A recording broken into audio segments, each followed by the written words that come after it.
Hello and welcome. I'm Leigh Ann Gerrans and you're watching W News, broadcasting live from the Al Arabiya studios. These are our top stories. Netanyahu eyes full Gaza takeover as outrage mounts over starving hostages and a war critics call pure deception. Plus, a new UK-France deal could see Channel migrants sent back under a strict one-in, one-out plan. And just 3 days from Trump's Russian sanctions deadline, the Kremlin brushes off his tariff threats as Putin pushes ahead in Ukraine.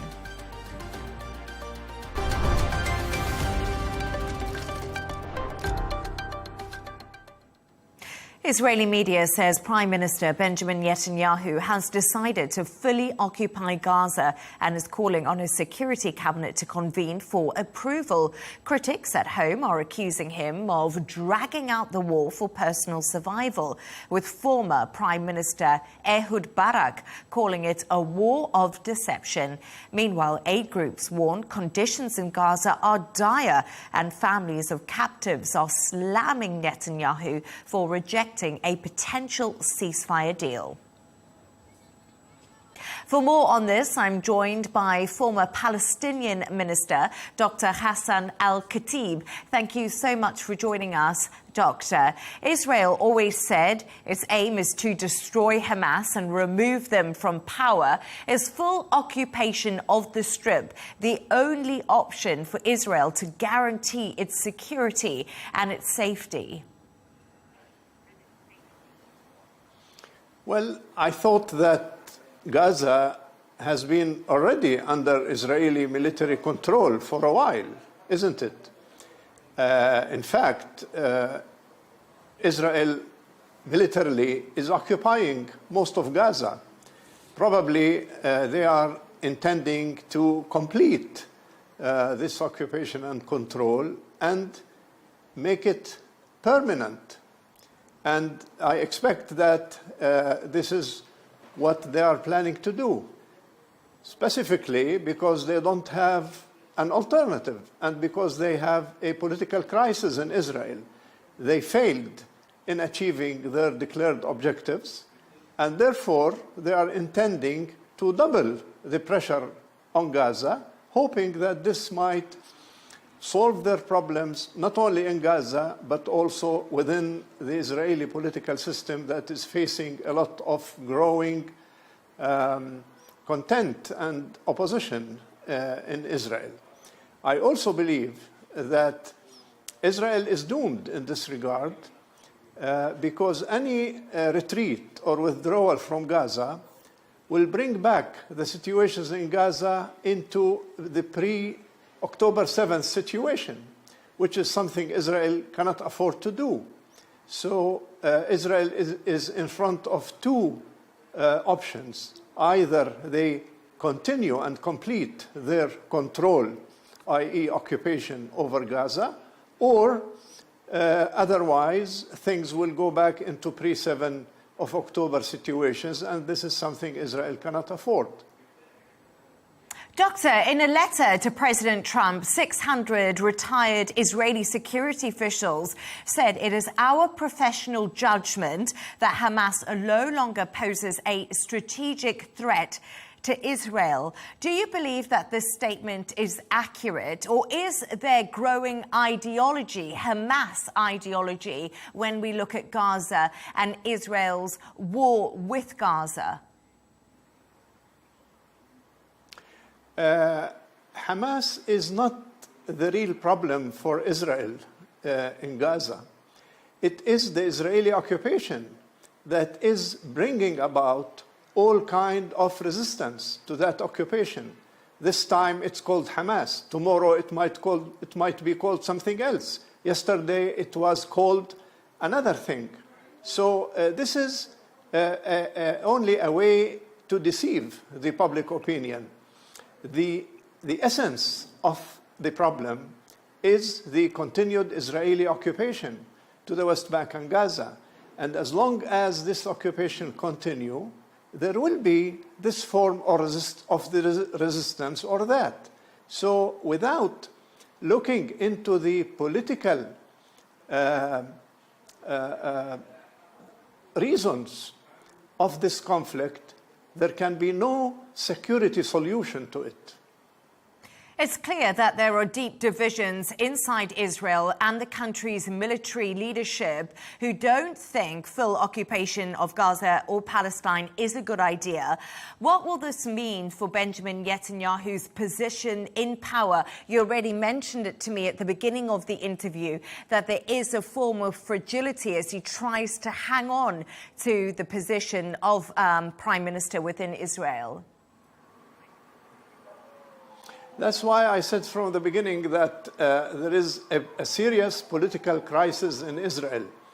Netanyahu and his right-wing coalition took their time in order to fulfill their declared obligations and failed.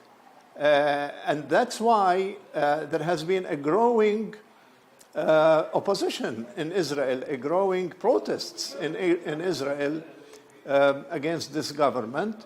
And therefore, Netanyahu is trying to deal with his internal crisis by doubling the pressure on Gaza. And I think that he will fail because he is missing the point. The point is the occupation. And without addressing this root cause of the conflict, he will continue jumping from one crisis to the other. And I just want to speak to you a little bit about why this war started between Israel and Hamas. It was on October the 7th, and we do know that Hamas entered places within Israel and took hostages and also killed Israeli civilians. And this was really the epicenter of what happened. Families of hostages are still desperate to bring their loved ones home. We saw those images of emaciated hostages being held by Hamas in tunnels. As a former Palestinian minister, what do you think needs to happen? Do Hamas need to give back the hostages? Do they need to disarm? What is the answer to this? Hamas needs to give back the hostages, and Israel needs to release the Palestinian prisoners, and Israel needs to end its occupation and engage in a political process that will fulfill the basic and legitimate rights of the Palestinians, because this is the only way to guarantee a satisfactory and peaceful end of this episode of the historical conflict between the Israeli occupying power and the occupied Palestinian people. And I just want to talk to you a little bit about the situation within Gaza. And we're just seeing those horrendous images come out of people desperate for aid, people losing their lives when they go to aid sites to try and get some sort of food to support their family. So little is being done. And what needs to be done? What needs to change here to support and help those people? What needs to be done is more serious and more bold intervention on behalf of the international community. These new growing criticisms to the Israeli approach to Gaza crisis is promising a little bit, but it's too late and too little. The only way to move things into the right direction is serious pressure from the big brothers of Israel, European countries and the United States, to convince Israel that the use of force and the violation of the basic human rights of the Palestinians in Gaza is not going to bring them nearer to peace and security, put aside the release of their hostages.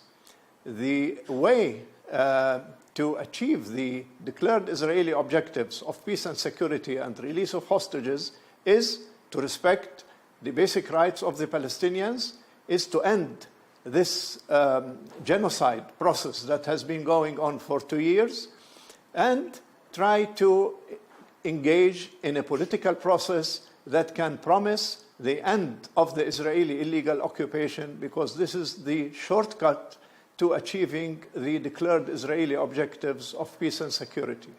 Dr. Hassan Al-Khabib, thank you so much for joining us.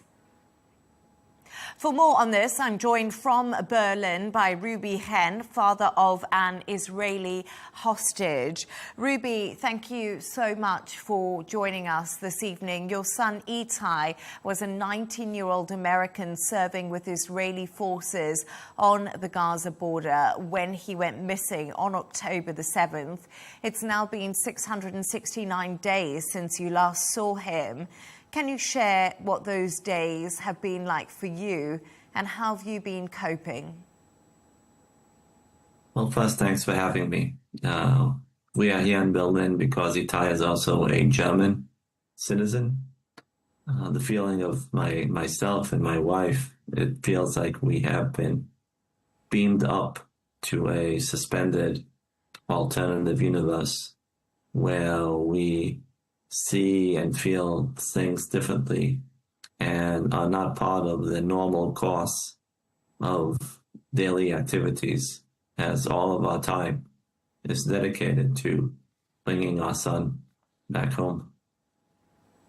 Prime Minister Benjamin Netanyahu is to propose the full reoccupation of Gaza when he meets his security cabinet at some point today. As a hostage family member, will this new plan be the best way to bring back your loved ones and the remaining hostages who are still being held inside of Gaza?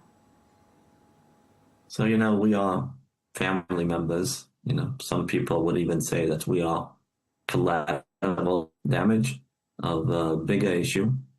I listened to the esteemed doctor previously, and we all understand that there are human rights also for the hostages.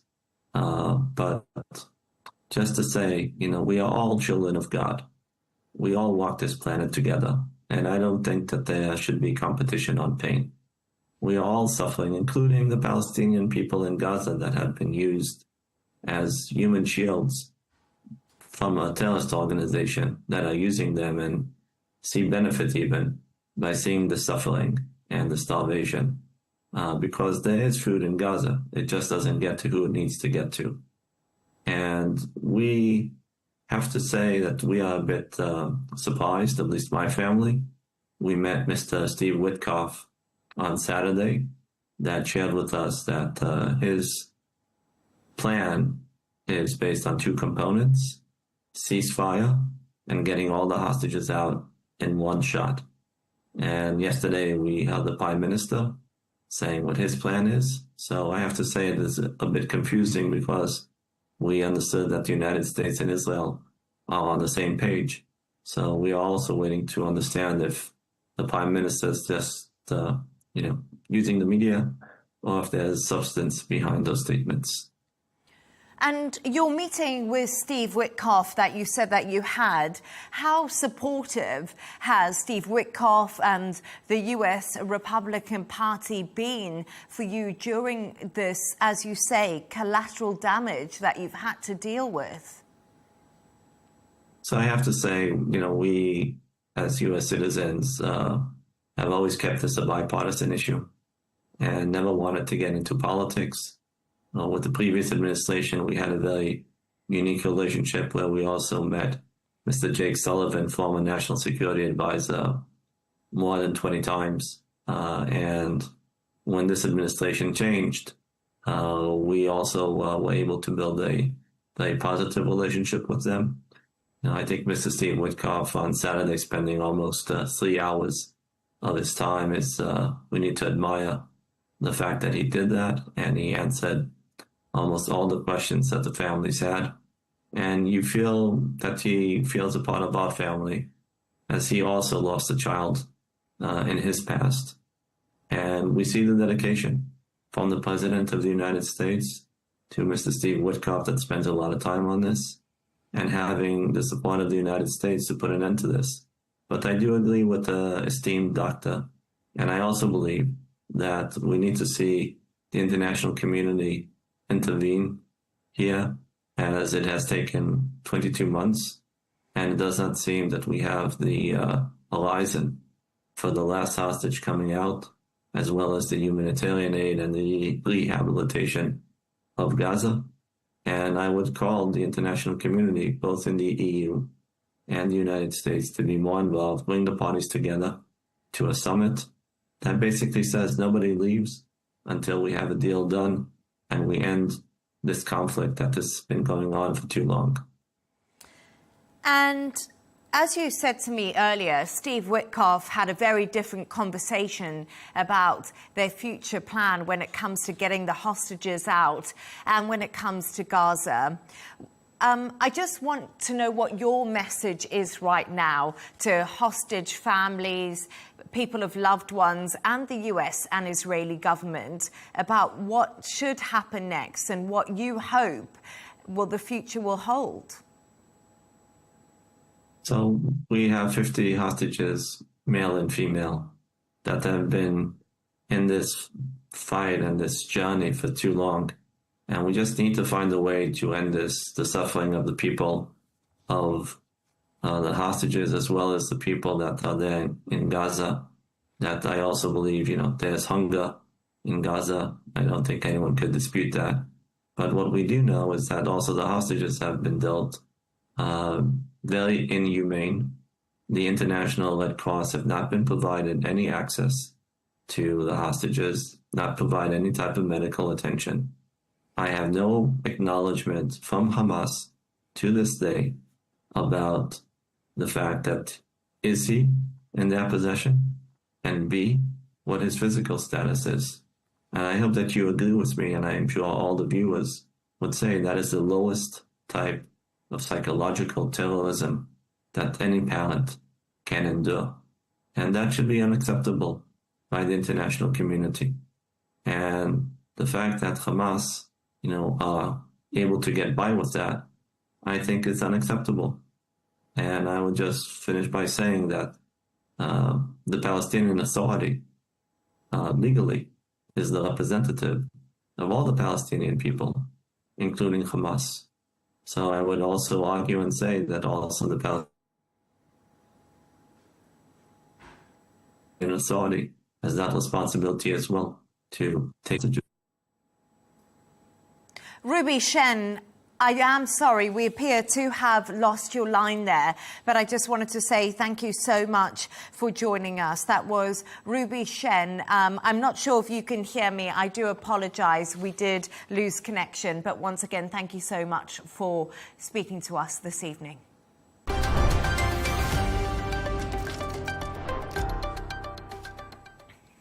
A new one-in, one-out scheme will let the UK send some new Channel arrivals back to France while taking in the same numbers of vetted asylum seekers with ties to Britain. Only new arrivals will be eligible, and those caught crossing will be detained immediately. Reports suggest just 50 people a week may be returned under the plan. So far this year, more than 25,000 people have crossed, nearly 50% more than this time last year. For more on this, I'm joined by our Paris correspondent, Ross Cullen. Ross, thank you so much for joining me. First of all, how exactly will the one-in, one-out scheme work in practice? As there is a lot of concern and criticism, this actually won't make any meaningful difference to the number of migrants crossing the Channel.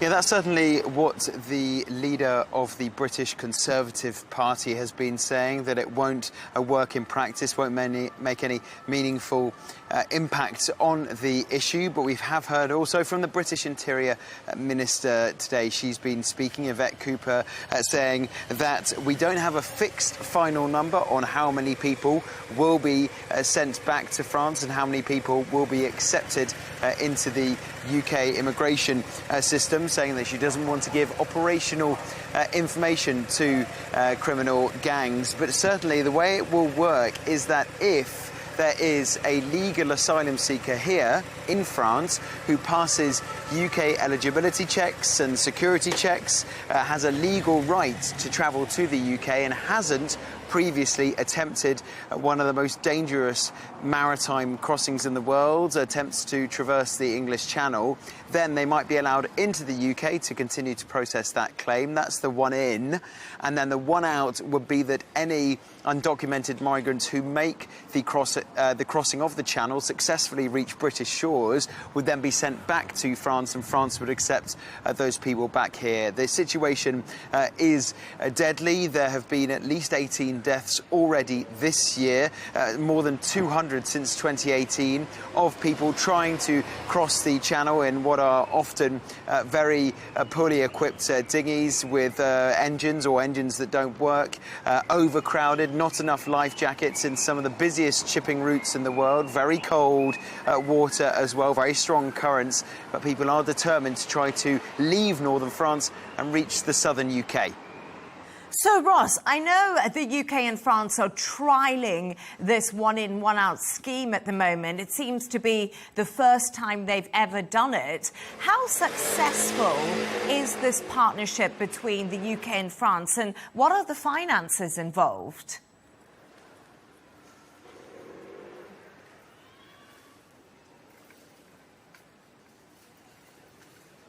Well, they've been hailing this new step forward, saying that this was a change in the policy from the previous government under the former British Prime Minister Rishi Sunak, who had that infamous slogan to try to, quote, stop the boats. Well, Keir Starmer, the British Prime Minister, who's just passed 1 year in office since being elected in 2024, has come up with this new plan devised in concert with the French President, Emmanuel Macron. It was discussed during President Macron's recent state visit to Britain, and then the text was signed last week by the two Interior Ministers, Yvette Cooper for the UK, signed and Bruno Retailleau here in France, and they do believe that it can be a way of stopping the illegal activity of the human trafficking gangs working in and around northern France and also throughout the rest of Europe, the gangs that procure boats, the vans to carry the boats, that try to have as many people as possible for as high a price as possible on these overloaded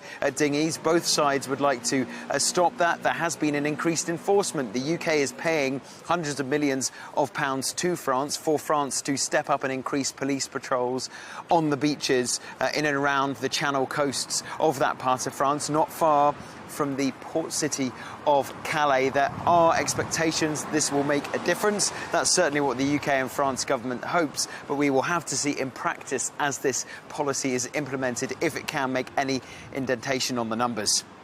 And Ross, just before I let you go, another story. The EU has agreed to suspend its countermeasures against the US for 6 months.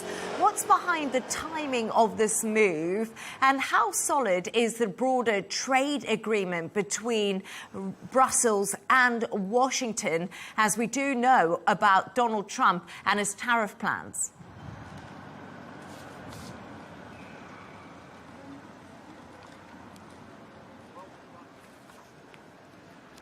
Well, Leigh Ann, this has been a move that was expected, but there is, as so far, no inked joint statement from Washington and Brussels firming up that trade agreement framework that was agreed. The EU has now said that they will freeze, for the moment, the $107 billion worth of retaliatory tariffs they wanted to impose on Washington if Washington went ahead with the bigger rate of 30% import tax on EU companies exporting into the United States. They've gone with 15%, and we heard a little bit earlier on from the European Union Commission spokesman, Olaf Gil, in a press conference on Tuesday. He said that it was an extremely volatile and unpredictable contemporary economic environment. We would have preferred 0% tariffs on both sides, but we have to look at the alternatives, which were escalation and higher tariffs on both partners, saying that it is not a result that the EU is celebrating, but it's better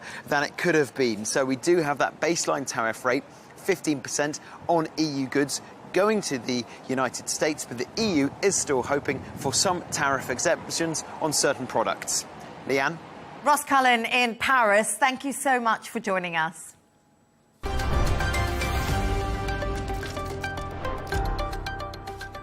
Let's take a look at some of the other stories making the headlines today.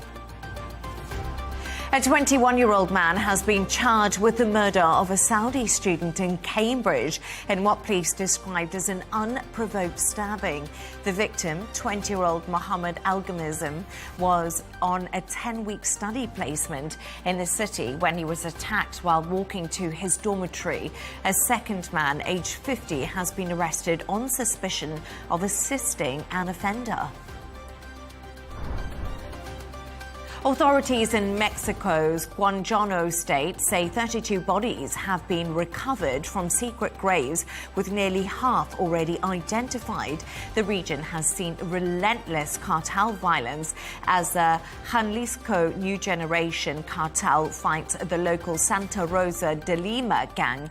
Over 1,500 killings have been recorded in the state this year alone. Now, House Republicans have subpoenaed Bill and Hillary Clinton, along with former FBI and DOJ officials, over how the government handled the Jeffrey Epstein case. The Oversight Committee wants testimony and records tied to Epstein and Ghislaine Maxwell.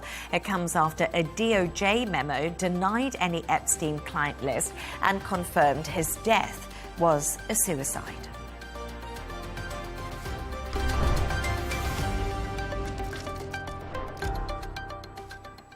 Now, Japan is gearing up to mark 80 years since the US used the atomic bomb on the city of Hiroshima.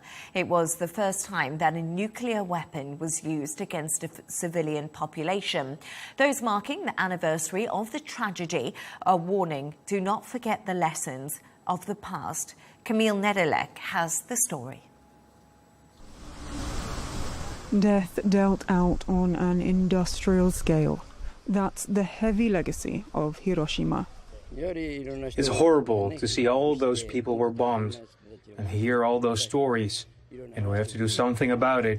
But if we remain silent, it might happen again. Those for whom the bomb is still just within living memory queued up to pay their respects at the Hiroshima Peace Memorial Park, where final preparations were underway to mark 80 years since the US used its atomic weapon on a civilian population in a densely populated area.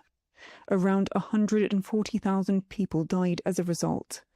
For people here, that day in 1945 was not just a dark chapter in humanity's past, it's a warning.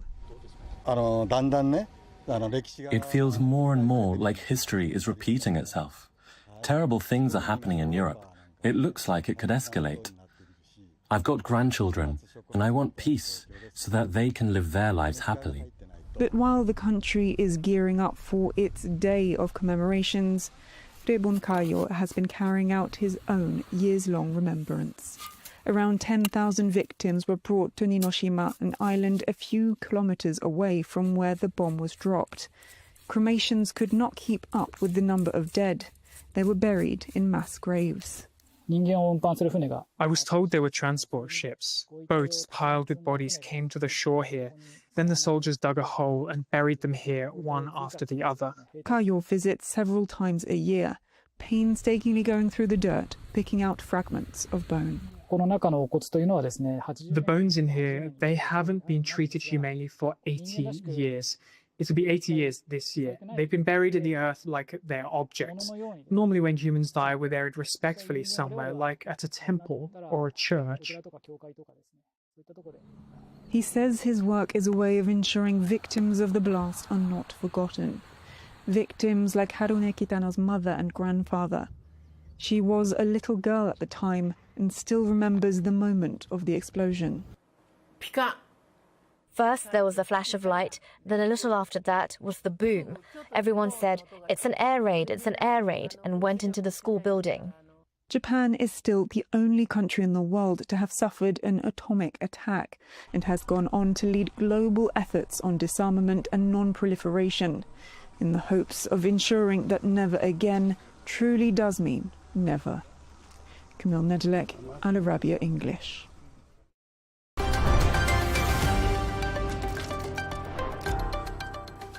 There's just 3 days to go until President Donald Trump's Russian sanctions ultimatum, imposing 100% tariffs on countries who buy their oil. Earlier today, the US president told CNBC he believed energy prices would go down if Putin stopped killing people. However, sources close to the Kremlin say Trump's threat will not shake the Russian president's goal of capturing 4 regions of Ukraine. For more on this, I'm joined by Donald Jensen, Professor of Russian Foreign Policy at Johns Hopkins University and former diplomat at the US Embassy, Moscow. Thank you so much for joining me on the show again. It's great to have you back. Trump says lower oil prices would force Vladimir Putin to stop the war, and he's planning tariffs on countries like India to push those prices down.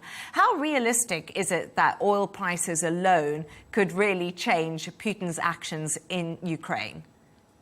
Well, my personal view is not very realistic at all. What we're seeing is a drama, as you know, that's been playing out since the beginning of the year. Will there be negotiations or not? Are the Russians in good faith or acting in good faith or not? And President Trump has been very tough on Putin in the last few weeks, arguing that sanctions would be imposed, indirect sanctions in particular, on countries like China and India. And we have 2 problems here. One is that I don't think the Kremlin is likely to change its behavior based on a rise in the oil prices. And second, President Trump is wants to deal with India and China economic and trade issues. And that means there's going to be let's say, a market break on the kind of action he may want to do otherwise. So it's going to be a very interesting meeting. I don't expect a lot of positive results, and it has this background not only about energy, as you said, but also this remarkable talk about nuclear weapons in the past few days, which I think has caught a lot of observers by surprise. And let's just touch on those talks about the nuclear weapons, actually. I was just thinking about this, Donald. The Kremlin has used the word emotional after President Trump redeployed 2 nuclear submarines closer to Russia. Is this an accurate description of Donald Trump's reaction to negotiations when things just do not go his way? Does he become emotional? An excellent question. I think you have to put it in context, which is to say, the Kremlin, I think, from what their delay in commenting and reacting, I think was really surprised by President Trump's comments. And beginning about Sunday, they've taken a particular line, as you mentioned, which I think is very unrealistic and, frankly, distorted. Accusing him of being emotional, talking about whatever he said is not really a threat to Russia. And third, trying to act like Russia is a constructive member of the international community, which on Ukraine it certainly is not. So we have in this background former President Medvedev talking really tough himself, using the threat of nuclear war as one of his recent remarks. So the Kremlin is trying to have it both ways. The Kremlin has often used nuclear rhetoric. The Kremlin has often used Medvedev as sort of a attack dog to make Putin look more reasonable. So I think we have to put this in the broader context of Russia's, let's call it, information warfare on the eve of these negotiations. So again, it's both more and less than it seems, and I think we should not forget for an instant that the Kremlin is playing hybrid informational operations, propaganda operations in the run-up to the summit later this week. And let's have a chat about that, because, of course, Trump's special envoy, Steve Witkoff, is heading to Russia. Apparently, he should be there midweek. We don't have an exact date yet, Donald. And Ukraine's President Volodymyr Zelensky has said that he's had a productive conversation with Donald Trump over the phone today. So we're seeing lots of moving plates, of course, ahead of the deadline on Friday. Do you think we're closer to a ceasefire deal than ever before? Or is it just more talks about talks and we won't get anywhere? Well, we have a problem here, which is that all the sides understand the word negotiations differently. President Zelensky and President Trump very much want constructive, meaningful peace talks. And I think Zelensky and Trump are both on the same side on that. The Kremlin is actually saying, no, wait a minute, we will sit down and talk. And if you see his advisor Peskov, Putin's advisor Peskov's comments, they will do it on the understanding that the so-called preparatory work is completed first. What does that mean? That means that Putin is not budging at all on negotiations or on the issue of sitting down even.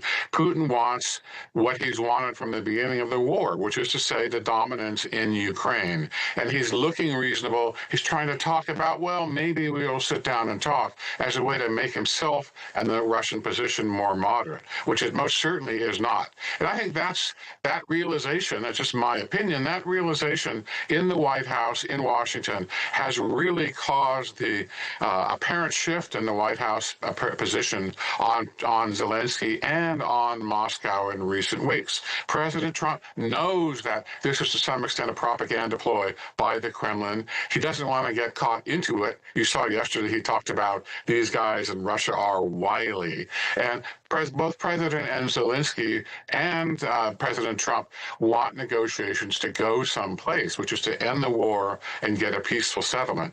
By all accounts, Russia is not interested in that. Russia continues to bombard cruelly Ukrainian civilian targets, hospitals, schools, apartment buildings. And that, more than anything else, suggests that not much will probably happen on Friday. I would remind you that, as well, point out that according to President Trump last Friday, the Russians asked for Envoy Witkoff to be the representative of the United States. I think Envoy Witkoff has been criticized, particularly in February, about his lack of experience, perhaps unfairly. And I think the Russians see him as an easier mark, as they say in English, rather than some of the other people in the White House. And so this all looks to me like a setup for the Kremlin to score some propaganda points without anything really happening substantively on the ground.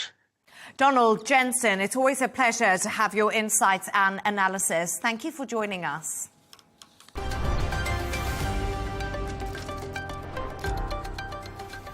Let's take a look at the top business news now.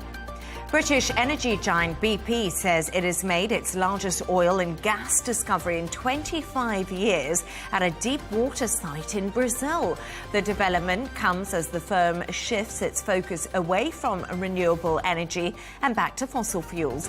BP is conducting tests and will explore building a production hub at the site. Now, for the very first time in nearly 2 years, Aldi is no longer the UK's cheapest supermarket. That title now belongs to rival budget chain Lidl, according to new data from Which. A typical basket of groceries at Lidl came in at 85 pence cheaper than Aldi. Meanwhile, Waitrose is the most expensive if you're going out to get your supermarket shop.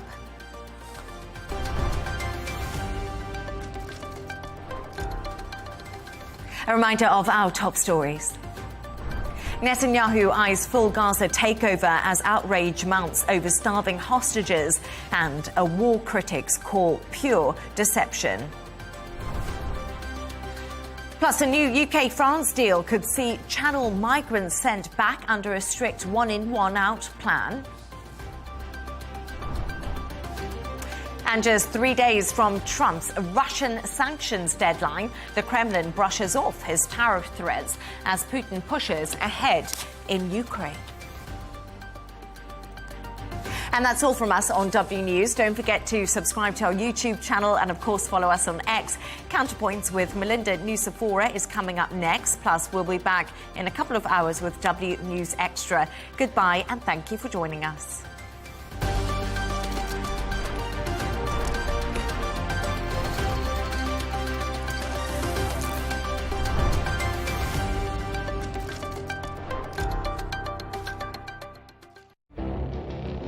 It feels like decades are passing by in a matter of weeks. Seismic shifts in the world order. never, ever will be part of America. With so much happening and then so much noise. Whether it's political upheaval, Canada has been ripping us off for years, economic shifts or social movements. And no one wins from tariffs. I think America can be more friendly to the rest of the world. For in-depth analysis and all the latest developments across the globe. To have an inclusive policy together. The meetings with Hamas gave me some hope. We're in another nuclear arms race. The most important development straight to your screen. Welcome to the dressing room.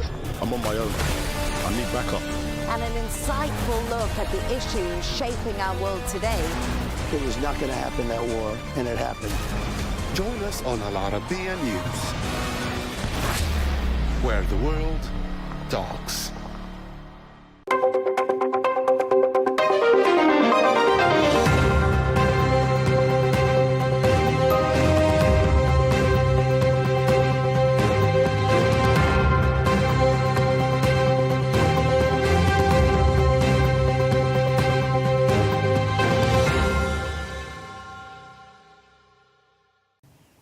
Joining Counterpoints for a special interview is Ami Ayalon. He spent nearly 40 years working as a public servant for the State of Israel. He was the former Commander-in-Chief of Israel's Navy and also served as the head of Israel's domestic secret service, Shin Bet. Mr. Ayalon, thank you for talking to Counterpoints. You and your former security service colleagues wrote an open letter to US President Donald Trump on March 11, saying that the Gaza war no longer serves Israel's national objectives. Can you explain your position and why you and your colleagues felt so compelled to write what was a very impassioned letter? Well, first of all, the immediate reason was the hostages. We still have hostages in somewhere in the tunnels, and they are dying every day. And I think that for us Israelis, we believe that the old concept, we rely on each other. So we cannot define the essence of victory unless we should bring them back. But in addition, when we try to understand the whole idea of this war, it started after the 7th of October in 23. It was a just war. It was a war of defense, and we reacted against horror and violence used by Hamas. But after between 6 to 8 months, the way we understand the battlefield, we achieved all the military goals. The problem with this war is that from the very beginning, our leaders, our political leaders, did not define any political goal to this war. Now, after almost 40 years of experience, and I'm studying, the concept of war until today, I know exactly what happens to a war that we launch without any political goal. The war becomes the end and not the mean in order to achieve a better reality. And this is exactly what we see. We are conquering several places for the fourth time. We are destroying, we are killing innocent people. And, you can explain something only if you understand what we are wishing. What is the day after? Now, other governments, this government, do not define the day after. And since they do not define the day after, we have to stop this war. You said that when it started, it was a just war. Does that mean you no longer think it is a just war? And where, for you, was that turning point? The turning point, first of all, I said from the first day that to go to war without a clear definition of the political goal is a huge mistake. But as all of us understood, it was a war of defense. It was a reaction against the horror and the violence that we never could understand. until today. But the way we understand this war, it took us several months. Some people will tell you 8 months, some people will tell you 12 months. But we are fighting for the last 18, 19 months. We achieved all the military goals, which is to destroy the military capability of Hamas. Hamas are not acting as a military unit. They are acting because they are terrorists.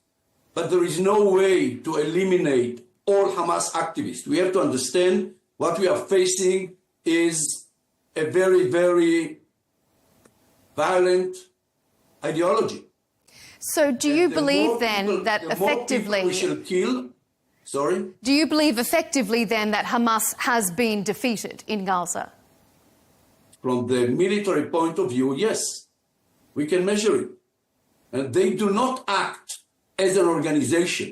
They control the area because we did not create somebody, or we did not do anything in order to create somebody to replace it. And everything starts because there is no definition to the day after. And there is no definition to the day after because the Israeli society is divided.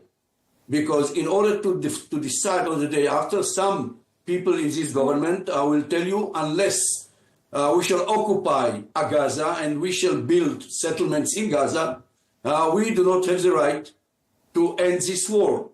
The majority of the Israelis do not agree. The majority of the Israelis, between 70 to 80% of the Israelis, are telling to our government every day we have to bring back all our hostages and to end this war.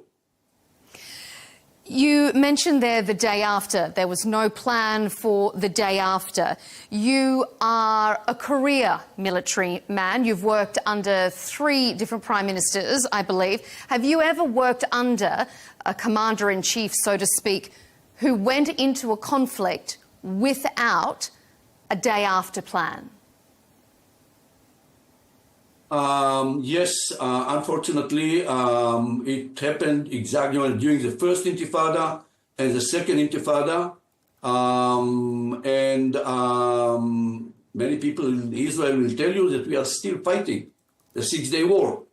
And it's very complicated. I don't think that in 5-10 minutes I will be able to explain to the audience the idea that most, we as admirals, commanders, whatever, we used to think, by the way, it's a huge mistake, that the political leaders should define the day after, and it is not our problem. Our problem is how to operate and know why are we doing it. We used to think that we have to rely on our leaders. This is the first time when we understand, or at least we believe, that the reasons of our political leaders do not serve the future of the state of Israel and do not serve the future of the people of Israel, because they do not tell us what is the day after. The day after is the reason why we are ready to fight, why we are killing, and why many of us are ready to die. Do you think that there are many current Israeli soldiers who share your sentiment, that they feel like they're fighting a war that now doesn't need to be fought, and that perhaps this is an aimless and deadly obsession? Look, I served too many years to think that this is the reality. Unfortunately, I think, and I know it happened to me when I was in the military service for many years. I think that for a soldier, it is almost impossible to think that his leaders do not think on why they are sending him to war. He cannot believe that his leaders are doing it for political reasons. I think that you can understand it only when you see it from outside. I'm 80 years old. I think that I'm old enough to understand. I've been in politics. I saw politicians.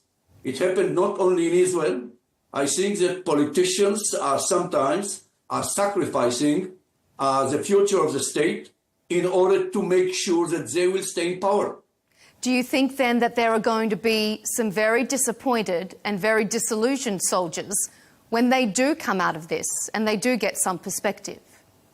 I think that, yes, I think that most Israelis understand that when this war will end, only then we shall be able to see clearly what happened to us since the beginning of the war, of this war, what happened to us as human beings, and what happened to us as the Israeli society. And are we closer to a better reality or are we not? It's too early. Are you disappointed that US President Donald Trump isn't visiting Israel on his current tour of the Middle East? Does it give you and perhaps the Israeli community the impression that he's more interested in making headline deals than he is in ending the war? Look, I used to say that, you know, psychology department belongs to my wife and not to me and our family. But still, I'm not in a position to judge the American president. I believe I did not elect him. I have no right to vote in America. I am only an Israeli citizen. The way I understand him, he is doing what he thinks is good for the American interest. And I quite understand him, whether I like it as an Israeli or no, it's not the question. As an American president, he believes that he should achieve stability in this region.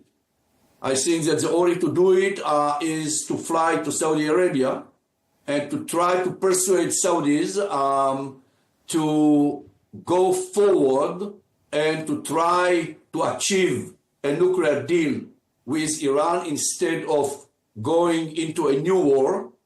And this is the way he understands the reality. This is the way he understands the Middle East. And I don't think that he's wrong. Do you think, though, how is it being portrayed domestically in Israel, though? There was this big hope that after the difficulties, perhaps, that Netanyahu faced under the presidency of Joe Biden, that Donald Trump returning to the White House gave the Israeli community the feeling that the full support of the US would be returning militarily, diplomatically. Domestically, are people still feeling that way? Or is there a sense that they're feeling abandoned? Again, Israel is a divided society. And I think that most people from outside, when they see us, they do not understand the rifts between the Israeli tribes. Many Israelis were very happy when Trump was elected because they used to believe that from now on, you know, we will be able to do everything, and nobody will limit us, and he will support us, whatever we shall do. I didn't think so. And I think I even wrote several articles about it, explaining that finally, the way I understand the American president, if I have to predict, he will adopt the vision of Biden, but he will use another ideas in order to execute it. And if you ask me, this is the way I understand what he's doing now. The problem is that our leaders do not understand it and are not playing part. They, you know, they are out of the game. So when he will go, he came to the, it's the first, you know, after Obama, he's the only president, and even before Obama, who came to the Middle East and did not visit Israel as part of his visit. So I think that the Israeli government made almost every mistake, and we are isolated, not only in the world, but in the Middle East as well. It's not too late to change this course of action, and I want to believe that with the pressure from the international community, and especially if we shall understand, if the Saudis and the Egyptians and the Jordanians and the American president will tell us loud and clear, this is the future that all of us offer, a coalition or a, a coalition that will bring, a regional coalition, that will bring Saudis, Egyptians, all the stable states of this region. And we shall create the economy, we shall ensure our border, etc. It's a totally different future. I think that the Israeli society will have to listen. And this is a democracy. Finally, this coalition will not survive forever. Speaking of the coalition, Israel's Security Cabinet recently approved its expanded offensive into Gaza, and Prime Minister Netanyahu has once again vowed that even though his team is heading to Qatar for negotiations, this war will not end. Do you think this expanded plan and the potential occupation of Gaza was always Netanyahu's plan? Look, again, I have no idea what his plan is. The way I understand him, his plan is to do everything in order to survive in power and not in order to conquer or to go on in this war. But I'm not thinking too much about Netanyahu. I'm thinking about what should we do in order to create a better reality. And a better reality for me, I'm not thinking too much about the Palestinians or the Saudis or Jordanians. I'm thinking about us, Israelis. And I'm trying to explain to us Israelis to come to an agreement with the Palestinians and creating a reality of two states, even if it will take 10 or 20 years. This should be the vision, not because we owe them something, because unless we do it, Israel will not be a Jewish democracy, and Israel will not be safe. So I think that when I speak about the future is something very, very simple. A safe, Jewish, democratic state. In order to do it, we have to divide this piece of land. It belongs to us, but it is belong to them as well. So the only way, in order not to lose our identity and our security, is to divide this piece of land, based, by the way, on the Arab Peace Initiative. This is what I believe in. I think that if this voice will be heard from the international community and from the Saudis and the Egyptians and Jordanians, I think that we shall understand. There has been some speculation that the US is ready to openly recognize a Palestinian state. Do you think that's likely? And what sort of a difference would that make? I have no idea what America are planning, what the American president is playing, and I cannot tell you, by the way, what will be the impact.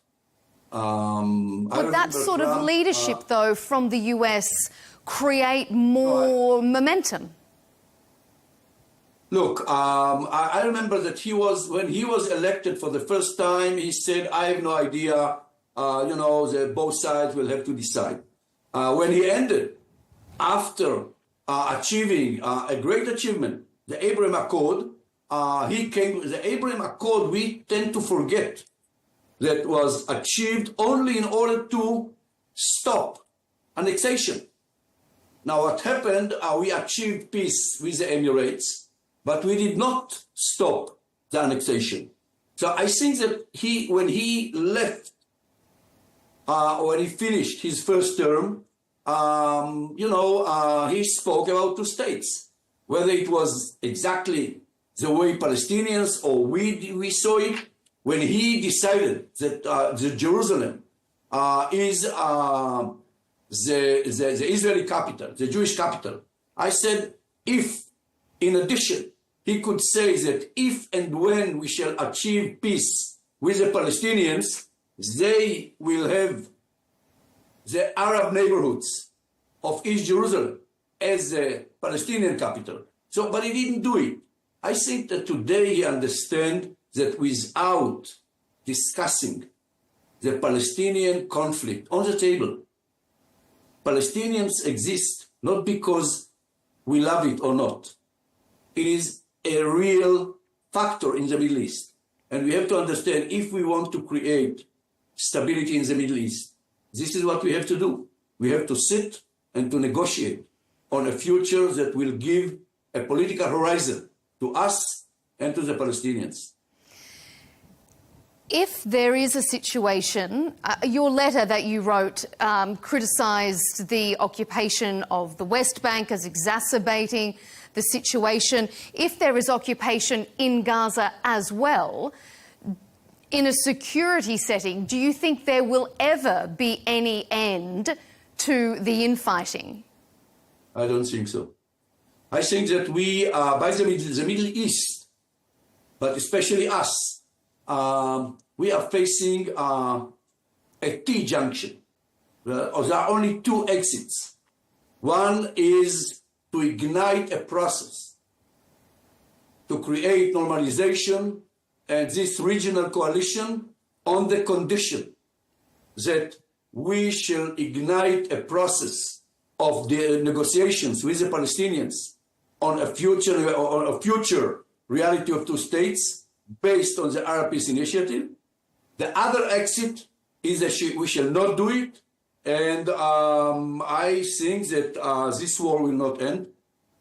I think that our problem as Israelis, we see Palestinians as people, but we do not accept the idea that they see themselves as a people.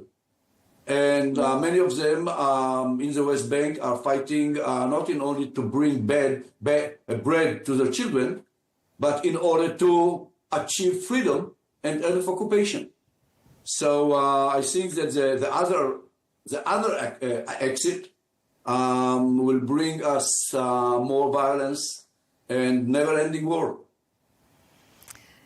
The US has flagged, perhaps for the first time, that Hamas could play a role in Gaza post-war if it demilitarizes. In a security sense, given your expertise, do you think Hamas could and should be allowed to remain as a political party? No. Hamas is not part of the game. I think that people do not understand what is Hamas all about. And we see the military wing, Azadin al-Qassam. Hamas is not only its military wing. Hamas is, first of all, ideology. And they represent ideology of they do not approve the reality of two states. For them, it is a nightmare.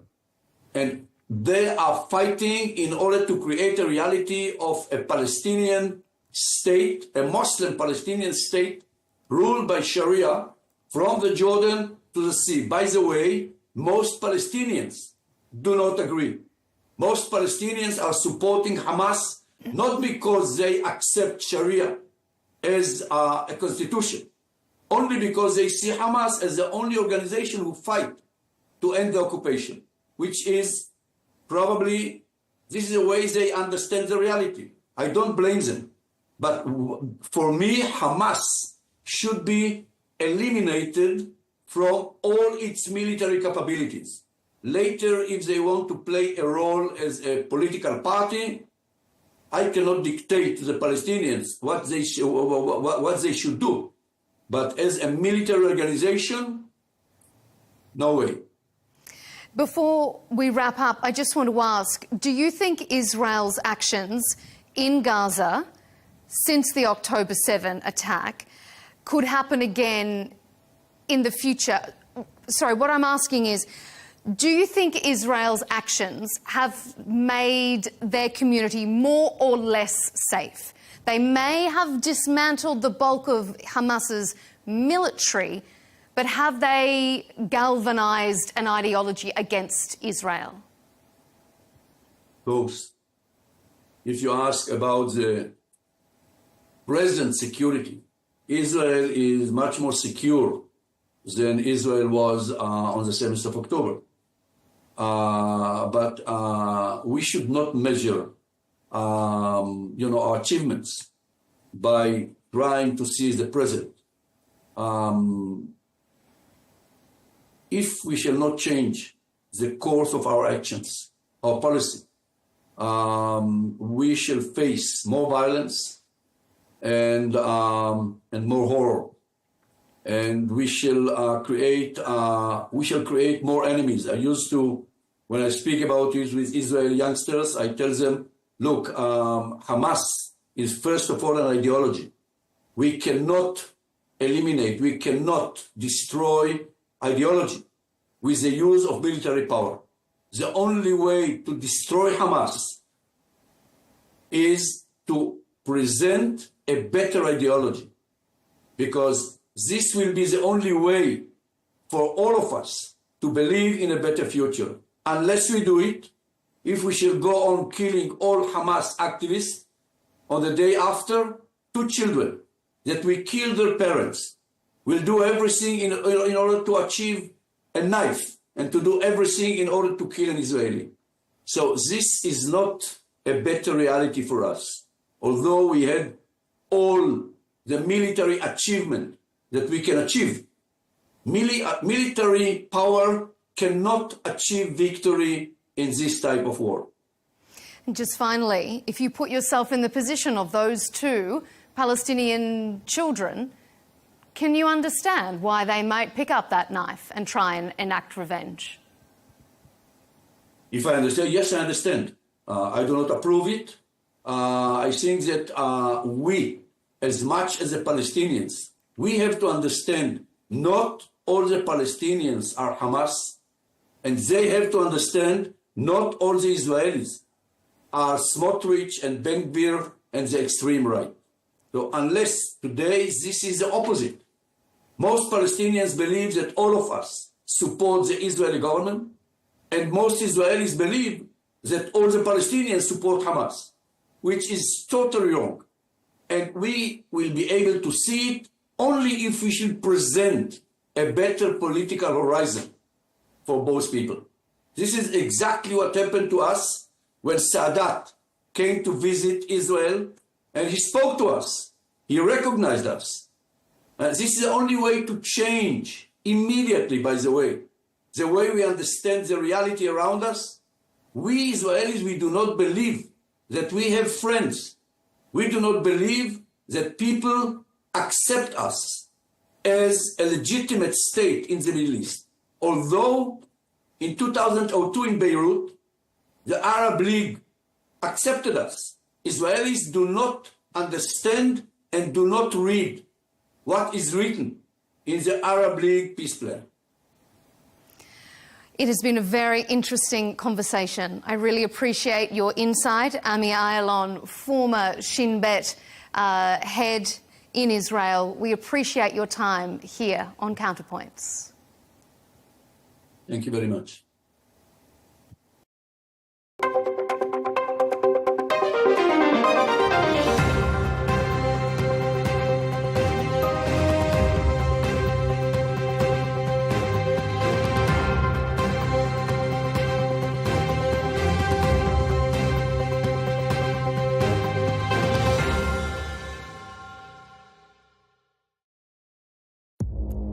Our allies, in many cases, are worse than our enemies. Stay informed and connected with the latest international headlines.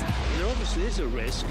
From breaking news to in-depth analysis, it would appear that this war is coming to an end. Who buys this stuff? Investors, pension funds. We deliver the most important developments straight to your screen. Iran always wanted to deal with militia. Join us for compelling, expert-driven conversations. A curfew order has been established. And an insightful look at the issues shaping our world today. There are a lot of proposals about European architecture for security. I'm Leigh Ann Gerrans, and this is W News. We dealt with this when I was Chief of Staff in the first term. Where you don't just hear the headlines, you get the full story.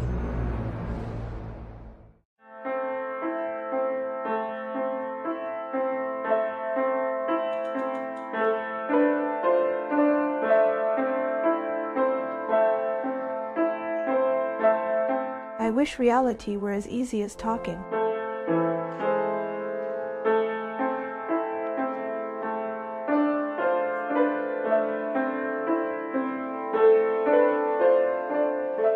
He grows up but keeps that innocence. That's the instinct God created us with.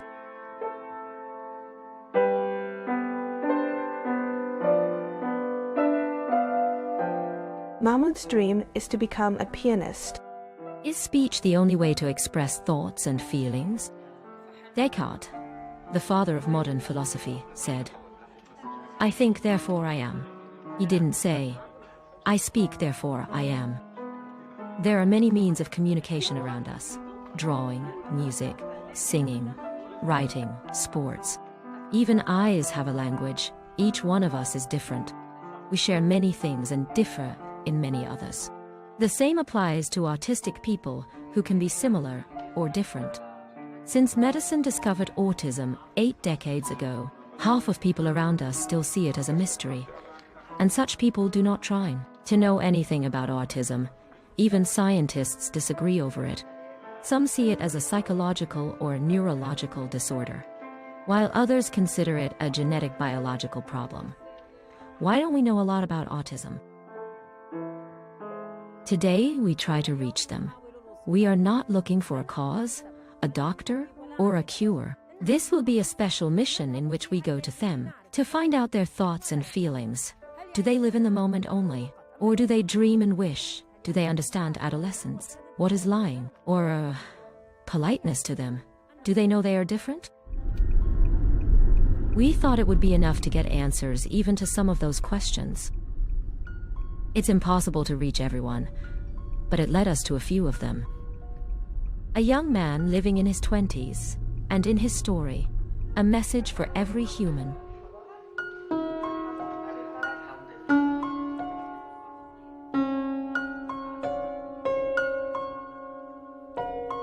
I exactly experienced the entire 5 stages of Kubler-Ross.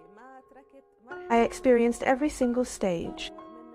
Starting with denial, I experienced this stage in the sense that I cannot believe that my son has autism. There is nothing wrong with my son. It must be a stage that would pass. You know how mothers might fool themselves. They pretend that there is nothing wrong, then there's the stage of anger. The anger stage involves questions like, why isn't he interacting? Why should Mahmoud be autistic? Even though I never asked myself or God about why I had to go through this. When I was young, my father used to sing for me in the car. I love you when you speak. I love you when you draw a smile. شو بحبك لما بتحكي ترسم عشفافك ضحكي. شو بحبك لما بتبكي بتشكي وعم بتغلغل فيه. حبيبي انت الأحلى عمري بقربك عم بيحلى. عطرك سحرك صوتك رسمك صار مني وفيك. Sometimes I thought about committing suicide. I wished death for me and my son, but my death wouldn't change anything. In the end, my son would be left alone, and that's not what I want for him. When I felt that I was fed up, as they say, I could no longer bear this angry and depressed fate. That's when it started to search for psychological solutions. Thus, I studied psychodrama therapy, because I was convinced that I wouldn't heal. In 1 or 2 sessions, or even in 1 or 2 years, I was convinced I needed to know how to face my feelings and understand my psychological condition. Throughout my life, because I knew my current situation would continue all the time. شو حلو حبيبي شو حلو هالقمر شوفوا ما أجمله بس أنا عبالي دلله وحياتي ما حدا بقى يزعله. I don't like hurting anyone. أوقات الدنيا بتوجعني وساعات بتعاند ويايا لا بخاف وحخاف ازاي يعني دايما مطمن طول ما انت معايا. During World War II, a psychiatrist was influenced by the power of compassion and resilience in human spirit. In 1969, she introduced a model named after her, about the 5 stages of grief. Through this model, Kubler-Ross wanted to speak out loud about the feelings a person experiences when faced with a shock that shakes their inner peace. The transitional stages in the Kubler-Ross change curve begin with shock, which leads to denial. Then anger takes hold. Then we begin bargaining with ourselves in a one-sided dialogue. We want to escape the crisis without making any effort. Then comes depression and sorrow. Despair and all negative thoughts start to attack at the same time. Acceptance is the beginning of the solution. And out of love for her son, she feels hatred. She thinks she hates her son, but in fact, that represents in psychology the stage of anger in Kubler-Ross model. She becomes angry with herself because she feels those emotions, which are unfortunately normal. If we had psychological awareness in education, she wouldn't be blaming herself.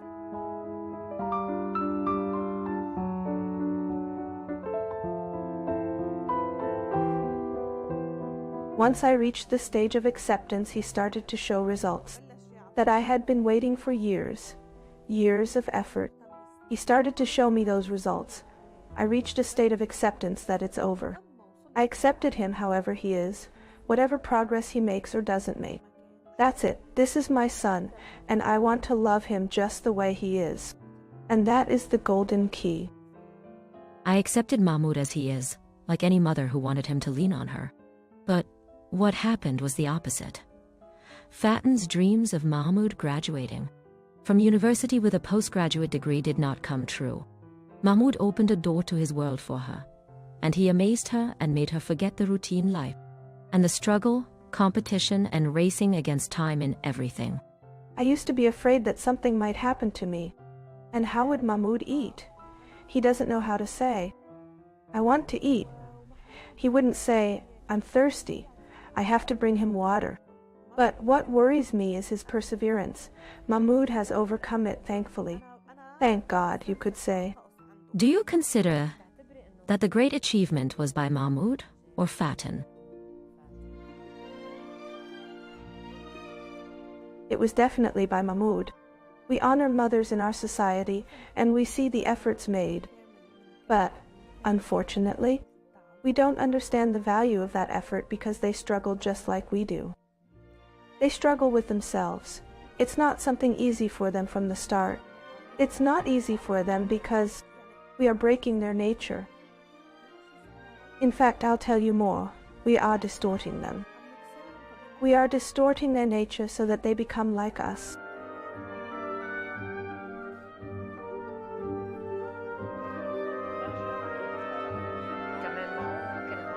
Due to the commonalities within the stories, we went to Niraj, a young boy who is talented in drawing and video games, a boy no older than 12, who speaks, reads, and writes. He has a small home, with a family, school, and friends.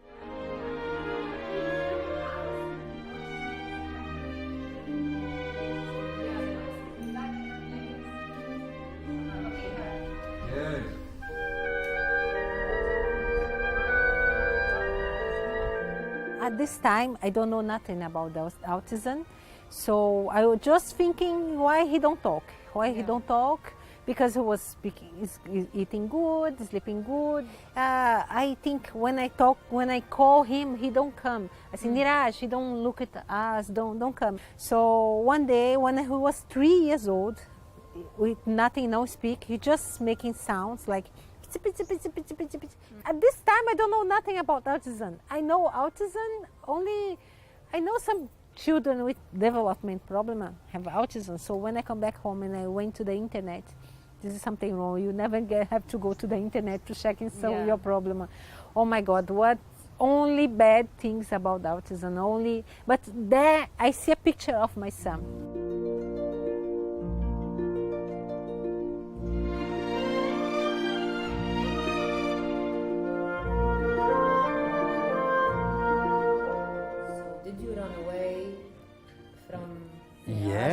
Yeah, I would say so. Yeah, I would say so. I would say that, I mean, being in denial is kind of running away, isn't it? It's an indirect way of saying you're running away if you are in denial.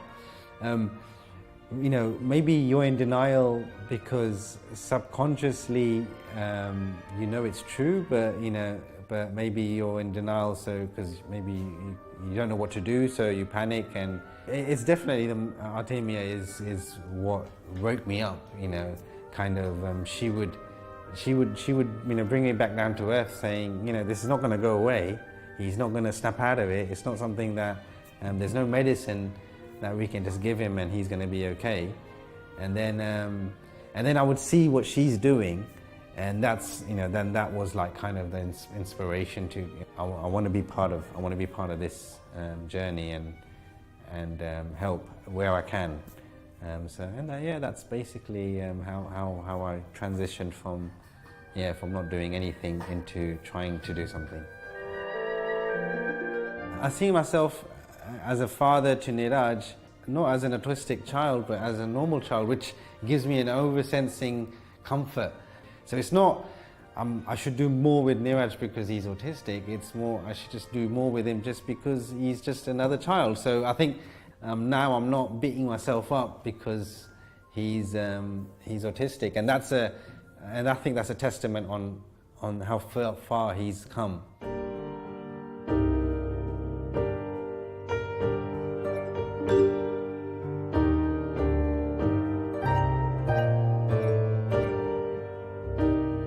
When he was 5, we take him to one psychologist. Yeah. And she told me, oh, you have to understand because you will never talk. When he gonna be adult with the mind of the child.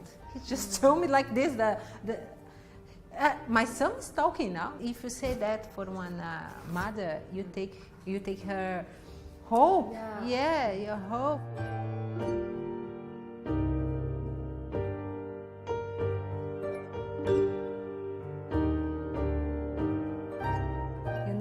You need to give hope. You need to say, oh, buy this book, oh, do this, do that, come back here, let's do something. They need to be positive.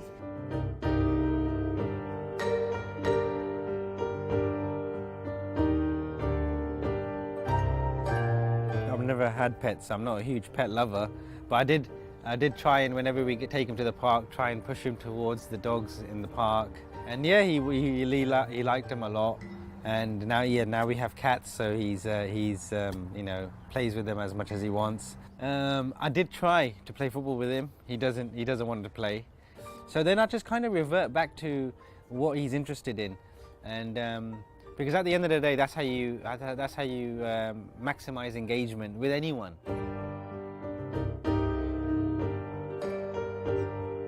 The doctor tried to steal her hope, but she failed twice. As a doctor, and as a human, that's what happened to Artemia. She lost herself chasing books and sources for guidance to reach her son. Her mission wasn't easy, and notably, the majority of books written about autism were written by autistic people themselves. One of the therapists told me we have to make some exercise with him. You put some pop with hot water, no, very hot water. Yeah, one is something like lemon, or do this exercise as many as you can.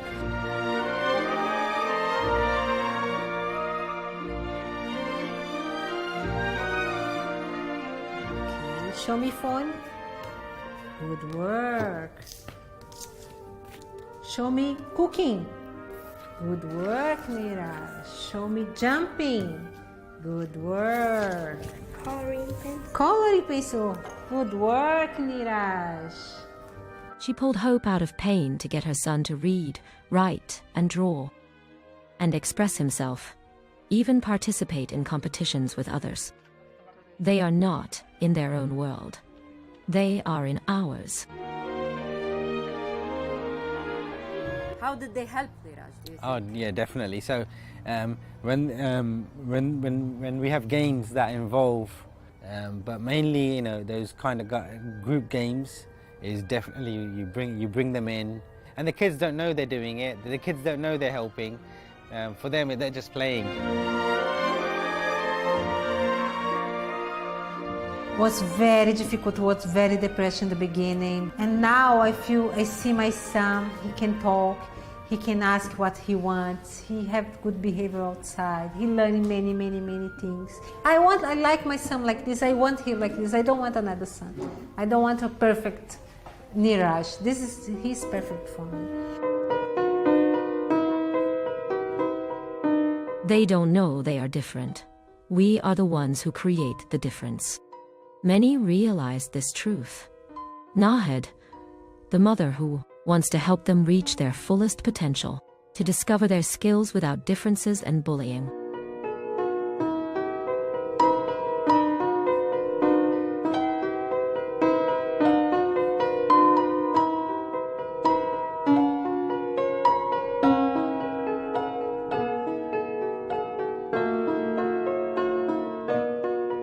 I am Nahed, a mother before anything else.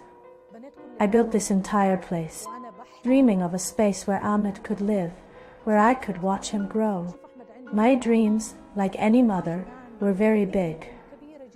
Unfortunately, after I started this place, Ahmed's needs were different, and today Ahmed. What exists in this place? But the place has become for all the Ahmed in this world. I now have more than one Ahmed.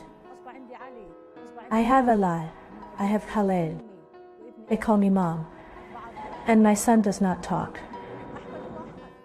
After my long journey with Ahmed, he stayed the same. I was the one who changed. So I wanted to change Ahmed, but Ahmed won't change. Ahmed granted me exponential strength to be the person I am now, capable of helping all these people. I really do not see myself as strong. Is there a greater strength than that? This is Ahmed's strength, although considered as disabled, but they are not weak. They deserve to live. We all have our own kind of disability.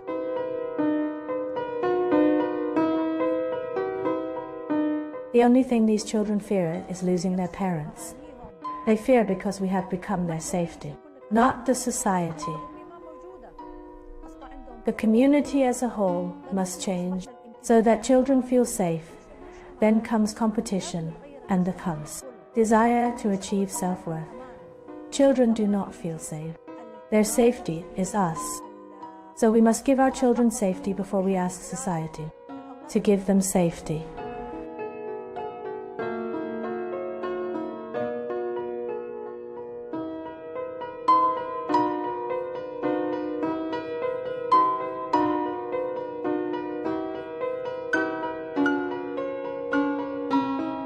A group of young men graduated from our center are now working in government agencies, in Emicor, and some working at Siemens Energy, with very good salary, comparable to university, graduate salaries. These children must have experience and skills so that they can compete in the labor market according to their capabilities.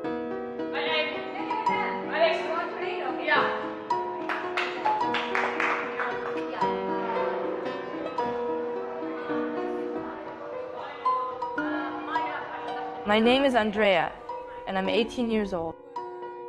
I consider myself as a kind person. I love helping everyone who seeks help. I enjoy spending time with my family. I believe there is love inside every person. Each person has a beautiful soul within them.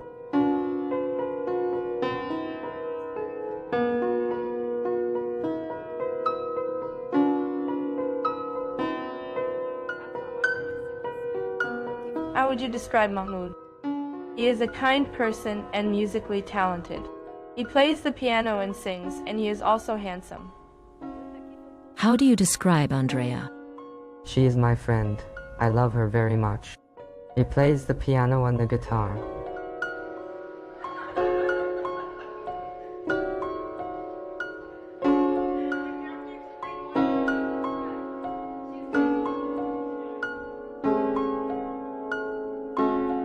I was studying a major that I love. I was easing my conscience as a mother by studying something that could help my son.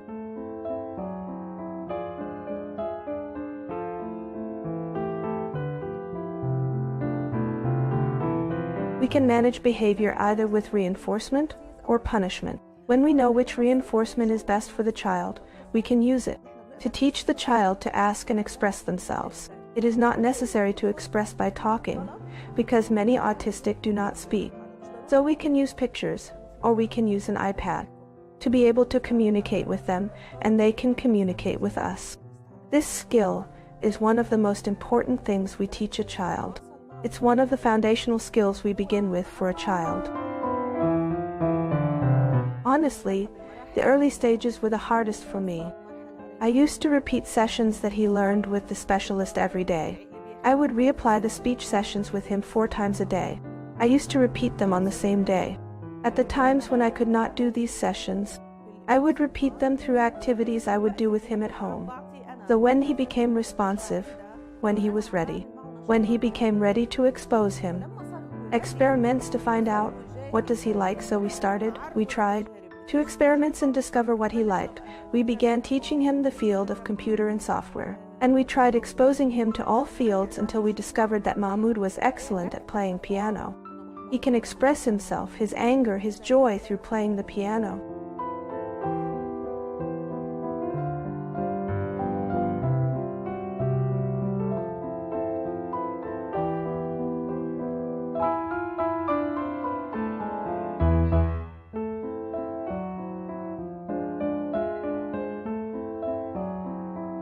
What if we were asked to pause for a moment and put on the shoes of this mother or sister or that father or brother just for a moment? What if we realized that one of our children is on the autism spectrum? Everyone we spoke to never wished to switch roles.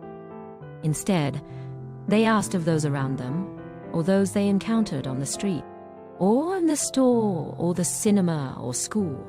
Anyway, they wish to grant these passes by the children with autism a little understanding and a little love.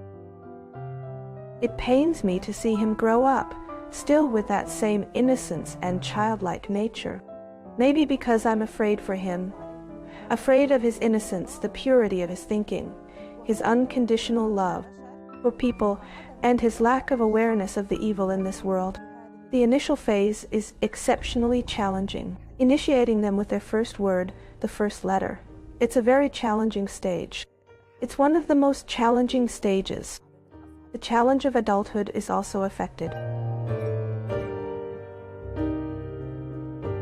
And I want to say to the ones who abandon their children, go back to them. They need you. Do not be ashamed of your children. Your son may not be what you dreamed of, but they become something you never dreamed of before.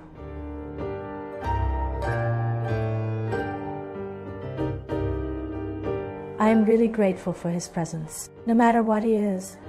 Of course, I wish he does not suffer from autism. I cannot imagine my life without his presence.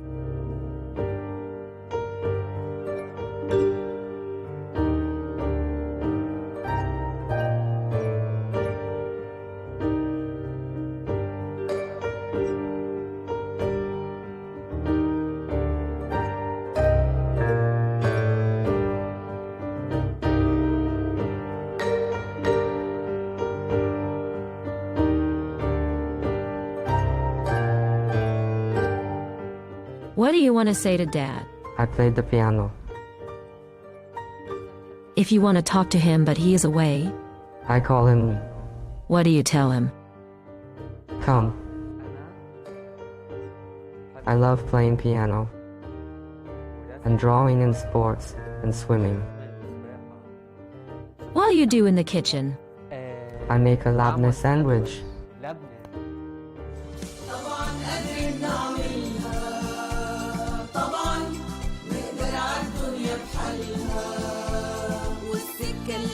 صعبة في أولها مع بعض أنا وأنت أكيد هنكملها لا لا لا لا لا لا لا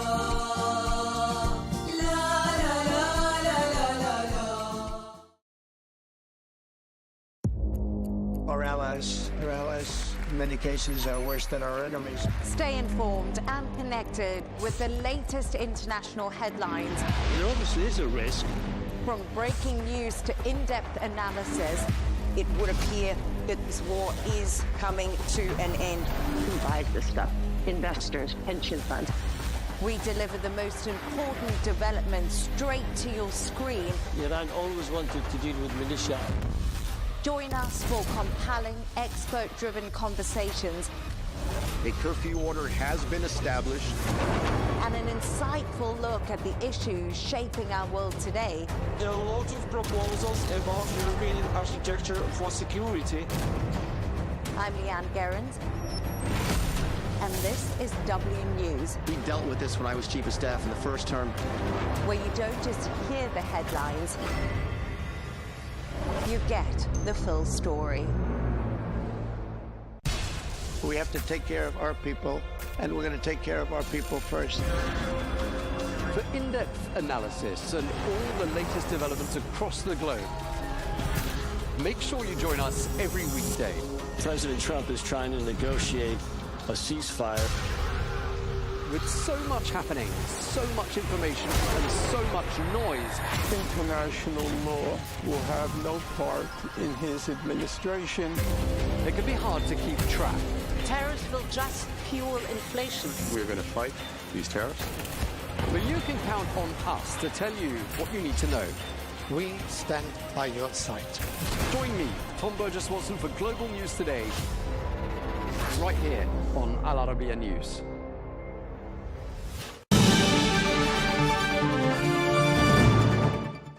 My first guest is former Congressman George Santos. He's just one day away from beginning an 87-month federal prison sentence for wire fraud and embezzlement. He joins us now to speak about how he's preparing for life behind bars and what might come next. So, George, thanks so much for your time. How I'd like to start this by asking, how are you prepared physically and mentally for your prison sentence? How as good as one can prepare. I think that's the best way I can say this. The reality is one can never prepare for such an abrupt change in life. So definitely not the easiest task at hand. And in terms of prison, have you any idea of what kind of prison you're going to? Is it going to be a low? Is it going to be a medium?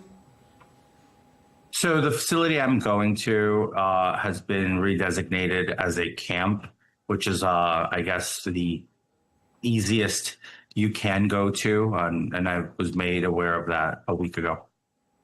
And are you glad by that fact? I mean, I'm not glad to be going to prison, if I'm being completely honest, but it's a big upgrade from the medium designation that I had earlier received. So it's a step in a better direction, I guess, and of all the impossibly horrible things. I seen you tweeted recently, "I'm not suicidal."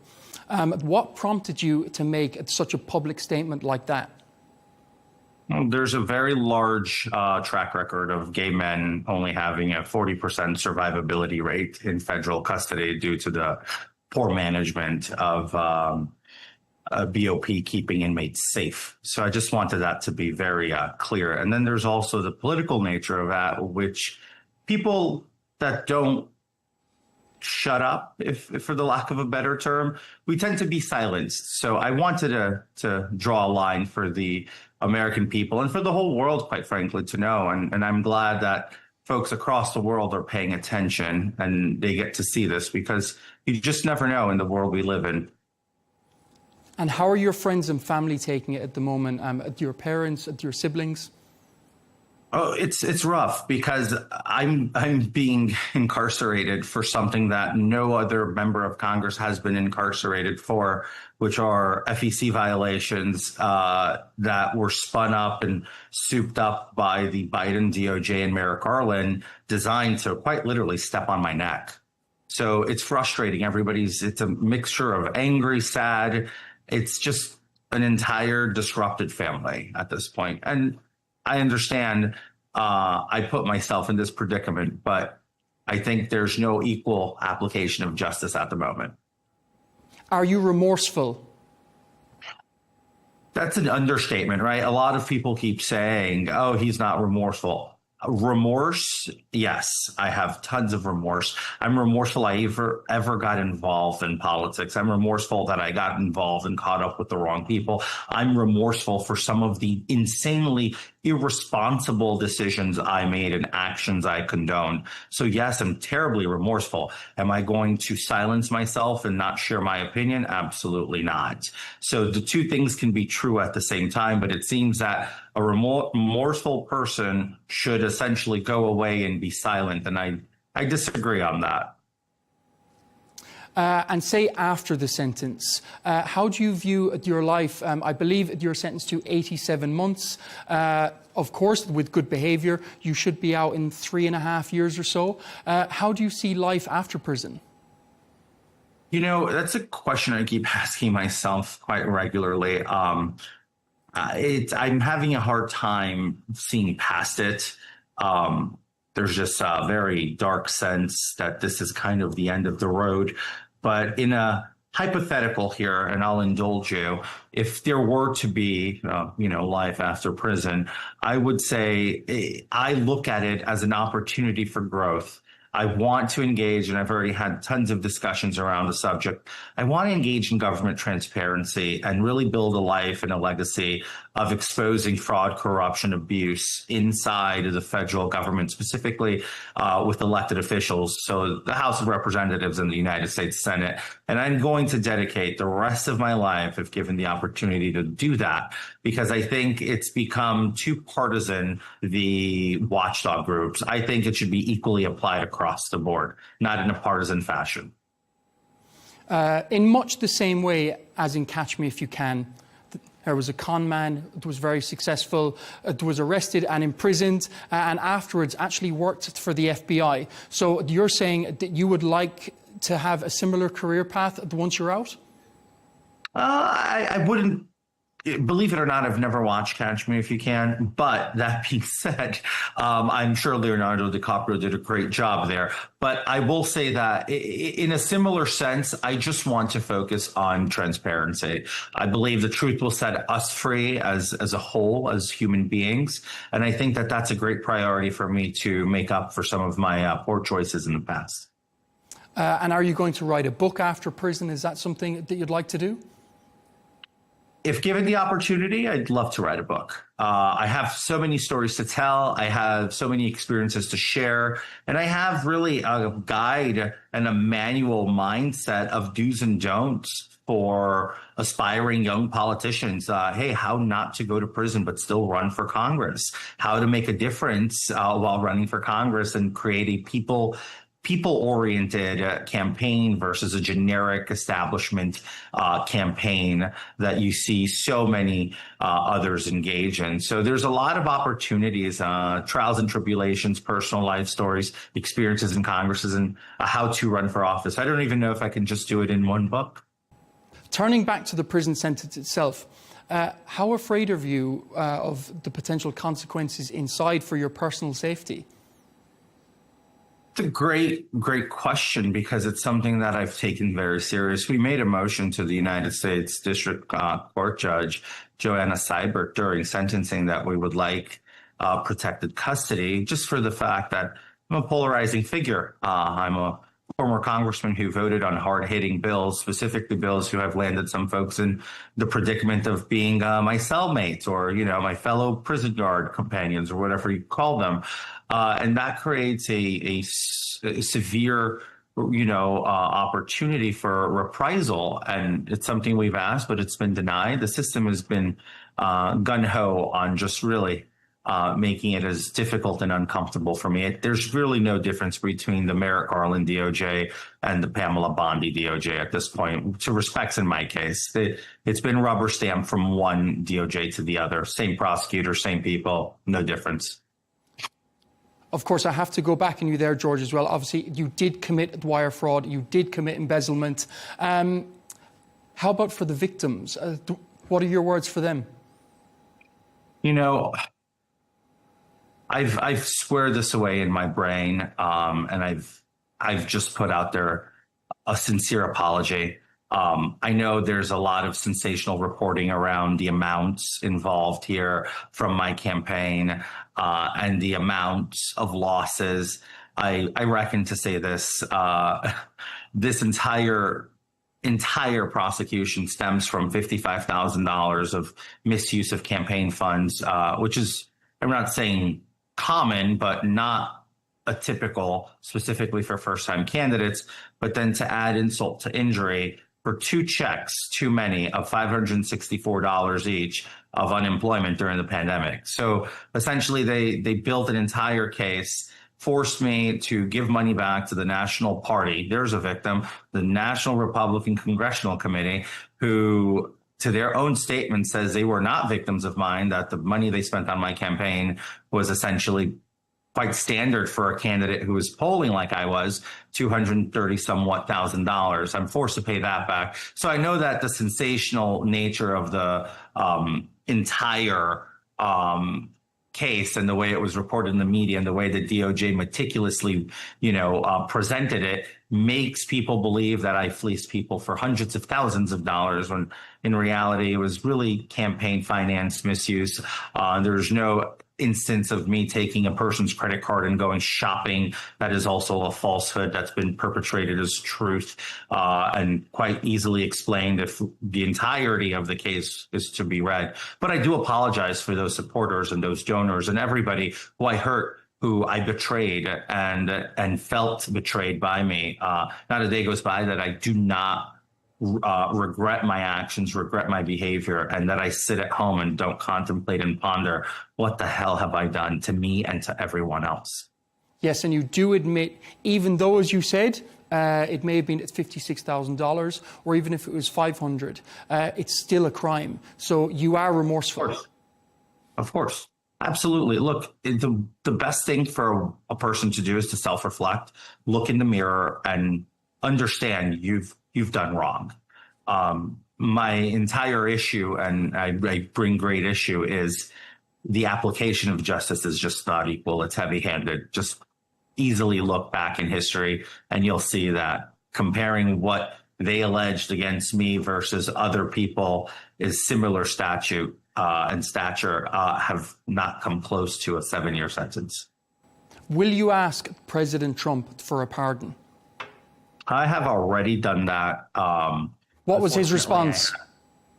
I don't think it made it to the president. Unfortunately, gatekeepers have blockaded for it ever getting to the president. And in large part because I did not spend time in D.C. making friends. Quite the contrary, I didn't care to make friends because I was there to serve the people.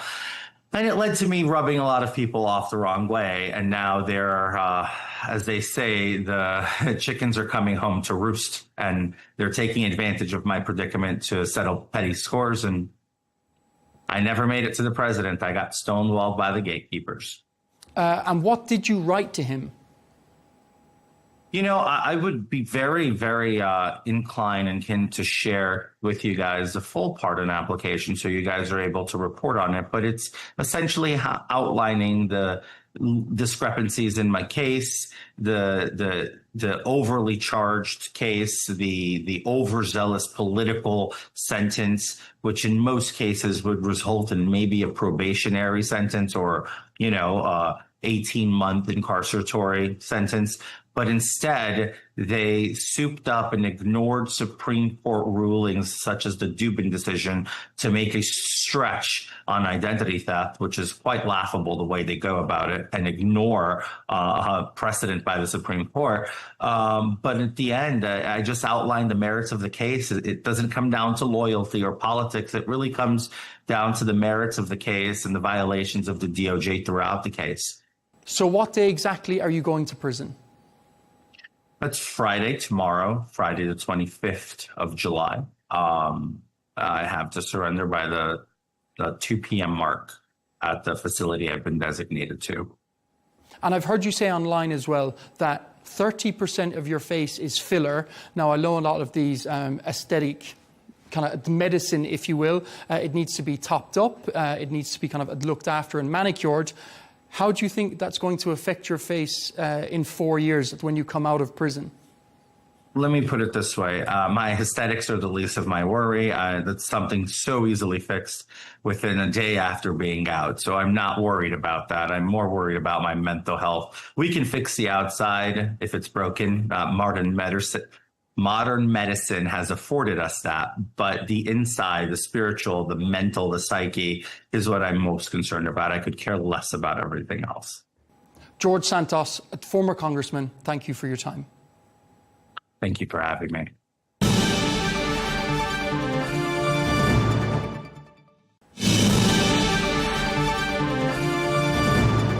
And now we're turning to business news, where I'm joined by Kevin O'Leary. It's Mr. Wonderful himself, the Shark Tank star. He's joining me live from Muskoka in Canada. It's great to have you with us, Kevin. Bitcoin is absolutely surging at the moment. It just hit $123,000. Is Trump now officially the Bitcoin president? Well, certainly administration has changed the whole tonality on crypto, digital payment system. The recent passing of the Genius Act, basically the old Stablecoin Act, has made this law in the U.S. So the momentum towards crypto and digital payment is completely reversed where it was just 12 months ago. And so this is exactly why you're starting to see both digital payment systems, as in stable coins, and of course risk assets like Bitcoin, well, basically surge. I mean, if you look at Circle stock, and I have to disclose I'm a shareholder from way back in that company, they issued USDC. They obviously were the beneficiary of the passing of the Genius Act, and that stock has gone from when it was issued, I don't know, 5-6 years ago at $10 a share to over 200. And so you start to measure two things about the digital market. One is the actual assets themselves, stable coins, digital payment systems, potential use in foreign countries where there's not a lot of stability in their existing domestic currencies. That's one big market. And then, of course, you've got what's going on in taking on Bitcoin as a position like digital gold, as many people have called it. But in addition to that, we've also seen a surge in all the infrastructure around crypto, AI, data centers, exchanges. If you look at what's happened with Robinhood, who just recently bought WonderFi, one of my companies out of Canada, Coinbase, these are all part of this ecosphere. And then you had this digital executive order Trump put into law yesterday to kind of push forward the idea of more power for all things digital. And I mean, everything about this market since you and I last talked has changed 180 degrees. It is a very, very, very prolific and active sector right now in a way that it's never been before. And how sustainable is this? Are we expecting another crash at any point? I don't think it's going to be that way now. Remember, this was considered a rogue asset class only 36 months ago. It's now moved right into the forefront of managers and sovereign wealth funds, et cetera. I think the game changer, the waterfall effect, was to actually get a law passed around something crypto, and that was the Genius Act. It's just a game changer because so many people said this will never get through on a bipartisan basis, and it did. It's law. It's signed into law. And I think the potential for what, this is basically digitizing the American dollar in perpetuity, and it's used already for price discovery on most commodities, oil and gas and gold and timber and everything else. So now you have it in digital form, and it makes payment systems far more efficient, currency trading far more efficient, and gives an option. Let's say you're living in Turkey or in Venezuela or in Chile, and you're not comfortable with, even as an individual, you're not comfortable holding the volatility of your domestic currency. Well, you could get a USDC, a stable coin. Now, it may not pay you interest, but it's certainly more stable because it's backed by short duration U.S. treasuries. And so I think you're going to see a lot of activity. And the companies that are issuing them, if they don't have to pay the treasury yield, which is about 4.1%, 4.2% right now, that's all profit to them. So I really think this is a game changer. And for me, anyways, I've allocated certainly Circle stock. Tether's another way to play it. Although, remember, this new law forces transparency and audit. And so to the extent that you can survive these audits, and I think for me anyways, in my decisions, I'll go with Circle, a domestic U.S. company that's already been scrutinized by the SEC. So there's just so much going on, and I think you're wise to be tracking this because the amount of capital coming into this space is measured in the billions now. And is it the end of fiat currency as we know it? The future is AI, the future is online. Is this the end of currency as we know it and a move towards cryptocurrency? I don't think so, and I'll tell you why. It's the same analogy that TV would destroy radio decades ago. It never happened. There's a use case for currency, fiat currencies. The Canadian dollar will probably remain the Canadian dollar, the U.S.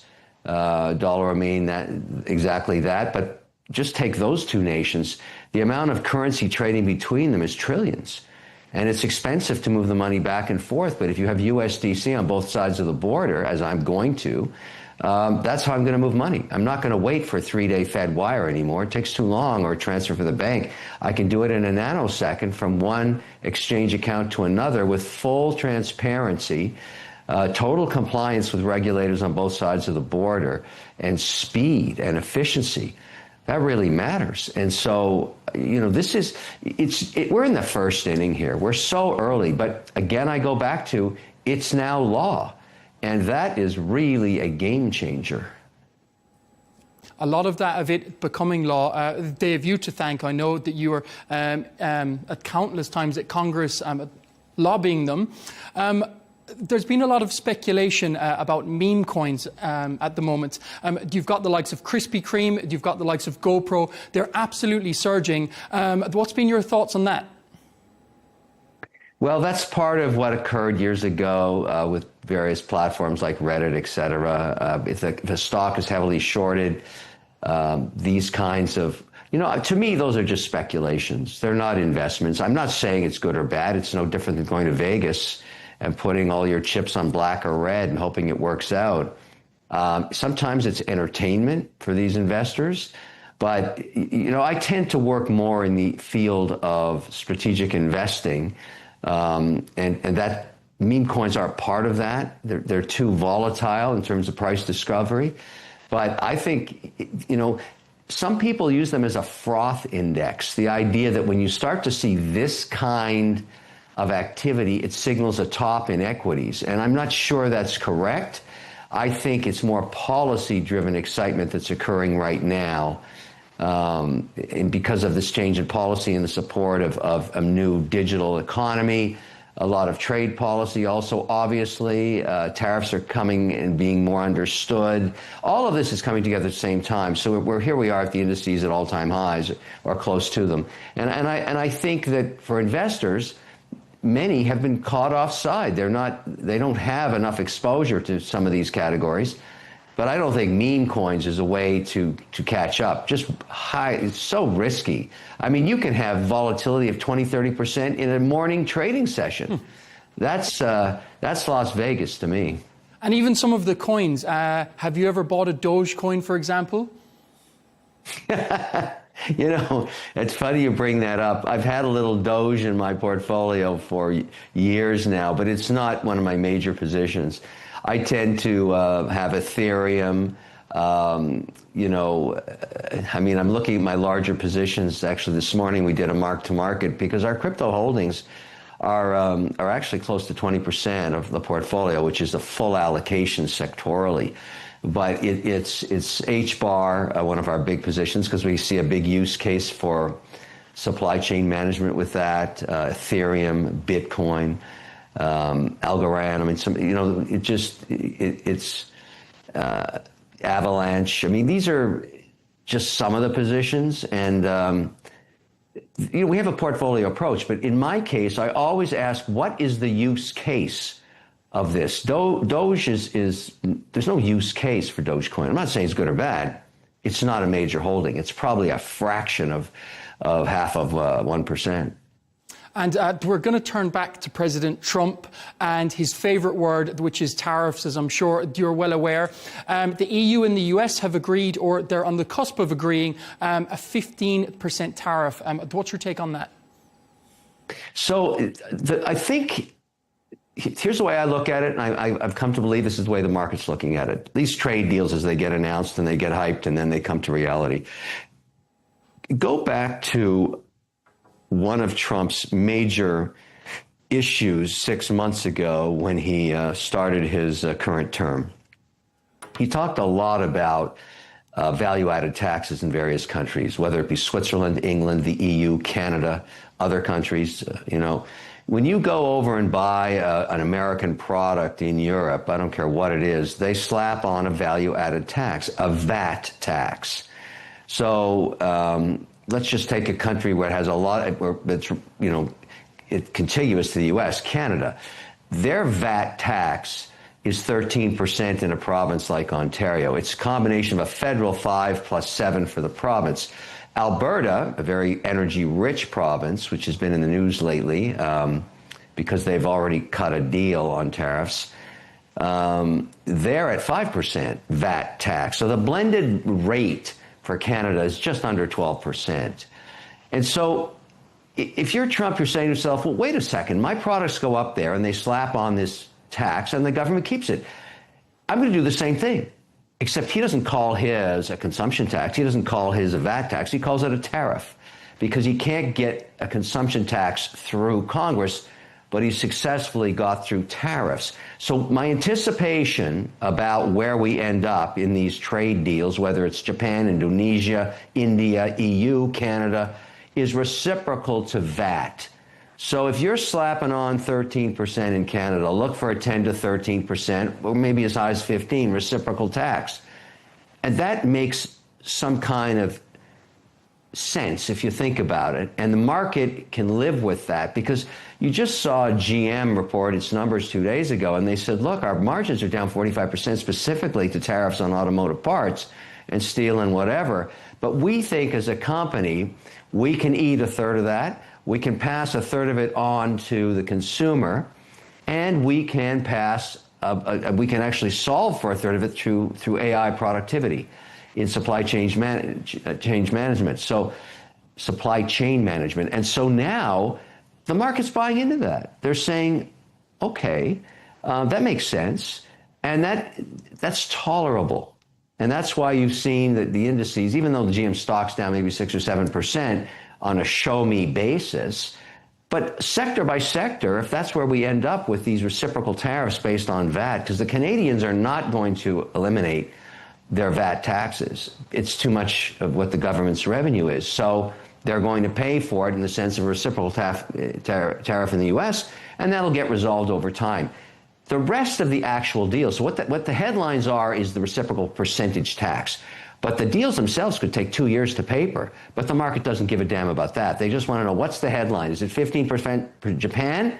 Is it 13% to Canada? Is it 10% for the EU? And within these deals are certain areas where there's a variance because, for example, if the U.S. is importing a rare earth they can't manufacture themselves, it makes no sense to tariff it. So you're going to start to see exceptions like that in the fine-tuning of these deals. And again, the market has absorbed it and is comfortable with it and understands it. And so to that extent, this policy has been successful, at least so far. Now, will it show up in inflation? Maybe. And that's why the Fed has remained hawkish and they haven't given what Trump wants. Fed cuts, even though he's been jawboning it. But they have reason to be concerned because it was very clear that, for a long period of time, I don't think General Motors can absorb the full hit, and it's going to push the cost into the market. To what extent that fuels inflation, yet to be seen. So all of these are being absorbed. And speaking of General Motors, as you just did, if we're speaking about the auto industry, we can't ignore China. Their EVs are booming around the world. How can the legacy the manufacturers, like you've got Ford in the US, you've got all of the European at BMW, at the Mercedes. How can they cope and how can they fight back? Well, reciprocal tariffs are going to be used, not just in the US. I mean, there's a bigger narrative going on with China. We have all these deals going on with most of, call them 18 large trading partners with the US, but China's an exception. It's a different basket.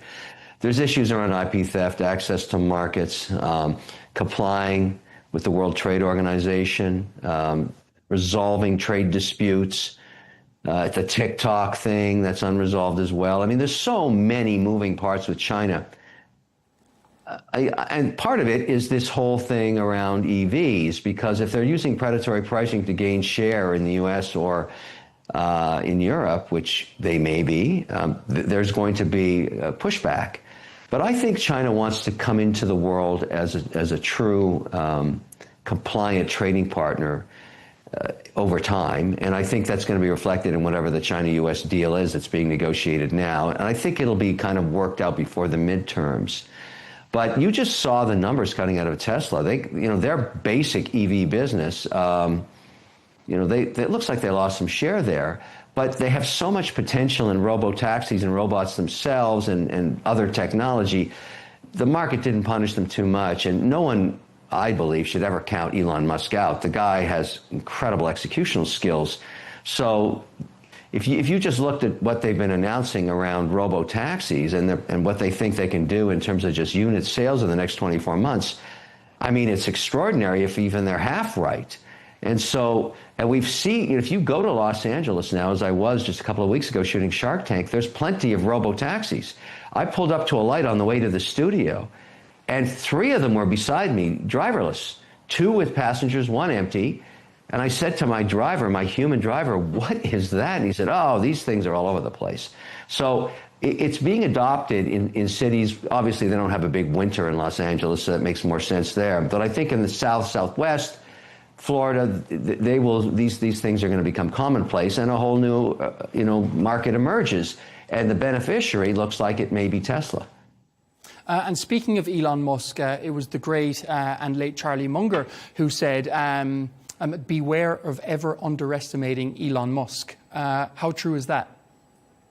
Well, I'm on the record. I think he has extraordinary skills. He's controversial. I've met and worked with some of the people that he employs. They are extraordinary individuals. I mean, his teams are talk about a company. If you think about the aggregate of what he does, it could be SpaceX, or it could be robotics, it could be Tesla, it could be Starlink. But when you meet the executives in these companies, you start to understand his philosophy. They set goals, and normally as you scale and you become a larger company, you get a bureaucracy that tends to slow down decision-making or executional timelines. That doesn't happen in Musk companies, and it's very difficult for others who work with them to understand how they work. And yet they've done it successfully. A lot of it has to do with what I call the signal-to-noise ratio. And I learned this from Steve Jobs back in the early 90s. Because I made a lot of his educational software for his platforms on the Mac in schools, 110,000 school buildings. He was 80% of his day was focused on getting 3 to 4 things done in that 18-hour cycle. And anything else was noise. And he commanded for his suppliers an 80 to 20 signal-to-noise ratio. You get a mandate, you get it done. You move on to the next day, you get the mandate done. That's how he got stuff done, 80-20. I believe Elon Musk is 100% signal. I think he tolerates zero noise, and it makes it very uncomfortable, socially uncomfortable. You obviously saw what happened with Trump, or is happening with Trump. I happen to believe that these two should work their problems out. They're too important to each other, but that's an opinion of mine. I just think I've never seen an entrepreneur like him, and I'm a huge advocate. And obviously, to the extent that my companies can do business with his, I would love that. He's just remarkable because, I mean, it's measurable execution. It's not a social debate. It's either he gets it done or he doesn't. It's measurable. It's black or white. It's binary. He gets it done. The rest is noise. To just turn back to China as well, we've heard in the news that $1 billion worth of NVIDIA chips have been smuggled into China after the US, obviously it put out those export orders that they were not allowed to enter the Chinese market. How has that, I mean, it's set the cat amongst the pigeons, hasn't it? Yeah, but that narrative isn't important today as it maybe was 24 hours ago because of the executive order Trump has signed. He's come to the conclusion, and I think he's been convinced by NVIDIA management, and I think it's the right decision, that he doesn't want Huawei to take over the tech stack in countries where NVIDIA chips are not permitted to ship. So that would be a mistake because NVIDIA is not just a firmware chip company, it's a software company. And so you want all of the engineers around the world to be using American tech, the American tech stack, to be writing AI with American technology. Otherwise, they're going to use Huawei. They have no choice. And then you have the Chinese, which are not that far behind in the U.S. I mean, you think about the three countries that are leading the charge in investing in AI. Number one is the U.S., number two is China, number three is the UAE, where you are right now. And they've come up very quickly. And of course, the UAE, obviously, in the last couple of months has again endorsed using NVIDIA and the American tech stack. And you know, some of the stuff that I do with my companies is done in Abu Dhabi and Dubai. And there's a reason for it. They're very advanced. They're very efficient. It's very productive. And I think it's important that we understand that you want NVIDIA as the tech stack if you want to compete against the Chinese. I mean, we are in an AI war, an economic war, hopefully not a military war with the Chinese. We're certainly the country that has the most advanced AI is going to win wars in the future, just in terms of robotics control. And you could see how that worked recently in this Iran situation, where much of that attack was done basically digitally. And using technology from satellites and everything else, very few boots on the ground. That's the future of warfare. And in terms of investment, Saudi Arabia, $600 billion in American stocks over the future as well, investment into America, especially in AI. How significant is that? Well, I think what the administration in the U.S. is trying to do is open up the markets for investment within the U.S. Obviously, that's one of the mandates that Trump put out there, and now he's trying to execute on. Everybody understands that. But even before that, if you look at sovereign wealth and institutional investment mandates, more than 50 cents on the dollar is invested in the U.S. for a whole host of reasons. Large market, obviously, 11 different sectors, rule of law, appellate courts, transparency, the regulator, the policy there. It gives comfort for at least, you know, over 50% of most portfolios to be invested in the U.S., whether it be private equity.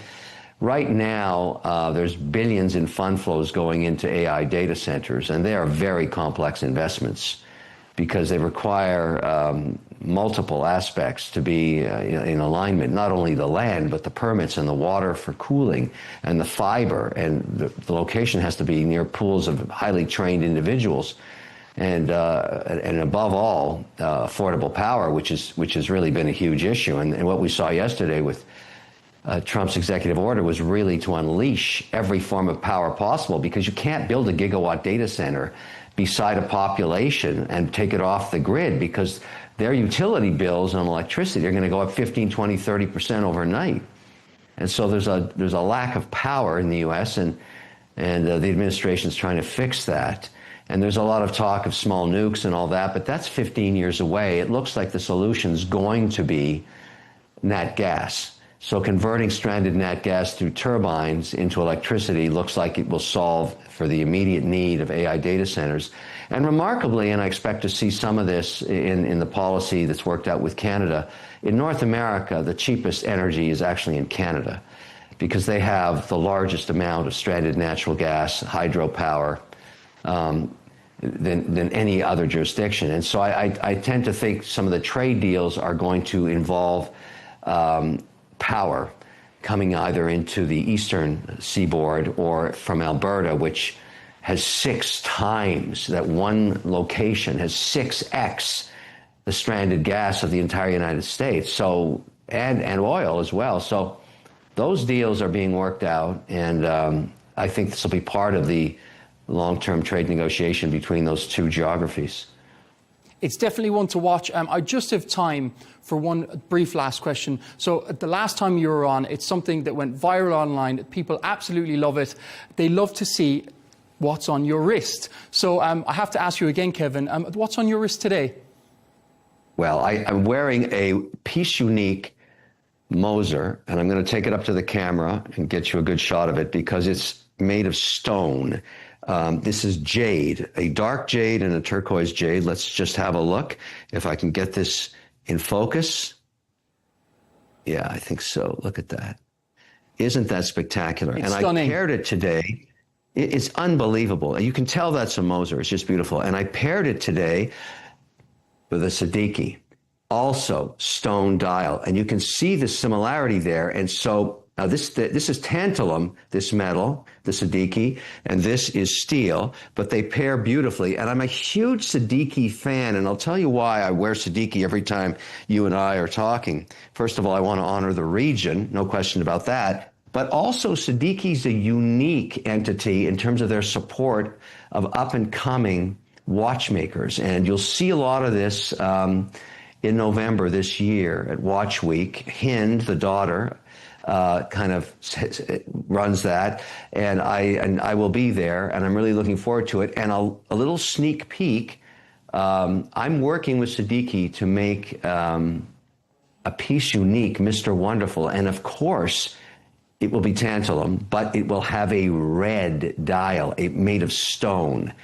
There'll only be one of them in the world, and I'm extremely excited about it. Little sneak there. We will see it Watch Week, I believe, and I'm honored, absolutely honored, because we have amazing watchmakers. There are thousands of employees at Siddiqui. Siddiqui is, there's nothing like Siddiqui in the world because it's not just a watch dealer. It's the support of the watch industry in the region, but also incredible watchmakers so they can actually make a watch like that, the unique Mr. Wonderful, and you can be guaranteed there'll be red elements to it. So that's my sneak peek, and I say to all of my friends that at Siddiqui, hello. I'm looking forward to seeing you soon, my friends. Take care. As if your watch collection already, Kevin, wasn't the best in the world, it's certainly going to improve again. Kevin O'Leary, the star of Shark Tank at the USA and investor, thanks so much for your time. Take care. Thanks so much, Kevin. You got it. Thanks a lot. Ciao. Well, as we stay focused on the war in Ukraine, let's turn now to our next guest, Sir Michael Fallon, former UK Defence Secretary. Sir Michael, you were, of course, Defence Secretary at the time of the first invasion of Ukrainian territory, Crimea, by the Russians. I just want to start by asking you what you read into the fact that President Trump is sounding rather different in his approach to the war in Ukraine compared to a few months ago, and whether you think perhaps that's generating a few sighs of relief in London and other Western capitals. Well, certainly he's now sounding much more realistic. Ending wars like this, there was talk of ending it in a day or sorting it out within a month. Ending a terrible conflict like this, is going to take time. We know that from the amount of time it took to end the Vietnam War or the Korean War. So it was never going to be something that could be done overnight. And I'm delighted to see the White House now recognises that. Secondly, I think it reflects a much harder line against Moscow. I suspect President Trump started off by thinking he could simply do a deal with Putin. And he's now learning, as we've all learned, that Putin, A, doesn't stick to his word, and B, is absolutely determined to go on fighting this war and killing civilians and bombing Ukraine for as long as he can get away with. So, for that respect, it's a much more realistic approach from Washington. And I think there will be relief here. I think, Britain and France, Russia, Britain, France, Washington, and indeed Ukraine are all coming closer together now about what has to be done to push Putin to the negotiating table and to bring about the kind of ceasefire that we all want to see. And what do you read into the change of heart with regards to Patriot missile systems, and how much of a difference do you think they're going to make to Ukraine? Well, Putin, I think, has overplayed his hands. He's continued and increased the bombardment of Ukrainian cities, and he's been killing a lot of civilians quite indiscriminately, not hitting military targets, but bombing apartment blocks and hospitals and children's nurseries and the rest of it. And I think that has certainly shifted the mood in Washington, that this kind of slaughter can't be allowed to go on. And that's what's driving now, I think, a coalition, really, between Europe and the United States, that we've now got to get Putin to end this war.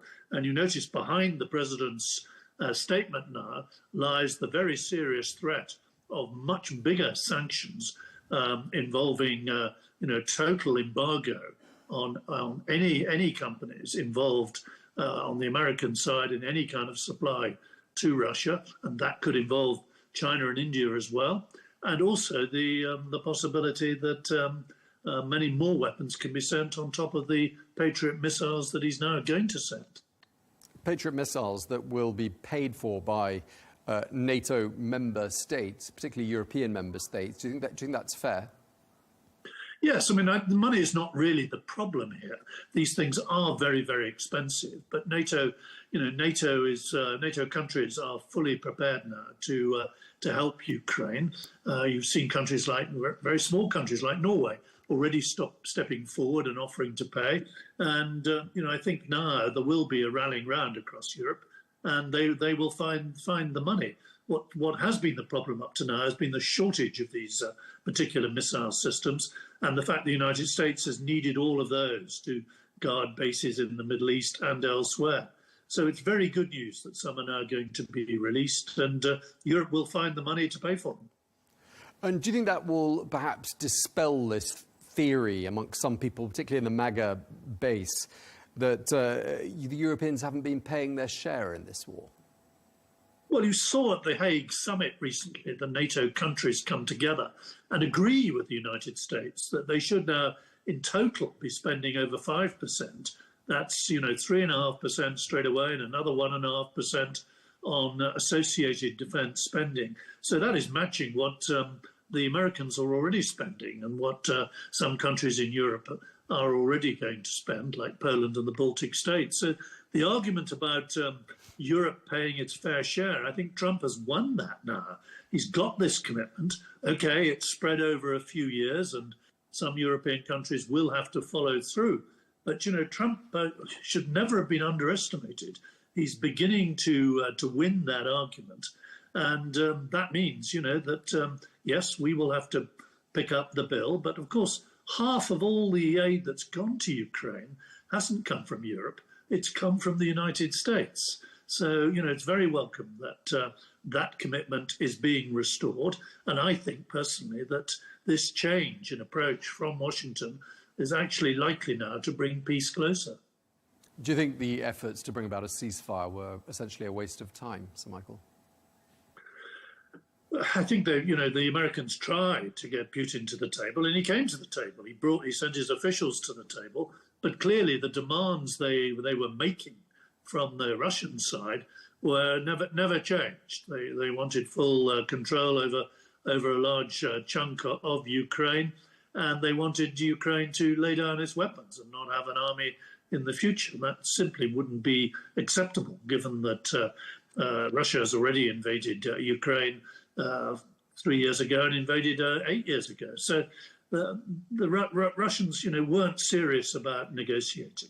Now they face the prospect of much more serious international sanctions, and indeed the coalition, France and Britain and indeed the United States, are now looking again at those frozen Russian assets to see how some of that money can be released now to help restore Ukraine once any ceasefires are agreed. So, Russia now will have to reconsider its position, and we'll see in the next few days and weeks whether they are prepared now to negotiate some sort of peace. This pressure will certainly have helped. I mean, Russia's economy has so far managed to surprise quite a lot of people. They've avoided a deep recession. But the indicators that I've seen, the latest indicators, not looking quite so good for the Russian economy, certainly on the growth side, in terms of consumer spending. I mean, could this really be Russia's Achilles heel? Well, we perhaps underestimated the extent to which the Russians could keep their economy going. When they've devalued several times. They have managed to sell their oil and gas elsewhere, and they have managed to convert a lot of their industrial effort into a war machine. But they do have now very high inflation, they have very high interest rates, and any further squeeze on their ability to sell their oil and gas on the international market is going to hamper them. And you saw the recent agreement in Europe that there will be a further crackdown on Russia's shadow fleet, the way they have been getting out their oil, retankering it and selling it surreptitiously on the grey market.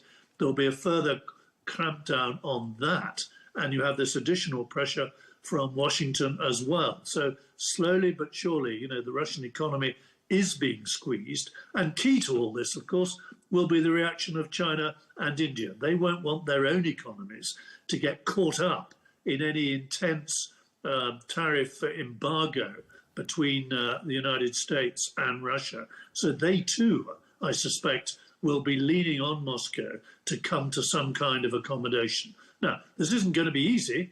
Russia has declared its war aims, hasn't budged from them. It's not going to be easy. Ending wars isn't easy. But, I'm more hopeful now than I was a few months ago. Yeah, I mean, you make a point there that I wanted to ask you about. I mean, has Russia made a single concession, and viewed from your perspective, during the course of these 6 months of attempts by the Trump administration to bring about a negotiated settlement? No, they haven't moved from their original position. They certainly want control of all the areas that they currently hold. They want to have a kind of veto on any government that's formed in Kyiv. And above all, they want to completely dismantle, not just stop Ukraine joining NATO, but they want to dismantle NATO's military. Now, none of that is ever going to be acceptable, because it simply means that Russia could come back for a third time, a third invasion in a few years' time, in 5 years' time, in 10 years' time. So, we're pretty determined now in the West that we've got to have a settlement that is lasting. And that's why we've been working this side of the Atlantic on a reassurance force that would go in there as soon as there is any kind of ceasefire and make sure that, that any settlement that's being agreed can actually last, and that as far as possible, any borders that are finally agreed in any final agreement are there and properly protected.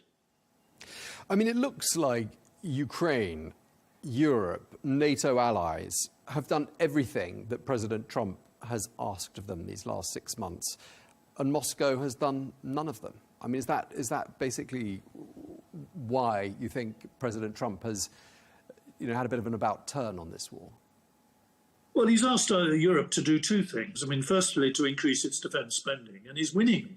Almost all the European countries are now quite dramatically increasing their budgets, even at the cost of some of the public policy and welfare programs that they would otherwise have spent the money on. There's been a massive increase in defence spending, for example, in Germany, which really will, alter the kind of military power balance in Europe. So Europe has responded to Trump. And his second point, Europe has started to take more responsibility for the problem and not simply left it to a high-powered discussion between Moscow and Washington. Europe is now ready to put a reassurance force in there, is now deploying the interest on Russian assets, not yet the assets themselves, but is now using some of the interest on those assets in frozen Western accounts to help Ukraine, and is now spending quite a lot of money in purchasing and sending Ukraine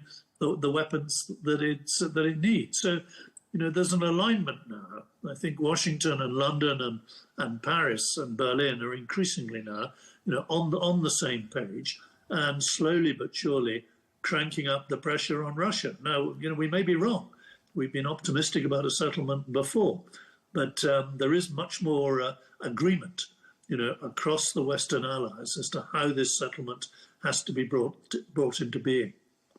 Yeah, and just lastly, I mean, just to really sort of summarize everything you've just been saying, I mean, having Ukraine's allies singing from the same song sheet looks and sounds a lot more likely to yield results than having them saying and doing a whole lot of different things, which is where we were a few months ago. Would you say we were? And there was a lot of shock in Western capitals about the way Zelensky was treated on that visit to the Oval Office. But we're a long way beyond that now. There have been meetings and calls between Zelensky and President Trump, and there have been many now meetings between Western leaders in London and Paris and in Washington. So we do have a coming together, and all of that, it was necessary because it's the only way in the end to put pressure on Putin as the Russian leader to now have to face some realities and to either moderate his demands or now, for the first time, really feel the international heat, real pressure on his economy, and pressure that won't just involve the Western sanctions, but will involve increased sanctions from the West and quite possibly a disruption to the trade he's doing with countries like China and India as well. Okay, well, thank you very much indeed for your time. Always a pleasure talking to you. Sir Michael Fallon, former UK Defence Secretary. Thank you very much indeed.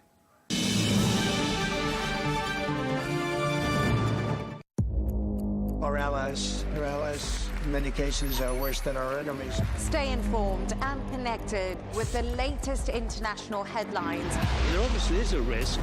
From breaking news to in-depth analysis, it would appear that this war is coming to an end. Who buys this stuff? Investors, pension funds. We deliver the most important developments straight to your screen. Iran always wanted to deal with militia. Join us for compelling, expert-driven conversations. A curfew order has been established. And an insightful look at the issues shaping our world today. There are a lot of proposals about European architecture for security. I'm Leigh Ann Gerrans, and this is W News. We dealt with this when I was Chief of Staff in the first term. Where you don't just hear the headlines, you get the full story. We can speak to Saud Al-Soleimani, who is the country lead and head of capital markets for Saudi Arabia at JLL. Thank you very much indeed for taking the time to speak to us. Thank you, Tom, and pleasure to be here. And I'm delighted to be hosted by you today to go over one of the very interesting topics in Saudi, actually on a global level as well, which is the Saudi real estate market. Yeah, absolutely. Lots to talk about. Let's start with an overview of what you're seeing with regards to property prices, both in terms of rental and sales. What are the key trends you're seeing in Saudi's big cities? Well, it depends on the asset class. Without a single doubt, the office has been the hottest in terms of price increases, followed by land prices over the last few years. But now with all the government regulations, it started a little bit to be more mature and stabilized, and to start to be reduced a little bit over the past 2 months, I would say. The retail has been almost stable, some decline on the lower quality bit. So it's not as fast in terms of pace and the other sectors. When it comes to industrial has been witnessing significant growth due to the limitations of the available quality supply. And for the hospitality, there's been a significant shift toward Riyadh over the last few months due to all of the events and conferences are being hosted. And finally, when it comes to the residential, Riyadh and Jeddah are a bit ahead of the curve, but Riyadh again been witnessing a significant increase over the last few years due to the massive relocation of population internally within the kingdom to Riyadh, a migration, and international expats. Okay, that's really interesting. Clearly, lots of new supply in the commercial space, especially in big cities. Is that catching up with and matching demand, would you say? Well, at the moment, when it comes to office space specifically, the answer is not. It's not catching up yet because there are several factors. One, the supply is coming slower than anticipated.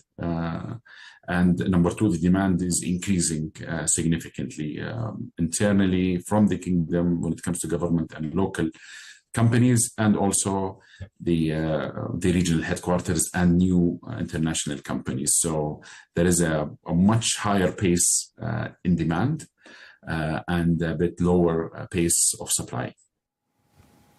Okay, well, when it comes to what's driving demand for commercial space, which are the main sectors you're seeing leading the way? Well, it goes across the board, starting from the professional services, consultancy services, international and local banks, government entities, oil and gas, especially in the eastern region. They have their own requirements and normally big office space requirements. Law firms as well. There are lots of international law firms entering the Saudi market over the previous few months. So that also a key sector within the office market. Okay, and tourist numbers set to reach 150 million people by the year 2030. You've got lots of big events in Saudi Arabia as well coming up. I mean, across the whole hospitality sector, is there enough capacity for all those people? Well, the answer is, as of today, the current hotels wouldn't be sufficient for sure, to your question. However, given all the upcoming supply, mainly driven by the large-scale and giga projects, we believe the future outlook will be stable in terms of supply versus demand across the board, either in Riyadh or Jeddah and Eastern Province, or let's say the smaller tier cities, because there are many future supplies coming to the market. So we believe all what has been anticipated as of today, plus the upcoming years, will be able to catch up with the demand for the 150 million. Okay, so huge projects, obviously, as well, supporting Vision 2030. They're attracting lots of investment, I'd imagine. Is it mostly domestic or international capital that they're attracting? Well, actually, there is a huge demand for income generating over the few years, actually. So from an income generating perspective, there is a huge demand from both local and international, but unfortunately, the current existing liquid income generating assets, high quality, are very limited. So this has been witnessed. We've had to, we were mandated to sell one of the very prestigious compounds in Riyadh, and the amount of demand on it was just unbelievable. We couldn't expect the demand that we had locally, regionally, and internationally. So that was a great example. And for the development projects, I would say at the moment, locally and regionally, are most of the investors, because development comes with its own risks. And for internationals, it's normally they start with income generating, or they come as financiers, private debt, and then they put equity. It's a normal trend that we've been witnessing in almost all countries that had construction boom. So international started to come, but mainly on a private debt element rather than pure equity. However, we've seen some, they already did it, but it's becoming increasingly toward income generating, especially that most of them are aware that today there are lots of income generating assets will be coming to the market soon. Mr. Al-Suleimani, as we've been talking, we've been discussing the exciting projects coming up in Saudi Arabia, huge projects like NEOM, the Red Sea project, the King Abdullah Financial District. How involved is JLL in those big projects? Well, we we are proudly engaged on the majority, if not all, the large-scale and mega projects. We normally don't mention names for confidentiality reasons, etc. However, we are engaged across the board.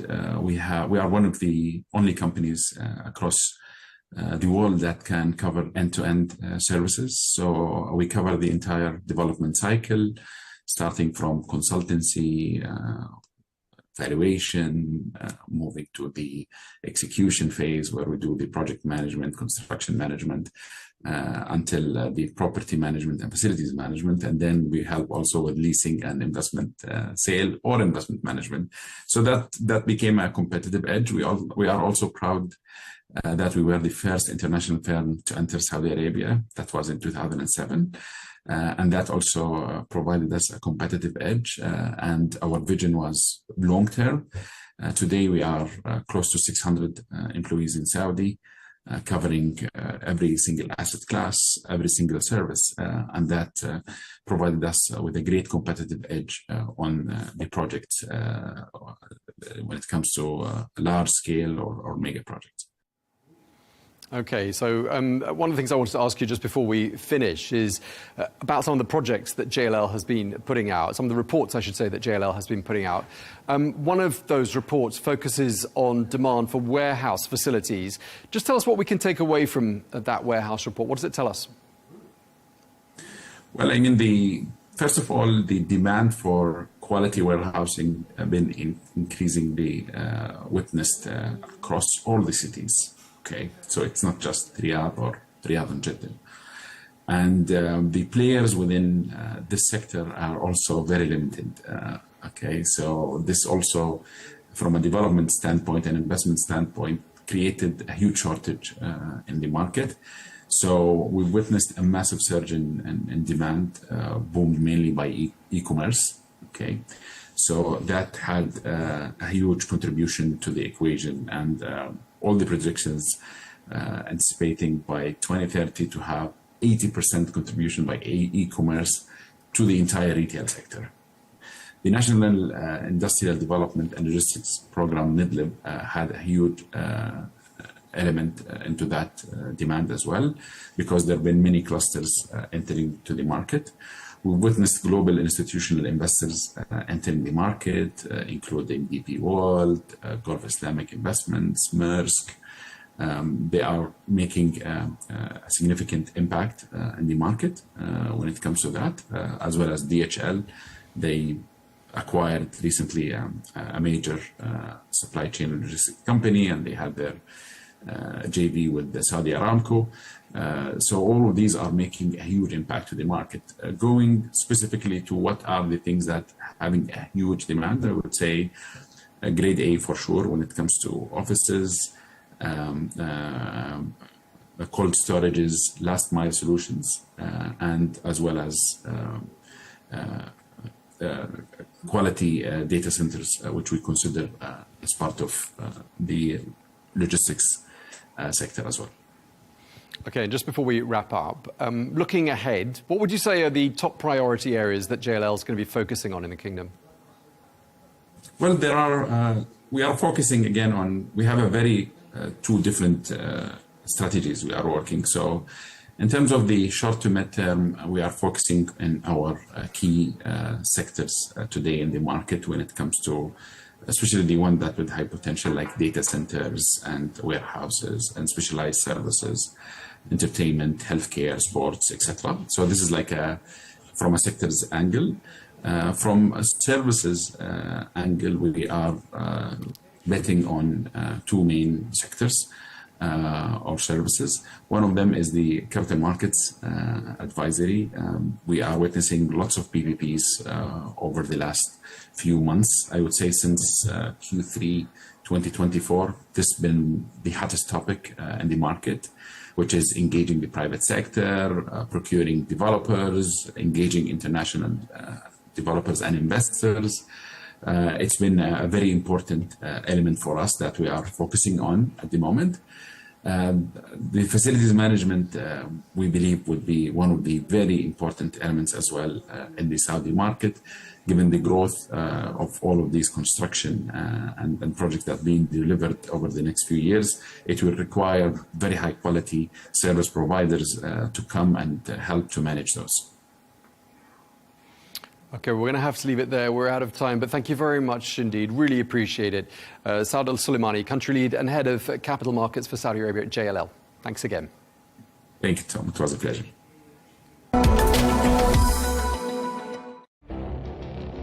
It feels like decades are passing by in a matter of weeks. Seismic shifts in the world order. Never, ever will be part of America. With so much happening and so much noise. Whether it's political upheaval, Canada has been ripping us off for years. economic shifts or social movements, And no one wins from tariffs. I think America can be more friendly to the rest of the world. For in-depth analysis and all the latest developments across the globe. To have an inclusive policy together. The meetings with Hamas gave me some hope. We're in another nuclear arms race. the most important development straight to your screen. Welcome to the dressing room. I'm on my own. I need backup. And an insightful look at the issues shaping our world today. It was not going to happen, that war, and it happened. Join us on Arabiya News, where the world talks.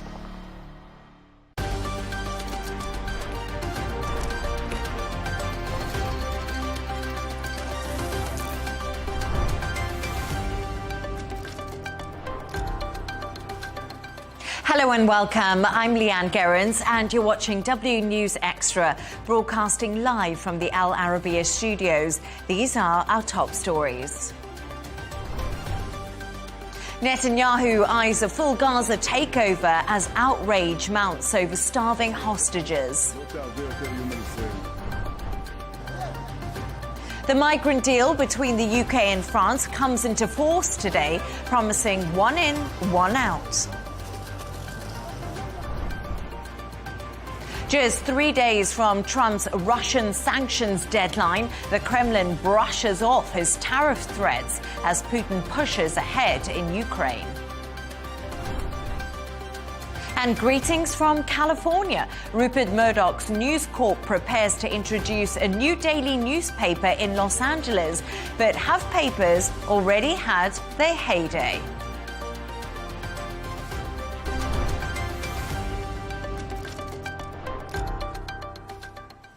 Now, Israeli media says Prime Minister Netanyahu has decided to fully occupy Gaza and has called on his security cabinet for approval. Critics are accusing him of dragging out the war for personal survival, with the former PM, Ehud Barak, calling it a war of deception. Meanwhile, aid groups have warned that conditions in Gaza are dire and families of captives are slamming Netanyahu for rejecting a potential ceasefire deal. Earlier, I spoke to former Palestinian Minister Dr. Ghassan Al-Khatib. I asked him what the solution was to end the conflict. The use of force and the violation of the basic human rights of the Palestinians in Gaza is not going to bring them nearer to peace and security, put aside the release of their hostages. The way to achieve the declared Israeli objectives of peace and security and release of hostages is to respect the basic rights of the Palestinians, is to end this genocide process that has been going on for 2 years, and try to engage in a political process that can promise the end of the Israeli illegal occupation. To discuss this and all of today's stories, I'm joined in the studio by Dubai 92 presenter and friend of the show, John O'Hayes, and Al Arabiya editor, Wissam Kiruz. And he joins us all the way from Riyadh. Wissam, a pleasure to have you on. What are we expecting to happen following Netanyahu's security cabinet meeting when it happens at some point this week? We have been expecting this to happen tonight. It might happen now on Thursday. We have some reasons to believe that the information and leaks that we have been reading in the Israeli papers are leaked from the entourage of Netanyahu himself. The leaks say clearly that Netanyahu and his most close allies politically and in the security field are considering a full occupation of the Gaza Strip. Let's not forget that the Israeli forces now occupy almost 75% of the land of the Gaza Strip, which is already significantly small. And if this is to happen, it will reach 100%. And it will mean that we will be seeing some fighting and some violence within areas very close to where the hostages are held.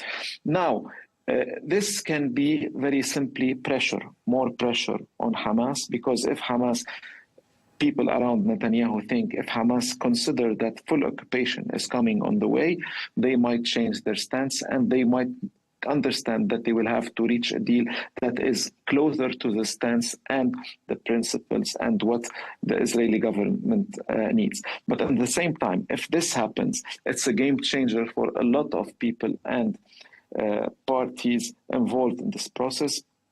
Parties like Qatar, like Egypt, like America, and like others who were still believing in the possibility of a deal and who are now realizing that there is a collapse of the whole process of a ceasefire in Gaza.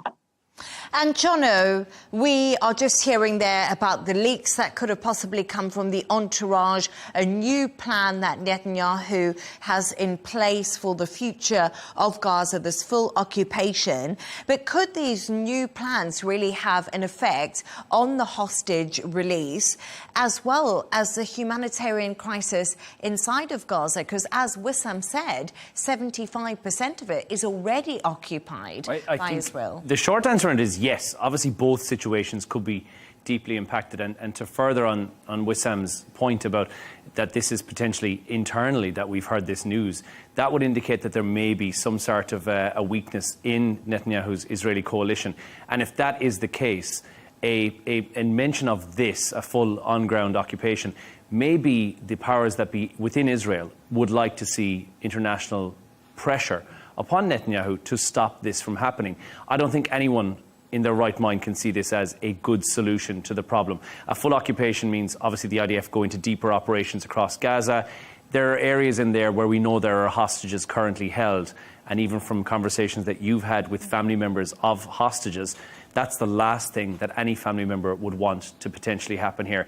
A full military push like this will leave fewer diplomatic options in the long run for Netanyahu as well, which of course leads to greater civilian suffering. We already know of the famine and the aid agencies who are on the ground having a very difficult time in getting that aid to the people who need it most. That will only be made more difficult, if not, in fact, almost impossible, should we see Israel go on a full on-ground offensive in the Gaza Strip, which I think is where, as we said, between hostages being in the crossfire, between the humanitarian crisis that will deepen because of this, and then obviously reducing the number of options that Netanyahu then has as a resolve, this can only spell bad news. And also, of course, there's the IDF, which have been involved in this war against Hamas since the beginning. Exhaustion when it comes in there, when you look at the troops. But earlier, as I did mention, I did speak to Ruby Hen, the father of an Israeli hostage in Gaza. He told me what life had been like for him and his family. Take a listen. The International Red Cross have not been provided any access to the hostages, not provide any type of medical attention. I have no acknowledgement from Hamas to this day about the fact that is he in their possession, and B, what his physical status is. And I hope that you agree with me, and I am sure all the viewers would say that is the lowest type of psychological terrorism that any parent can endure. And Wissam, Also, Ruby Hen earlier, when he was speaking to me, he did say that the family of hostages and the families had met with Steve Witkoff on Saturday, so last Saturday, not that long ago. And what he did say to me was he was really shocked when Netanyahu announced his plan of full occupation of Gaza, because apparently Steve Witkoff had told them they had a very different plan in place, and the plan in place was to get the hostages back and for a ceasefire deal, and that's basically where the US was. So are there big splits within Israel and the relationship between the US and Israel when it comes to Gaza?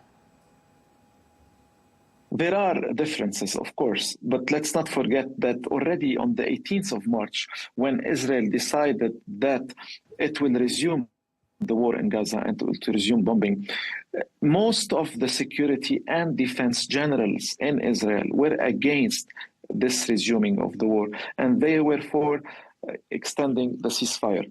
Now, having said this, it's an interesting and ironic parallel that we can see today itself between something happening in Israel and something happening in Lebanon. We have the cabinet meeting in Israel today. It was postponed to Thursday in order to say what they will do for Gaza. And Lebanon, we had the Lebanese cabinet meeting today and then postponing the final decision till Thursday to discuss the matter of disarming Hezbollah after the war with Israel. Now, why I'm making this parallel? Because we can see the limits of pressure. I mean, Israel has been exerting a lot of military pressure on Gaza, on the population, on everyone. We have 60,000 people already died. We have starvation going on. And yet the limits of this kind of pressure, we can see the limits of this pressure. At the same time, we can see the limits of logical reasoning when it comes to the so-called resistance movement, whether in Lebanon or in Gaza, where they have a completely different logic, where it's not about how many people die, it's about maintaining, sustaining what they see as resistance in front of Israel. So this is very, in a way, of course, it's unfortunate, but at the same time, it is giving more room for some fringe within the Israeli system who still believe till now that there is a window within this war that will allow somehow to get rid of part of the Gaza population, whether in deportation or in any way. So we have people in Israel who still believe that this war presents a valuable option and possibility to change drastically the way Gaza is next to Israel forever. Unfortunate, because these people are feeding on the lack of logical reasoning and the ideological reasoning that is happening on the other side. On the split side of that as well, what you're looking at is the supporters of Israel who say military control and the strategic clarity is not quite there just yet. And everything that's been tried so far, supporters will say that these half measures have not worked. And so it may be seen from the Israeli point of view that full control could eliminate any remaining Hamas strongholds. Now, what we're being told from people inside Gaza and even from the 600 people who just yesterday called upon the US to interject and say, right, and these are, by the way, as we mentioned, former Israeli ministers who have said Hamas is totally destroyed and there is nothing left in there to do. But we know that there are still strongholds that exist within Gaza. So supporters of Israel will say that, yes, unless we go on ground, the total occupation is going to send that message that Israel is willing to go the full distance in order to end this war with Hamas. And, Jono, I think the big concern there is Hamas might actually be weakened significantly militarily, but it's the ideology of Hamas within Gaza, and has that grown and become more radical due to this war with Israel, that a lot of questions are still being asked about it. And I think it seems that way as well. There is, obviously, you take out members of Hamas and you've reduced their numbers. But like you rightly said, there is an ideology that still exists, which I think Israel sees as a major stumbling block for them as well. The international pressure is one thing, but I don't, and we've discussed before, if Netanyahu really wants to see an end to this war, this move may get us closer to the end of the war, but I don't necessarily think it's the right way to go about it, and that's the concern. Jono and Wissam, stay right there as we move on to another story now. A new one-in, one-out scheme will let the UK send some new Channel arrivals back to France while taking in the same number of vetted asylum seekers with ties to Britain. Only new arrivals will be eligible and those caught crossing will be detained immediately. So, Jono, this is a really big story in Europe. We can't, deny that. Immigration is a hot topic when we look across European countries. But over 25,000 people have crossed the Channel this year to date alone. That's 49% higher than last year in 2024. I mean, will this scheme, they've tried so many, will this scheme actually stop the boats or help the migration issue? It's very unlikely to stop the boats. What we're seeing currently is, I think, a direct result of this Franco-Anglo relationship that's been reignited and somewhat of a middle ground to try and seem like something has been done about the migration project, the migration problem. However, what we're also seeing is this one-in, one-out, which is such a bizarre pilot scheme. 50 people a week will be sent to France. The cap on this, 2,600 people a year. Given that 25,436 people have made that crossing so far this year, that really doesn't even touch the side of the numbers that need to be sent to wherever they need to go. But it's an unusual project in that what we're seeing is we're going to see asylum seekers brought from France to the UK and sent back will be people who are there as illegal immigrants. What you now have to take into consideration, what the British public are concerned about, is where's the cost being saved? Because one of the main reasons, and certainly going into government, when Keir Starmer went into government, he said he would stop the boats. We are now quite a long stint into his tenure in number 10 in Downing Street, and we haven't seen the results just yet. The one-in, one-out policy is taking somebody who's costing the UK 10 to 15,000 British pounds per year and sending them to France. And instead, we're now going to bring somebody in who's an asylum seeker costing 20 to 40,000 pounds per year and letting them become a problem in the country. Is this solving the problem? Absolutely not. The deficit in the budget is already so astronomical that the UK doing this is likely to just even widen that gap further again. So I think people in the UK are rightly annoyed and rightly thinking, where's the win for us on this one? Because it certainly won't stop the boats here and now, because that's a smuggler issue that is far more deep-rooted. It will be a stepping stone, and I would hope that in the next 12 months we'll see something even greater than that again. But by the time those 12 months have gone by, or 6 months have gone by, if another 25,000 come in, we'll now have a 7 to 8 year backlog on a one-in, one-out policy, which clearly won't work. And what's really interesting is when the government was pressed on this today, the Labour government in the UK, who've been in power for a year, they couldn't actually get exact figures on how one-in, one-out will work. So it might actually be less than 50 people. So we just have absolutely no idea right now how quick it will be to process these claims and send people back. It's not as easy as you come and detain and we send you back. There's a whole process behind that. But Wissam, Trump's crackdown on immigration is being applauded for being a lot more successful. Will the UK and France be looking to the US if this one-in, one-out scheme actually fails to work at all? Well, let's start by saying that one in, one out is already too little, too late for this big problem facing the continent. It's also very symbolic, very small, but it means that two countries who have been, in concurrence during the last few centuries overruling the world, they are now dealing on a very small scale on whose fish is for who and how to deal with 50 migrants every week. But it's still a good thing.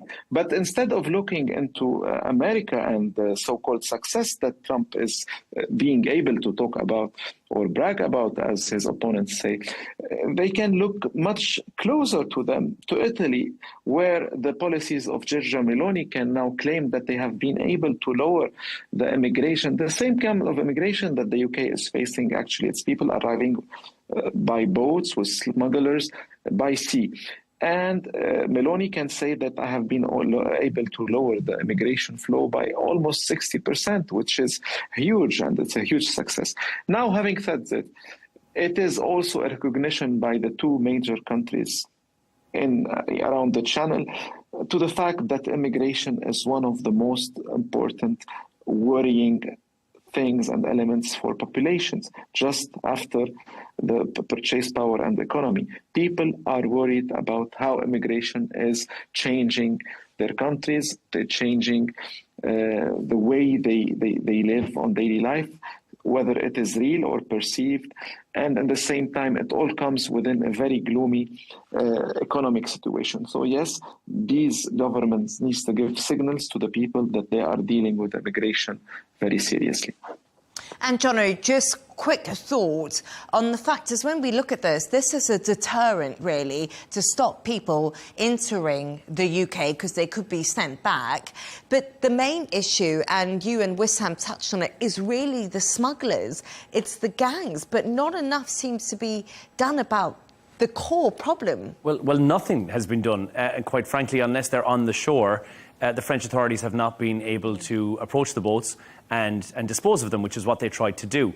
And also, regardless of what the new procedures are whereby they can go into the waters and they can retrieve these boats, which is part of this deal as well, they will diversify. And we are just weeks away from that being the case. There is so much money at stake, and we're hearing reports of it between 10 to 15,000 British pounds being paid to a smuggler for each person. Each one of these boats capable of carrying 54 people, some of them even more if they crowd them on board there. There's far too much money at risk on a £500,000 boat that is crossing the channel to not want to diversify and find another way to do it. And I think in a couple of weeks' time, we'll see that becoming an issue, whatever that may be. And also, we must remember that it's a perilous, treacherous journey across the channel. Well, in the boats they're in, yeah. It's in the boats they're in, and it might not be far between France and the UK, but people are still losing their lives every time they do try to make this journey. Thank you so much for your thoughts on that. Let's move on now. And there's just 3 days to go until President Trump's Russian sanctions ultimatum, imposing 100% tariffs on countries who buy their oil. Earlier today, the US president told CNBC he believed energy prices would go down if Putin stopped killing people. However, sources close to the Kremlin say Trump's threats will not shake the Russian president's goal of capturing 4 regions of Ukraine. Wissam, so what do you think about this? If oil prices go down, Putin will stop killing people. Do you agree with what President Trump is saying? And we know oil prices are pretty much down today. They are pretty much down, and it has been basically one of the most important things that Trump has been able to maintain to launch his policies. At the same time, Russia and Putin, they have shown a lot of resilience economically. I have been recently speaking to a friend of mine in Russia and who told me, Wissam, believe me, we have the feeling, at least here in Moscow, that we are living in some of the greatest times economically in Moscow, which means that they have been able to adjust. And we believe also that whatever sanctions can be taken, Russia will be able somehow to weather. Now, we have been waiting for yet another ultimatum by Trump. Now we are talking about Friday. If this works, Trump should be putting a lot of more, tariffs on people who are dealing and buying oil from Russia and mostly China and India. Now, my first thought is that now the tariffs is now a one weapon for all, one weapon, one American weapon that Trump is using for everything. If you do something with regards to recognizing a Palestinian state, you get a higher tariff. If you sell or buy oil from Russia, you will get a higher tariff. So this one policy might not be very efficient. We have seen one serious image that is going more into the military side, which is America using or taking 2 submarines closer to Russia. Now, it's not me who is saying this, it's the Russian press and also in the West.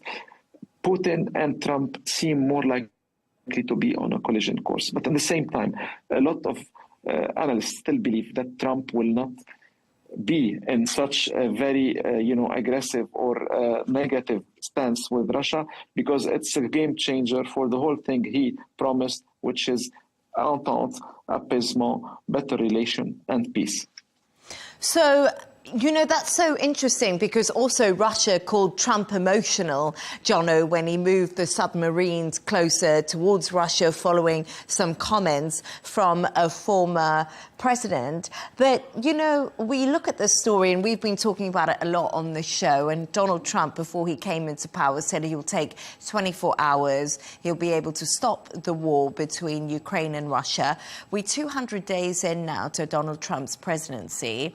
And the war, as we know, is continuing. We're still talking about talks that have been happening.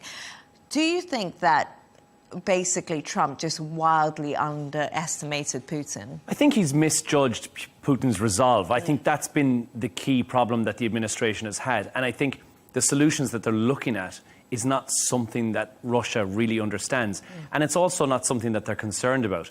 Russia has dealt with many, many years of sanctions being imposed on being effectively cut off from the Western world economically and otherwise, of having many, many situations whereby they've been left kind of on their own. So doing something like this doesn't make a huge difference. And for Russia, what they've got is the tenacity to be able to go out there and say, right, now India and China are going to be paying more to buy oil of us. What we will do is counteract that in the amount that we can charge for the oil, because obviously it's their resource. So they will offset the tariffs. And they've said that over and over again. They are able to do that without too much of a drama. So this 100% tariff really may not have a massive knock-on effect. And Steve Witkoff, and we've mentioned before, being sent to Russia is really, he's a really handy messenger boy, but is he achieving anything when he goes there? And the key thing seems to be that no, he's not. He goes in, he comes back out again. The rhetoric that he spills when he comes back out of the Kremlin seems that he almost went in and had a moment of some sort of a realization where he seems to be more pro-Russian when he leaves the Kremlin. And I think we can all agree that we see that every single time. And like we said on the show yesterday, he's a real estate tycoon who's going in with no negotiation skills to try and negotiate probably one of the biggest peace deals that we're likely to see. So I don't think that Putin has got any concerns with this tariffs being imposed once again, and Russia don't respond well to threats. I think we're likely to see Putin play the long game. It's, as I said, not going to respond, certainly not with a knee-jerk reaction to this as well. But every time Trump puts something like this in place, we really see no reaction from Russia. There's no pushback on the front line. In fact, quite the opposite. We'll see a tariff imposed from Trump or sanctions imposed from the West, and the following day, we'll see 300 or 400 drones heading into Ukraine. And we have seen that, haven't we? We have seen Russia upping the ante when it comes to drone attacks and missiles attacks on Ukraine ahead of this deadline. I just want to tell you, we are getting some breaking news that Witkoff will be in Russia on Wednesday, which is tomorrow, and he will, of course, be trying to push for some kind of ceasefire deal. But it's really interesting because earlier I spoke to Donald Jensen, a professor of Russian foreign policy at Johns Hopkins University and former diplomat at U.S. Embassy Moscow. I asked him what he actually made of Steve Witkoff, as well as Russia's view of him. Take a listen. According to President Trump last Friday, the Russians asked for Envoy Witkoff to be the representative of the United States. I think President Envoy Witkoff has been criticized, particularly in February, about his lack of experience, perhaps unfairly. And I think the Russians see him as an easier mark, as they say in English, rather than some of the other people in the White House. And so this all looks to me like a setup for the Kremlin to score some propaganda points. There we go, Wissam. So that was Donald Jensen speaking to me, just basically saying that Steve Witkoff is an easy touch when it comes to the Kremlin. So do you think his visit tomorrow will make any difference? It's interesting that it's happening tomorrow. Tomorrow is Wednesday. It's 2 days before the end of the ultimatum. And since, as Jono said, every time he goes to Russia, he goes out more pro-Russian. So we believe something would come out of this. But at the same time, yes, we think that America has misread yet another time how Russia thinks. It goes back to even people like Barack Obama in 2009, 2011, when they tried to reset the relations with Russia. And it didn't work. And now Trump, he gave Putin all the previous gifts. He gave him almost everything, thinking that a deal will be so easy. And yet it didn't work. So obviously America does not understand how Russia perceives Ukraine and NATO. And apparently, Putin understands Trump much better. And I will go back to a quote that that I read that was leaked from very senior people from Russia and America. That was a discussion between people from the entourage of Putin and aides to Joe Biden in 2022, just before the war in Ukraine broke, just before the invasion. This very senior Russian official, he tells his American counterpart, who happens to be his friend, he tells him, remember, when things get hot in Ukraine, remember that we care more than you do, and we can wait more than you do. Obviously, this is what's happening now. Russia cares about this war, cares about Ukraine much more than America does. And this is being shown in every step of the way. Yeah, definitely. They are playing their cards close to their chest, Russia. Let's move on to another story now. And Rupert Murdoch, the media tycoon responsible for The Sun, The Times, and of course the Wall Street Journal, has announced plans to expand to California, announcing a new US daily newspaper, the California Post, a sister paper to the existing New York Post. The West Coast version will be published in Los Angeles and is due to land in early 2026. Jono, a risky decision because so many newspapers are just going out of business. So what's his thinking? Look, it depends. You're Rupert Murdoch, you've been around 94 years. You kind of should know what you're doing at this stage. He's stepping into what I think he sees as a media gap because the LA Times is struggling. They've got layoffs, they're obviously shrinking readership as well, which is happening across the board, but also the digital decline when it comes to what are seen as trusted news sources and where people are actually getting their news sources from. Because and if people want to pay for subscriptions, Jono? I think, and that's, subscriptions are obviously such a hindrance to people getting towards, there's a paywall factor whereby people would prefer to get their news from social media because realistically that's probably more instantaneous than any of the newspapers that you're reading.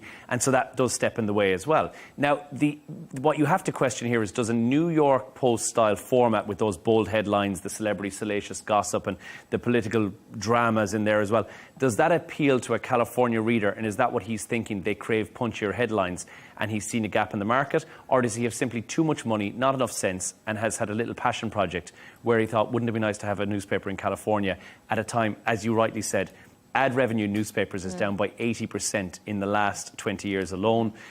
Print newspaper circulation is at an all-time low. I think it's dropped by 90% since the 1990s. And 3,000 newspapers have shut down in the US since 2005. So it seems an unusual move unless he's going to buy and utilise the digital assets that he has in this gap. Then he thinks, right, I'm going to do it all online because it's certainly not going to be a print publication that's going to fly off the shelves. That's no longer the case. And it's interesting because the New York Times is actually the most read newspaper in the world still, but I don't know how many people are still buying a physical copy. But Wissam, to me, this seems like a political move almost, if we look at it, from Rupert Murdoch, because we know that Democrats are very strong in California. We know that, I don't know, what do you think of that? Do you think he's looking for political influence? Well, he has political influence already that is somehow, shrinking because the media and the media influence is changing. It's a whole new spectrum of influence in the media. But there is a political element, of course. If you are Elon Musk and you used to be Republican, you move from California to Texas, and if you are Rupert Murdoch, you try to be more present in California, which is a very blue state till now, at least. It is still like this. At the same time, this guy, Rupert Murdoch, he's 94 years old, and he knows how to defy. He is an opponent of Donald Trump. At 94, he has the wisdom, the age. He's too old for this. He's too rich for this. And he also too young because he just got married and he has a lot of plans. So getting married and opening up for new media outlets in California, that's good news for him. But let's see, because at the same time, I have another story I wanted to talk about.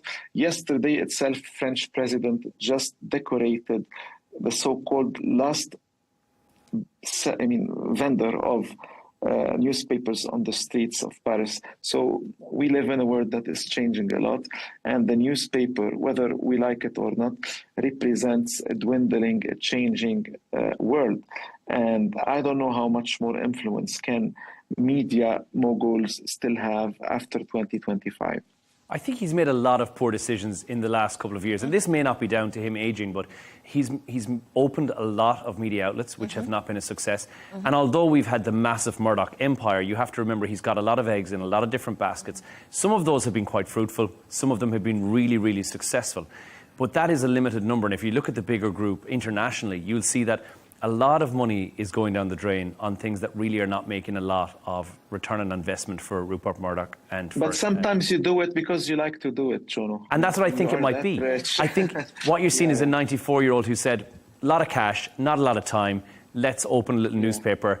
Yes, it may be a sensationalist story at the end of the day, but I don't know if he necessarily needs to make any money out of this and just wants it as a project. But as you said, he's a 94-year-old man. Wissam made the point, he just got remarried. You know, he's maybe got a zest for life, and maybe he just loved the old-style newspaper and wants to get people reading it again. I don't know. We don't know. Maybe we should interview Rupert Murdoch and see what his reasons are for it. But when you are 94, you just do it. I mean, you don't have time and you have the money. So this is what you have been doing for the last 60 years. So go ahead, you open a new outlet because you're Rupert Murdoch. And as they say, more money, more problems. But anyway, finally, Wissam and Jono have come up with a couple of quirky stories of the day. And actually, Wissam, we're going to start with yours because it's a really interesting story, and it's about adult pacifiers. They're becoming really popular, and I just want to know why. It's a very weird, nice, and funny story coming to us today from China. We have been seeing the rise of a new social trend. It's on TikTok, but it's also in the newspapers. It's everywhere. Adults are using pacifiers more frequently. You see pacifiers in the mouth of adults on the streets, in the meetings, everywhere. Adults are using pacifiers just because it makes them feel good. Now, why is it happening? Because psychologists in China are really trying to find an answer. Is it the result of a society that is more disintegrated, a society where people are living more alone, so loneliness, and this desire to be back to the fetus position, like, you know, when you are alone, you sleep and you just sleep like a fetus, or even some people, they could put their thumb in their mouth. It's basically, for some psychologists, it's the same thing. It's people who can feel or try to find some more comfort and safety in a world that is much more harder to live in. But I understand that, but I wouldn't see myself, at least, doing this. But we live in a world where adult babies are a reality, apparently, in China specifically. The pictures, Jono, terrified me. I can't imagine walking up the street sucking your tummy. Well, that's because there's a social stigma attached to it. And I think, to take Wissam to question you on that, but I think there's something very comforting about that feeling of, and I've woken up on flights, and actually in several places that I shouldn't have, with my thumb in my mouth, because that's something I did when I was younger. And I think it gives you that feeling of, it is, like you said, Wissam, it's that feeling of being in the fetal position and having something to pacify yourself with. It is very comforting.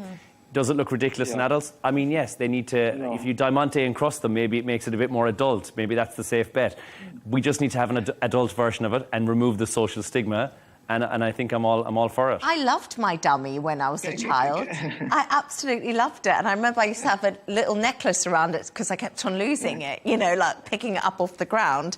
But great story. Thank you so much. Can I add one very small story? It's personal. It happened with me some 16 years ago. I was with my wife and we had our little baby girl, Sama, and she was crying and we were all in chaos and panicking. And my wife was telling me, Wissam, get me the pacifier.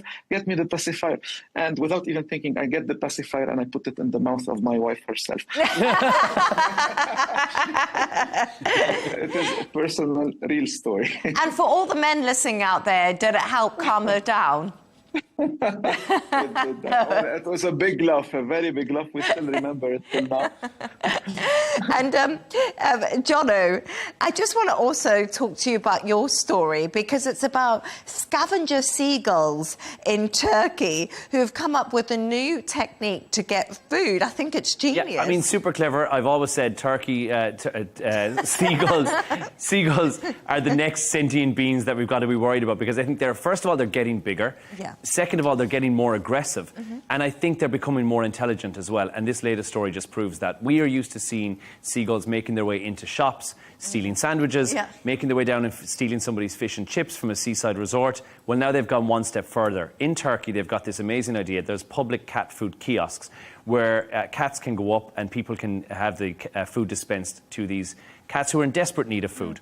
Seagulls have discovered that if a cat makes a noise near these dispensers, people will come up and put recyclables into the receptacle or coins into the receptacle, and animal food will emerge from the bottom of it. Kibble will emerge from the bottom, which allows them to feed stray animals with biscuits.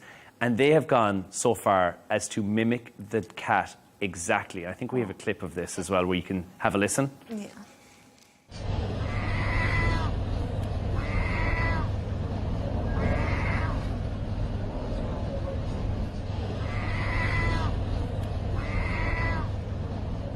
Now, obviously, you have some competition in the terms of seagulls. And I certainly, knowing, being from an area whereby there's a river and there's seagulls, I wouldn't take one on in a fight personally. I'm pretty sure the reason there's no cats around there either is because they are wise to the fact that seagulls are A, aggressive, and B, also, they're the more intelligent being now. I think humanity needs to move aside. Seagulls are probably on the way to take over. And this is just another stroke of genius from these flying hazards. The little scammers. Aren't they so clever? Because previously we've seen them as thieves. They've always got into rob stuff. And I think now they've levelled up from that again, and they're one step away from opening a telecommunications centre. They're scamming people for cat food. They're going to be ringing me soon. But the only thing that I thought was, I went back to the UK and Ireland recently on holiday, and I was in Galway in Ireland. I saw the seagulls there. They're like flying dogs. Yeah. They're so big these days. They have apartments there. They're terrifying, and I think they've become now a bit more of a hindrance. But they're also super smart, and I don't hate them. I still find them very cute. But I think that's a stroke of genius on the part of seagulls. Yeah, it's absolutely fantastic. A little story from me. I grew up with a crow in a house, and the crow used to bark like a dog to be let into the house and meow like a cat underneath the table to get treats. Very clever animals. Genius. Birds are geniuses. There we are. The birds are becoming the new scammers. Watch out, everyone. But thanks so much to today's guests, Dubai 92 presenter Jono Hayes and Al Arabiya editor Wissam Kirouz. And that's all from us on W News Extra. Don't forget to subscribe to our YouTube channel and follow us on X. G&T with Michal Prendergast is coming up next. Goodbye and have a lovely evening.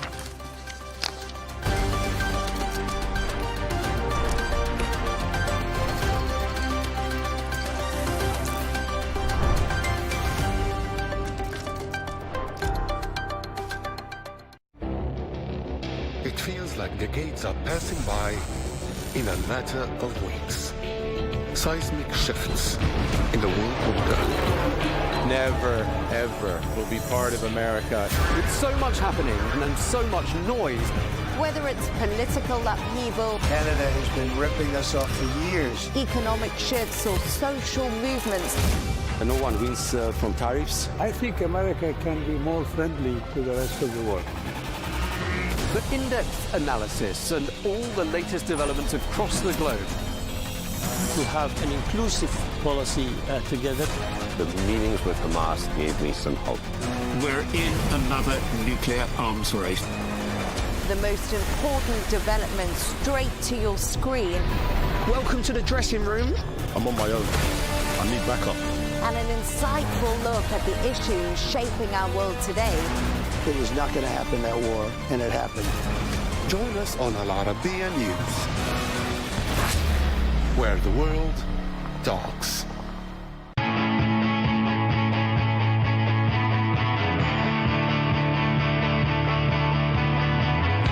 Welcome to the metropolis, the big city. This is where tech, trends, and culture meet. Meet the people. see the sights, walk the city streets, and experience the lifestyle.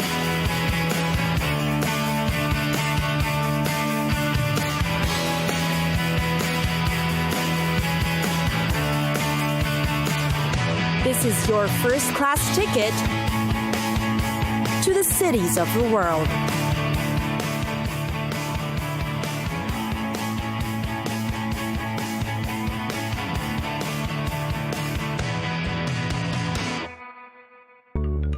Cape Town. See what nature and culture have to offer in Cape Town. Cape Town is the second largest city in South Africa and the southernmost city of the African continent. It is home to the famous Cape of Good Hope, where you'll get a thrilling glimpse of where the Atlantic meets the Indian Ocean.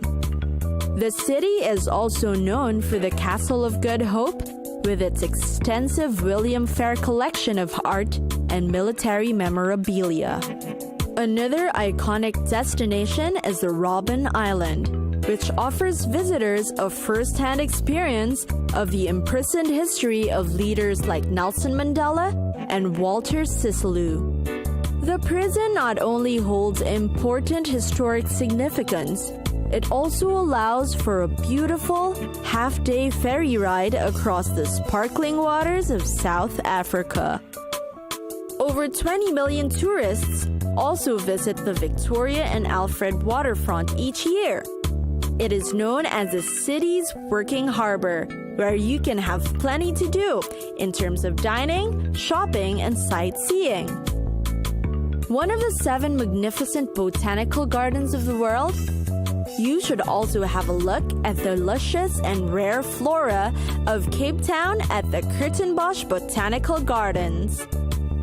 You'll definitely come across impressive rows of rare African plants. It's a great place for botanical education. There are also a lot of marine life to see in the city. Cape Town offers a rare and up-close glimpse of these underwater animals while in their natural habitat. Table Mountain is the greatest and most popular landmark of Cape Town. It's one of the famous places in the city that features an incredibly unique and varied ecosystem. It's also suitable for leisurely walks or morning jogs, and great for hiking up to the summit.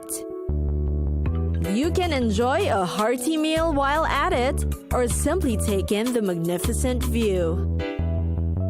There are also many vineyards worth visiting in Cape Town. Along the endless stretch of hills and valleys are the vineyards that make the best wines in the world. Heavy with local culture are the colorful streets of Bo-Kaap. It is popular among the visitors of Cape Town, offering a lively glimpse into the culture of the Muslim descendants who created these enchanting streets.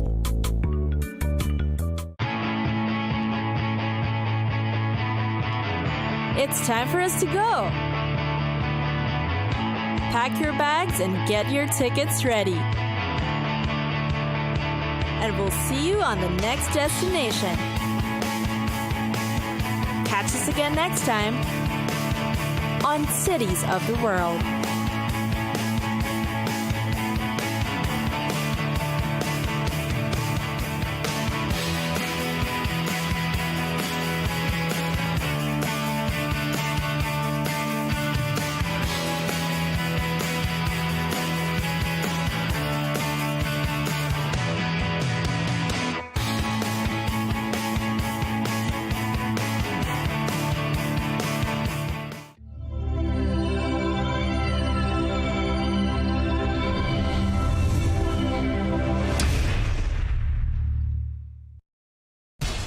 We have to take care of our people, and we're going to take care of our people first. For in-depth analysis and all the latest developments across the globe, make sure you join us every weekday. President Trump is trying to negotiate a ceasefire. with so much happening, so much information and so much noise. International law will have no part in his administration. It can be hard to keep track. Tariffs will just fuel inflation. We're going to fight these tariffs. But you can count on us to tell you what you need to know. We stand by your side. Join me, Tom Burges Watson, for Global News Today, right here on Al Arabiya News.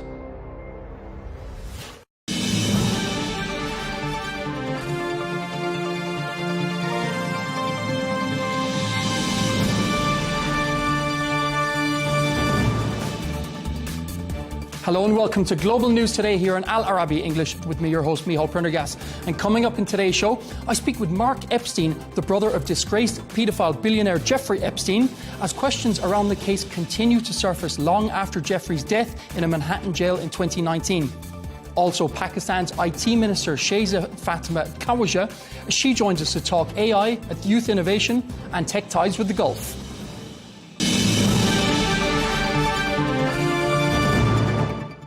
A story that's gripped headlines, sparked endless conspiracy theories online, and even transcended politics. Jeffrey Epstein, who died by suicide in a Manhattan jail in 2019, according to the Department of Justice, is a story that won't just go away.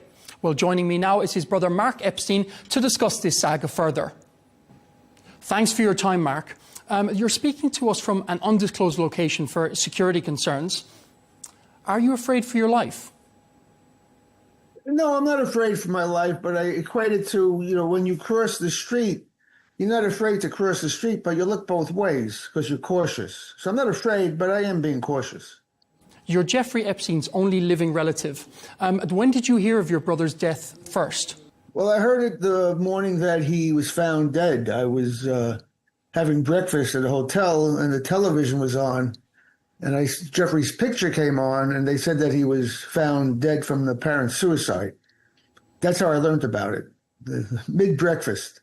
The government didn't notify me as they said they did. I learned about it on CNN. And you say apparent. You don't believe it was a suicide? No, I don't. Well, at the time I did. When they first said he was found dead from an apparent suicide, I had no reason to doubt it. He was in jail. He was facing a potential long prison term. I knew he wouldn't want to do that. He didn't have any children to worry about. Our parents were already gone. He didn't have to worry about me. So there was no reason to doubt it. But then the next day, they did the autopsy. I had to go back to New York. I identified his body and they did the autopsy. The autopsy was done by Dr. Roman, the city pathologist. And I had Dr. Bodden there because I had the right to have my own pathologist witness the autopsy. And they came out of the room, and I was expecting them to say that this was a suicide. But they came out of the autopsy saying that they couldn't call this a suicide because it looked too much like a homicide. And that's when things started to change pretty fast. What do you think happened to your brother? Well, I think he was killed in the cell. Exactly. Why? And also what had happened, they immediately, or within days, they labeled it a suicide because by doing that, it stops any other investigation.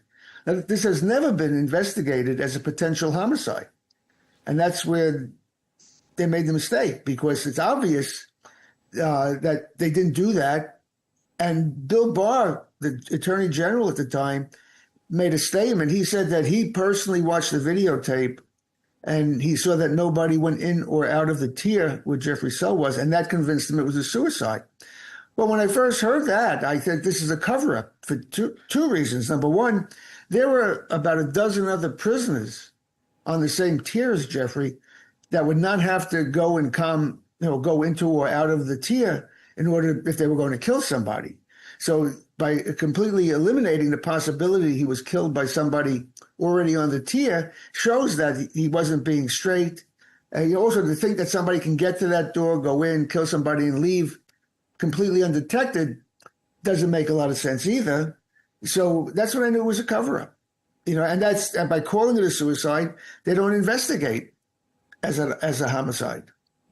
There's been a lot of talk at the moment about the metadata of the video.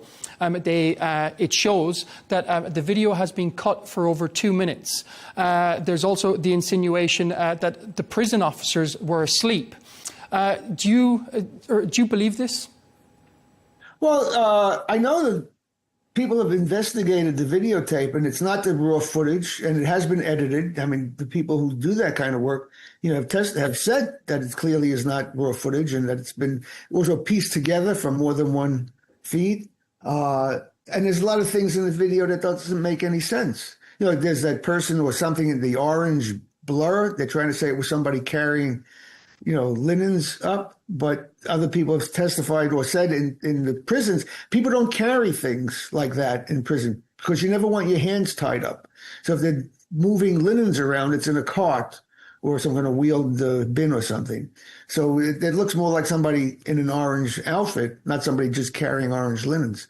Also, at the beginning of the video, they talk about Jeffrey like being walked into his cell. First of all, you can't tell if that's Jeffrey or not. You can't make out who that person is. And you don't just walk into Jeffrey's cell. To get into Jeffrey's cell, you have to go up the flight of stairs through a locked, barred door, and then his cell was on the right-hand side. So you can't just casually walk somebody into one of those cells. Also, they try to make it sound like the doors that were being shown in the video were the doors to his tier or his cell. They're not. That's not it at all. And they've shown that you can get to the cell door out of the camera range. So I don't know what footage Bill Barr was referring to, but, after seeing that people could get to that tier undetected and knowing that there were other prisoners that could have, killed somebody, maybe Bill Barr wants to reevaluate his conclusion and come to a different conclusion because he's looking pretty foolish now sticking to that story. And if it wasn't suicide, who do you believe killed your brother? Well, I don't speculate. I stick to facts. But if this was a true homicide investigation, those are the questions that they would look for. Who did it? And you'd have to look at who would have the ability to orchestrate a murder like that in a federal prison, who would have the ability to orchestrate the cover-up that the government's obviously doing on here. When they did the initial autopsy, both of the pathologists, the city pathologist and Dr. Biden, said it was more likely a homicide than a suicide. That doesn't appear in any of the reports.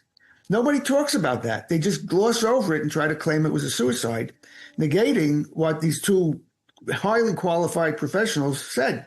Even Kash Patel, the new head of the FBI, he said, it's suicide when you see it. I thought that was pretty stupid because, number one, he didn't see Jeffrey's body. He wasn't there. And the question becomes, how many suicides has he actually seen that makes him such an expert on when you see a suicide? It. I couldn't believe he said that. Do you think your brother had a lot of powerful enemies? He had information on people. Do you think this led to his life being taken, as you stated? That's a reasonable theory, yes. Tell us about the relationship between your brother and President Trump. Well, they were very friendly. Everybody who was around knew that they were very friendly. Jeffrey used to speak about times he spent with Trump. Trump was in Jeffrey's office quite a number of times, and people who worked in the office could testify to that. I don't know why he said he was never there, because that's a very provable lie. They were good friends. They used to travel on each other's planes. They used to spend time together. There's lots of photographs, a number of photographs of Jeffrey at Mar-a-Lago for different events and Trump's wedding. For him to deny that they were good friends is also, just a big lie. And it was the same with President Clinton. What was it about your brother that allowed him to have so many powerful friends?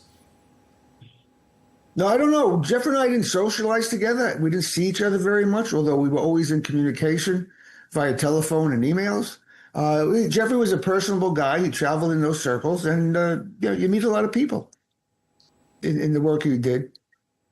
I don't find that unusual, because once you are in that circle, that's where all those people are. So you just meet a lot of them. There's a huge amount of pressure on President Trump to release the files, as it were. What's your take on that? Well, they're obviously hiding something. Because, look, if this was clearly a suicide and there was nothing damaging. Why not just release everything? Why all this cover up? You know, it just doesn't make any sense. Did you speak to your brother while he was in prison? No, I didn't. No, the last conversation I had with Jeff was the night before he was arrested. He was in Paris. You know, he flew home the next day and he was arrested in July. So it was Thursday night. He called me from Paris. But just a normal talk, you know, what's new kind of call. You know, we used to keep each other abreast of what was going on. Nothing out of the ordinary on that phone call. And then the next day he flew home and he was arrested. And that was the last conversation Jeff and I had. Were you close with your brother? Yeah, we were close, but we didn't get together, you know, because he had his life and his circles, I had mine. We have homes in different cities.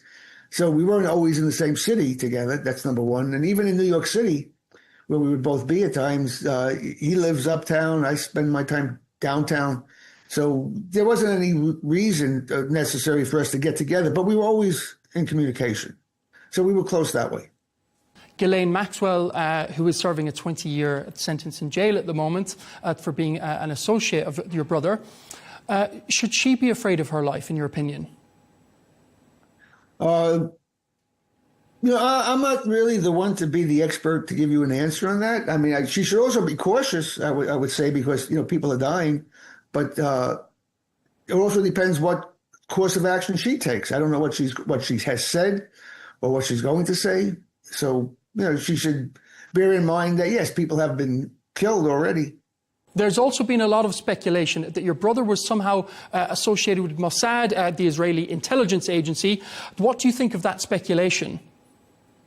Well, it's, as far as I'm concerned, it's just speculation. I have no knowledge of that, so I can neither confirm nor deny. I'm not the right person to ask that. I don't know about that. When did Jeffrey first tell you about his crimes, and did he ever admit? Yes, in 2006, I believe, when he first was getting into trouble, he asked me to come talk to him. So I went to see him, and he told me then that he was getting into trouble because he was with girls that were too young. He admitted he was stupid, and that he was with girls that were too young, and he was getting into trouble for that, and he wanted me to hear it from him. So he told me. So this way I didn't hear it just on the news or something. So that was when I first found out in 2006. And how difficult was that for you to hear as his brother? Well, I wasn't happy about it, you know, but like I've said before, I believe in consequences and ramifications for your action. He was stupid, as he said. He got into trouble, so he was going to have to, you know, pay the price, whatever that was going to be. I didn't mean for it to take his life, but he would have to fight the charges, you know, because he admitted that he was wrong. I wasn't happy to hear it, but, you know, again, our parents were gone, so they didn't have to go through that. So, you know, I just accepted it. And how has this affected your life? You share the same name in terms of jobs, in terms of friends, in terms of events. How has this affected your life? Well, first of all, I've been retired a long time already, so I don't have to worry about a job situation. There's a lot of Epsteins around, so it's not like that much of an issue. I mean, at the early part, I did have a number of death threats for myself and against my children. I was dealing with the FBI and the New York City Police Department, dealing with that. That has kind of calmed down. And I've just been trying to focus a lot of time on coming to the realization or dealing with the realization that Jeffrey did not commit suicide. And, you know, if he didn't commit suicide, and like everyone who looks at all the information, nobody thinks he committed suicide. Well, then the next step is to figure out, well, who killed him? Why was he killed? That's what an investigator looking at a homicide, those are the questions they would ask. Who would have the ability to pull something like this off in a federal prison? And who'd be afraid to have Jeffrey still alive? And who did it? Who actually, you know, pulled the trigger, so to speak? Who sanctioned this? You know, so that's what the next round of investigation should look at. And people are starting to ask these questions. I was dealing with a group just recently of independent investigative people, nothing to do with me. They weren't working for me. And they were using AI to help try to nail this down. And they put in all the information they had and all the anomalies that took place where the camera's not working and the guard sleeping and the broken bones in Jeffrey's neck that don't match a suicidal hanging, you know, and the AI came up with the probability that it was 75% chance that it was a homicide and only 25% chance it was a suicide. It couldn't be more accurate because we didn't have photographs, or we don't know exactly how Jeffrey was found the morning that they found him dead. You know, there's a description that came out a couple of years ago in the Justice Department report, but some of the things from the autopsy don't really match that description. So, you know, and also the broken bones in Jeffrey's neck, the 3 breaks, the hyoid bone and the 2 cartilages from the thyroid cartilage, less than 2% of suicidal hangings end up with those 3 breaks like that. Less than 2%. So again, makes it much more likely it was a homicide. And in terms of the investigation, those kind of breaks from a homicide, from a strangulation. And in terms of the investigation, you believe it should be reopened as a murder case? Yeah, absolutely. But then the question becomes, who's going to investigate it? Since the Department of Justice is already covering this up, could you get them to do an honest, clean investigation? That's questionable, which is a real shame if Americans can't trust the Justice Department to do an honest investigation. That's a real sad state of affairs. And speaking of your brother, he died a very wealthy man. There's a lot of talk about his trust. Obviously, it still has hundreds of millions of dollars in it. Are you a benefactor of that? No, Jeffrey and I were not in each other's wills traditionally. I didn't need his money. He didn't need mine. I'm not an executor of his estate, so I have nothing to do with his estate. In the will that was published, it said that I'm his sole heir. He states that I'm his sole heir. And if there was no will, I would inherit his entire estate, being his sole heir.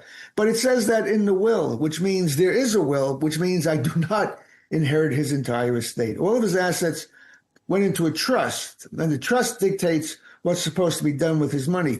I'm not a trustee. I have no idea what the trust says. So, I have nothing to do with his estate. And speaking of Donald Trump, as we were earlier, President Clinton was also on his plane over 20 times. What's your opinion on the association between President Clinton and your brother? Okay, one of the things about the flights, just to be clear, Jeffrey took Clinton and some other people to Africa years ago. There was some AIDS trip. They were stopping in many places. So they're counting each leg of that trip as a separate flight. So if they made, I don't know how many they did, but on that one trip to Africa, if they stopped in 10 different locations, they're counting that as 10 flights for Clinton. So that's a little bit misleading. I know Jeffrey was close with Clinton. Jeffrey always admired Clinton. He liked being around with him. And Jeffrey flew many people on his planes. So I don't see anything telling about that. And Jeffrey had some very unusual art in his house. He had a famous photograph, or a painting, as it were, of Bill Clinton in a dress. Yeah, I've heard about that. I don't think I've seen it. Like I said, I wasn't in Jeffrey's house for many years. So, he had a lot of art. He had all kinds of things there. He had an interesting collection. We're just running out of time. So just lastly, are you hopeful that you're going to get justice for Jeffrey? I'm hopeful, yes. Whether it happens or not, who knows? It may be difficult while this administration is in power, but maybe one day. Look, we still don't know all the facts about JFK or Martin Luther King, so this may be another one of those mysteries that go down in history. But people should be aware that he did not commit suicide. It certainly doesn't look like he committed suicide. It most certainly looks like he was murdered. Mark Epstein, thank you so much for your time. Thank you for the opportunity.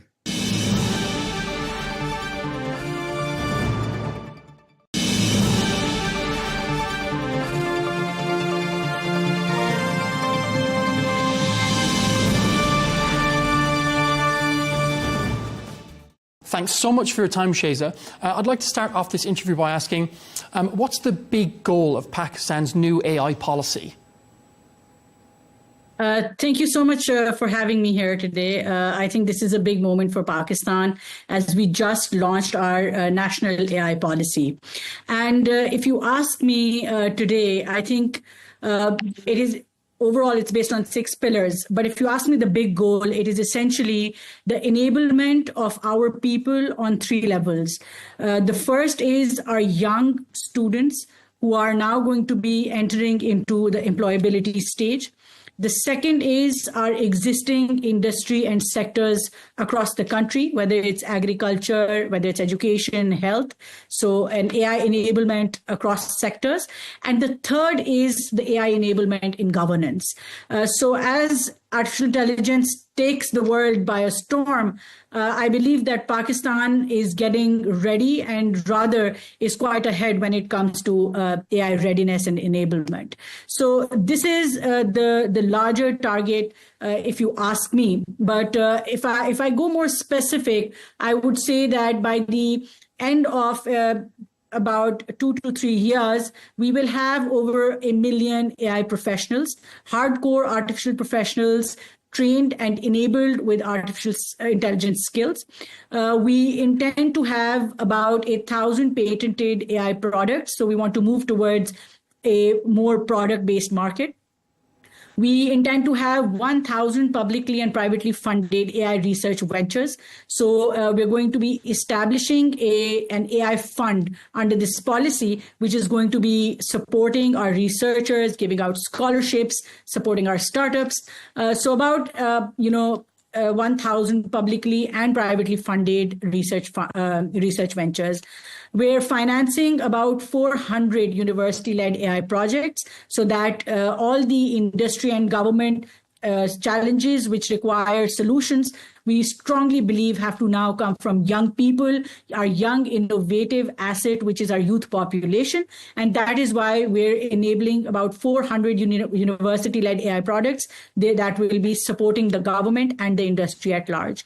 And last but not the least, we intend to be deploying at least 50 AI-powered civic applications for improved public service delivery. And I would like to say that it all, really nicely plugs into Pakistan's national digital transformation policy and the vision of the Prime Minister, which is nicely captured in the Digital Nation Pakistan Act, a legislation passed by the National Assembly and the Senate of Pakistan, which actually enables all of this to happen. So the larger national digital transformation agenda is now going to be baselined with enablement of artificial intelligence. There's a lot of competition in the space. How is Pakistan intending to compete in AI on a global stage? I think Pakistan as a nation, our largest asset that I said is human capital. So our primary focus remains on enablement of this human capital. We're a strong country of 240 million people, out of which almost 68% are under the age of 35 years old. That's over 150 million young people. And all these young people are super innovative, hardworking, and enterprising youth. So if you talk about competition, I think that Pakistan will not just be a part of the competition. I strongly believe that with this policy in place, with our training plans that we have of training 1 million young professionals, only this year we will be training about 500,000 young people in different skills, which also include artificial intelligence. But I think that with such a strong population and, that within this larger picture, the basic raw material is human resource. So I believe that our strong human resource is our strength. This is not just a quality, but also a cost-effective human resource. So I think that there's a lot we can do in terms of, taking the lead when it comes to AI. We're also very strongly working on developing the AI infrastructure behind it. We're partnering with international partners. We're looking into bilateral relationships. We're looking into with our developing relationships with our within the multilateral organizations to ensure that this young population is strongly backed by the right kind of high computational power, cloud systems, the right kind of the GPUs, the stable, reliable, high-speed internet infrastructure, and the growth trajectory is right there in front of us. Only last year, we added about 25% of additional internet users to the population. We have a population of which 200 million mobile subscribers. So, this is, I would say, our core strength is our human resource that is already leading the way in many ways, but is also ready to lead the world and at least the region in the first instance when it comes to artificial intelligence. Ethics always comes into the conversation around AI. How do you plan to keep AI ethical in Pakistan? So of the 6 pillars, I believe that we've reflected upon a few. So I'm just going to go over them, and within them will come ethics. So first was the innovation ecosystem, where I spoke about that we will be developing an innovation fund, an AI venture fund. We'll be developing centers of excellence, data standards. The second is the awareness and readiness. Skilling is something which is core. So that is something that we're highly focused on. And one key things will be the IP laws that have to go with AI coming in. And the third pillar is what you've just asked me about. That is the secure AI. How do we ensure the ethical principles, ethics, and what one of the good things about the policy is that it enshrines the importance of human oversight over artificial intelligence. I believe that's a core thing that goes behind it, because without human oversight, we really cannot be sure if the ethics, and also with ethics, comes a sense of responsible use, comes a sense of inclusivity that we have to build. And in the absence of these elements, I believe that it's going to become very difficult for us, especially as governments, to build public trust in enabling innovation. So it is absolutely core and paramount when it comes to the ethical use of artificial intelligence. I am right now in conversation with the big tech companies where we're looking to, I'll just give you one example. I'm in conversation with these big tech companies to see that whenever we see let's suppose an AI-generated image, I strongly believe that there should be now an AI labeling on it, because it's going to be critical for us to determine the difference. Artificial intelligence really, as it becomes better, is blurring the difference between reality and what is actually, virtual. So that is something that we have to be very careful about. But overall, I believe that Pakistan, as a country, as a nation, strongly believes in responsible and ethical use and development of AI. So it's going to be critical, but I think that what is going to be of paramount importance here is going to be international collaboration. This is a transnational phenomena. It's a relatively new subject that we're all trying to grapple with in terms of regulatory framework. So it's going to be absolutely critical for us to engage with governments, to engage with international global frameworks when it comes to governance of AI. And I've recently been to a few international conferences that have very nicely highlighted the importance. I think that it's going to be global engagement that is going to lead the way when it comes to ethical use of AI. And in terms of any AI deals in the works within the Gulf, in particular to Saudi Arabia? So Saudi Arabia is Pakistan's long-standing friend. His Royal Highness Crown Prince Mohammed bin Salman is a great friend and ally of Pakistan, is a great friend and ally of our leadership, our Prime Minister, our Field Marshal. I think we've had more trips to Saudi Arabia, our leadership, than any other country right now.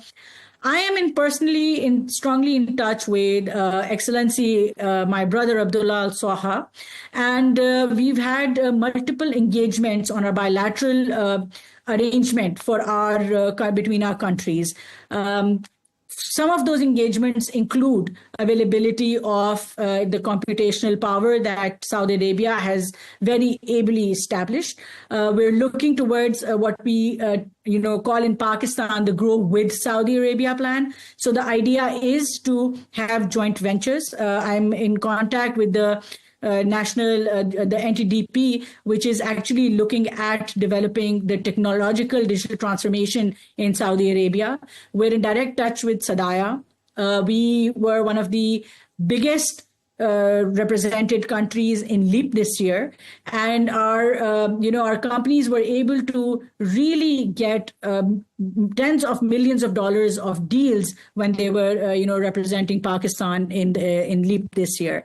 So multiple engagements on multiple levels are ongoing. Our departments are also in touch with each other. But my primary support would be to B2B ventures, business to business ventures, where our businesses can actually talk to each other, grow with each other. Pakistan, like I said, offers a great deal of value when it comes to human resource, technical development. Our softwares are world-class. We top when it comes to cybersecurity. I think that Pakistan has a lot to offer, and we actually open a lot of markets. We have companies that are dealing with over 150 countries in the world. So we're looking into joint ventures with Saudi companies. We're enabling our companies to register their offices in Saudi Arabia, serve the Saudi market. But the idea is to grow together, to use our individual capabilities and competitive power to fuel each other's business and economic and social interests and take these things forward. But primarily, I would say that artificial intelligence infrastructure, the AI-enabled high computational infrastructure that Saudi Arabia has developed over the last few years is absolutely phenomenal, and that is something that we're looking forward to partnering with. And speaking of growth, as you did, is AI, is it already boosting Pakistan's economy?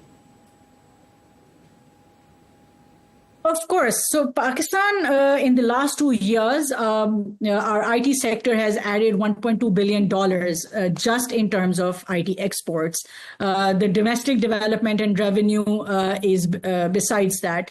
Our freelancers in the last 1 year, our freelancing income grew by 96%.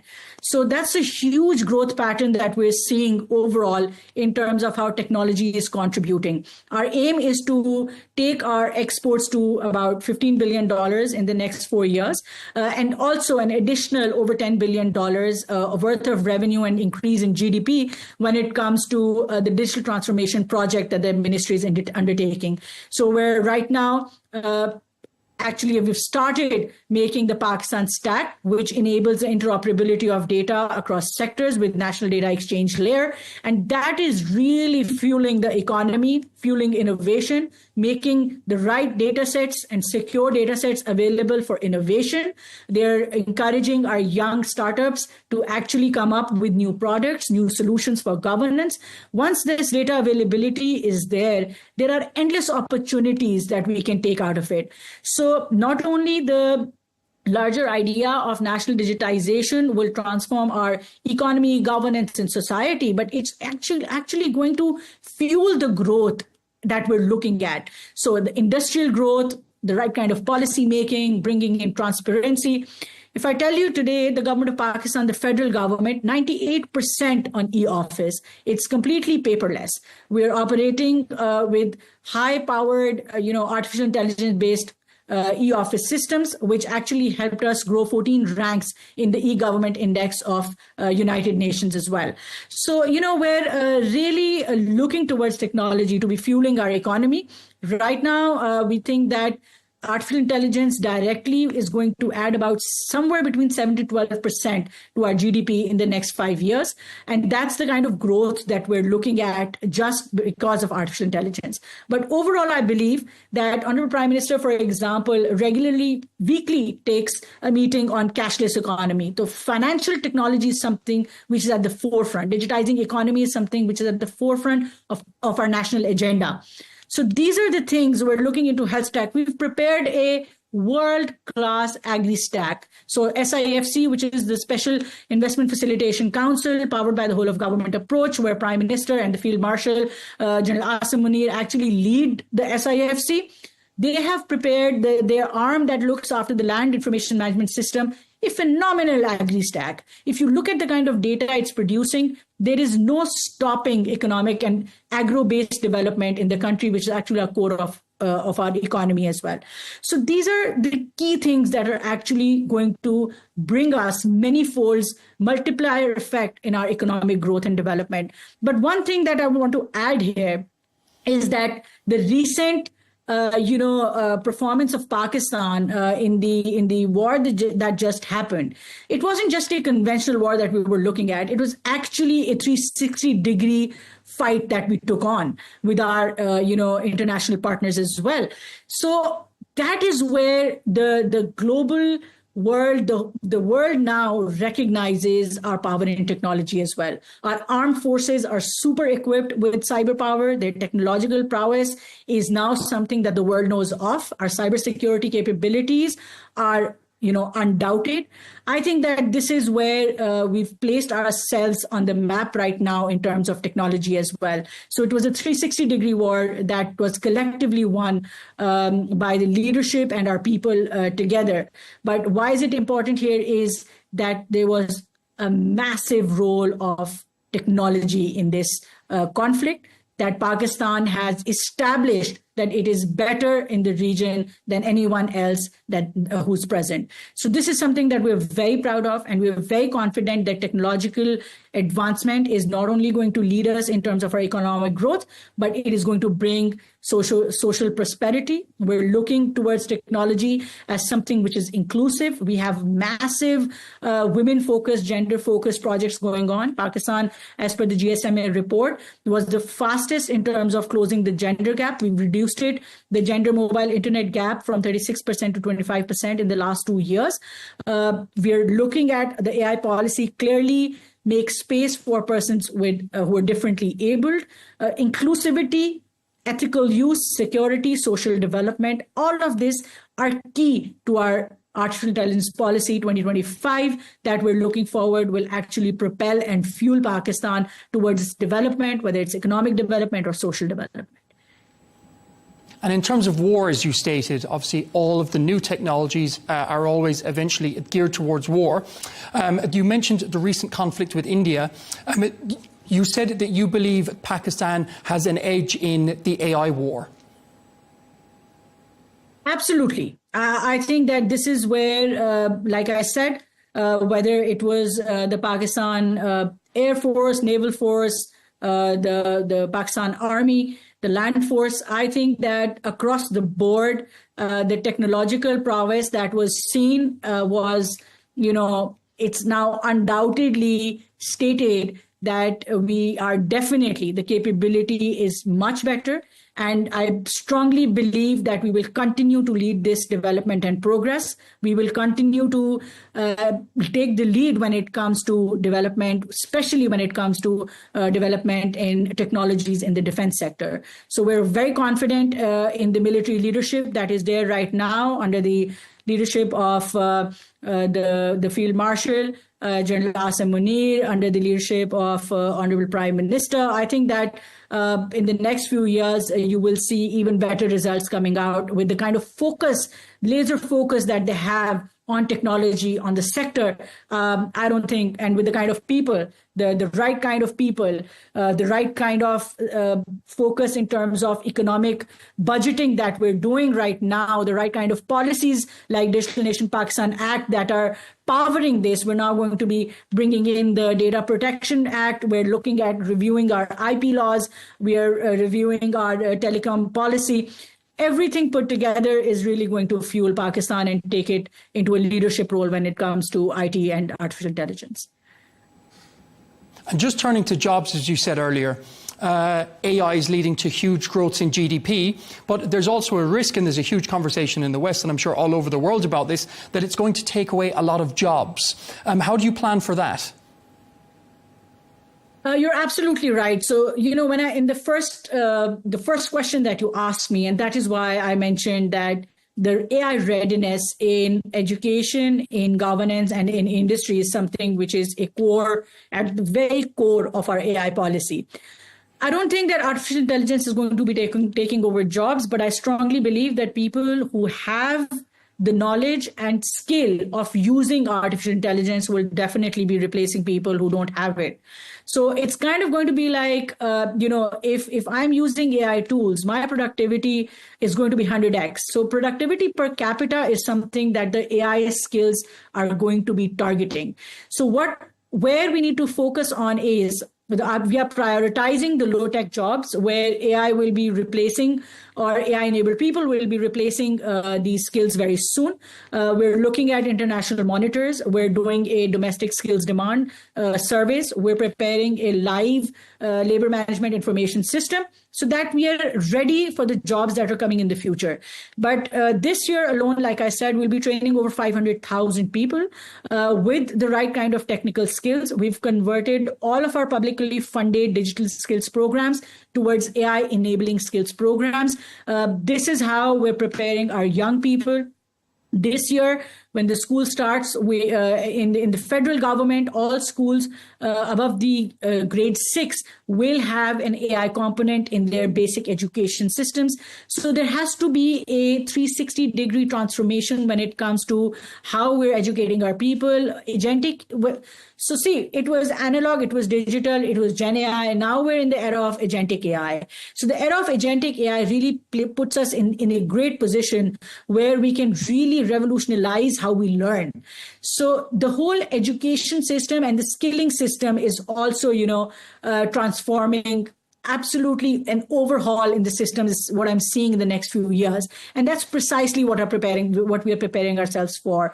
We are fiberizing all schools that are under the federal government right now. We are fiberizing all health units. We're making sure that high-speed internet is there. We have agentic AI that is doing precise individual-based skilling and teaching to our young people, to our university graduates, where we have made a complete plan of reskilling the people who are in jobs which are vulnerable because of this AI coming in. So that's how we're preparing right now. Like I said, we have a huge youth bulge, which we feel and which we strongly believe is our asset, these young girls and boys.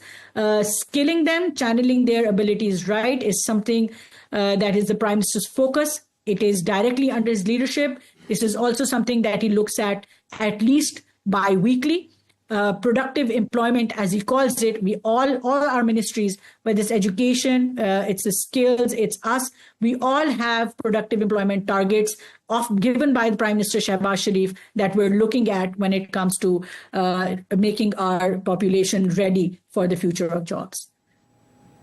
Thanks so much for your time and insights, Minister. It was a pleasure having you on. Thank you so much, Mahal. Thank you.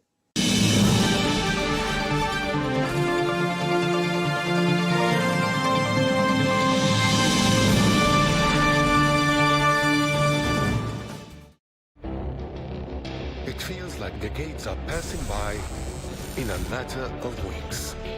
Seismic shifts in the world order.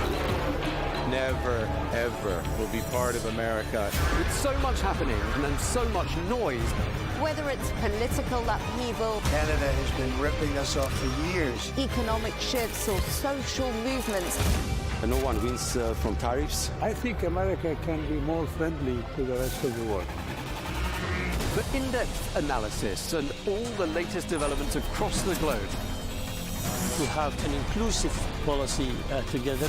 The meetings with Hamas gave me some hope. We're in another nuclear arms race. The most important developments straight to your screen. Welcome to the dressing room. I'm on my own. I need backup. And an insightful look at the issues shaping our world today. It was not going to happen, that war, and it happened. Join us on Arabiya News, where the world talks.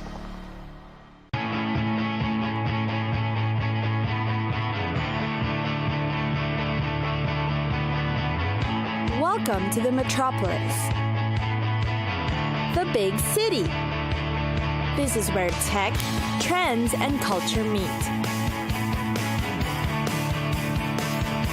Meet the people.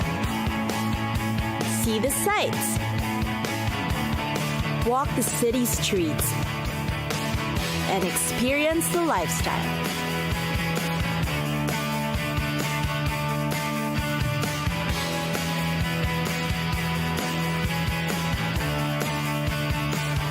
This is your first-class ticket to the cities of the world.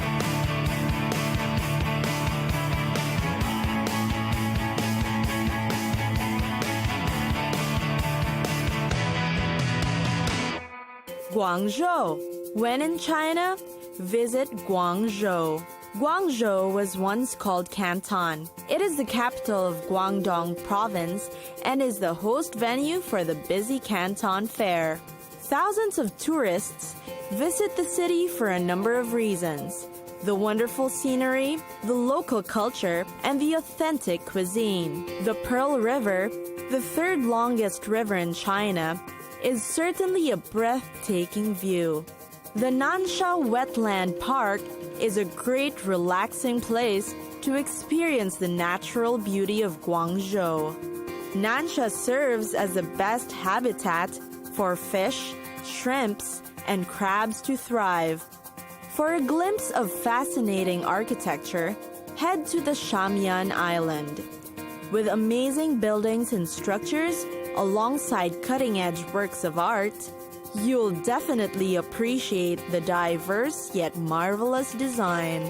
There's also the Chen Clan Academy, which boasts of the traditional Guangdong architecture.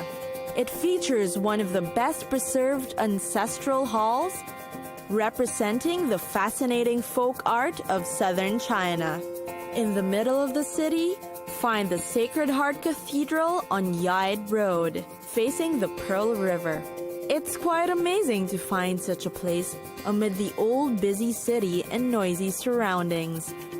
For a dose of entertainment, catch a classic Cantonese opera while in Guangzhou. The best traditional performances are usually held in the Jiangnan Theater in Haizhu District. When it comes to food, China's 8 regional dishes is well represented in Guangzhou. Their food is known for its tender and slightly sweet taste. You must try Guangzhou's authentic dim sum or have morning tea time with friends and family. Guangzhou has a lot to offer shoppers too. The Canton Fair is the largest trade fair in China, selling a wide variety of goods. Find health products, computer accessories, and garments at the fair and at reasonable prices. You may also find services to help you book hotel or travel requirements here. Another must-see shopping street is the Jiangnan Avenue North, located at the approach bridge of Haizhu Bridge. The street is full of wedding dress shops. Every time the bus passes by this wedding dress street, girls wish that the bus could slow down so they can get a better view of the dresses on display.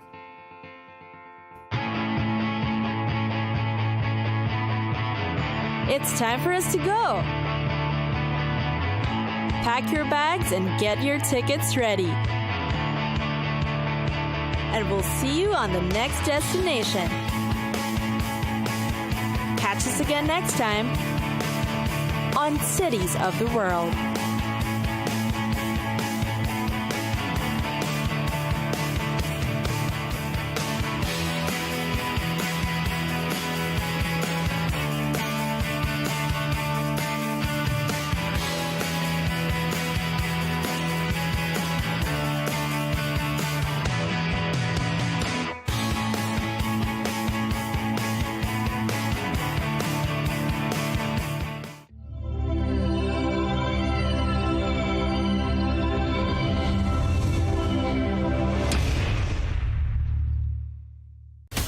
From the White House to Gaza, Kiev to Beijing, elections, economics and the environment compete with conflicts and other complex issues for our attention.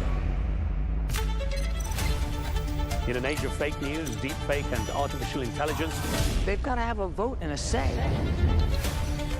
It's important to look beyond the loudest voice to understand the truth. From newsmakers to groundbreakers, my campaign is going very well. Presidents, prime ministers, princes and peacemakers, and cultural tastemakers. As Arabs, as Middle Eastern, we're too emotional. Join me on the Riz Khan Show for empowering conversation.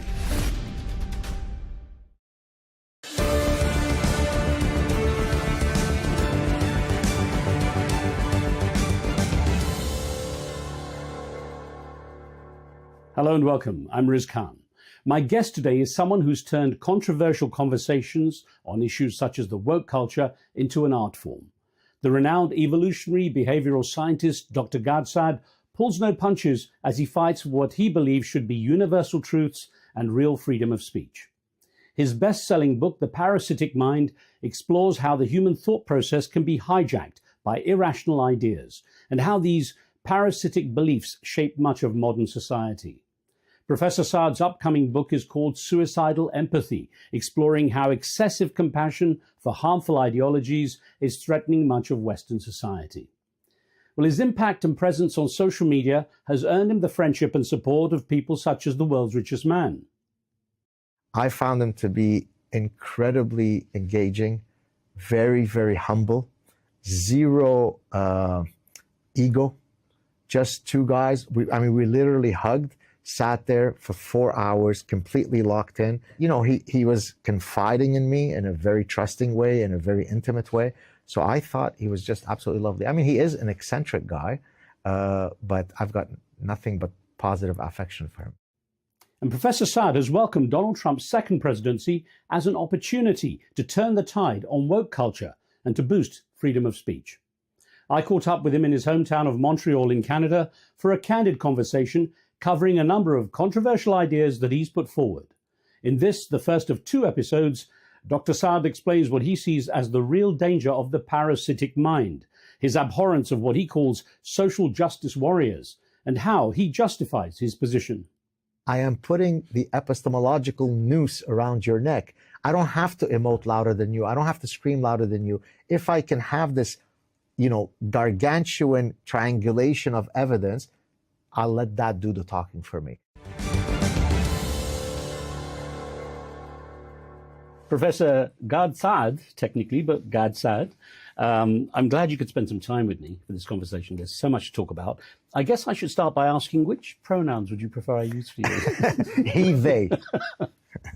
Happy to do that.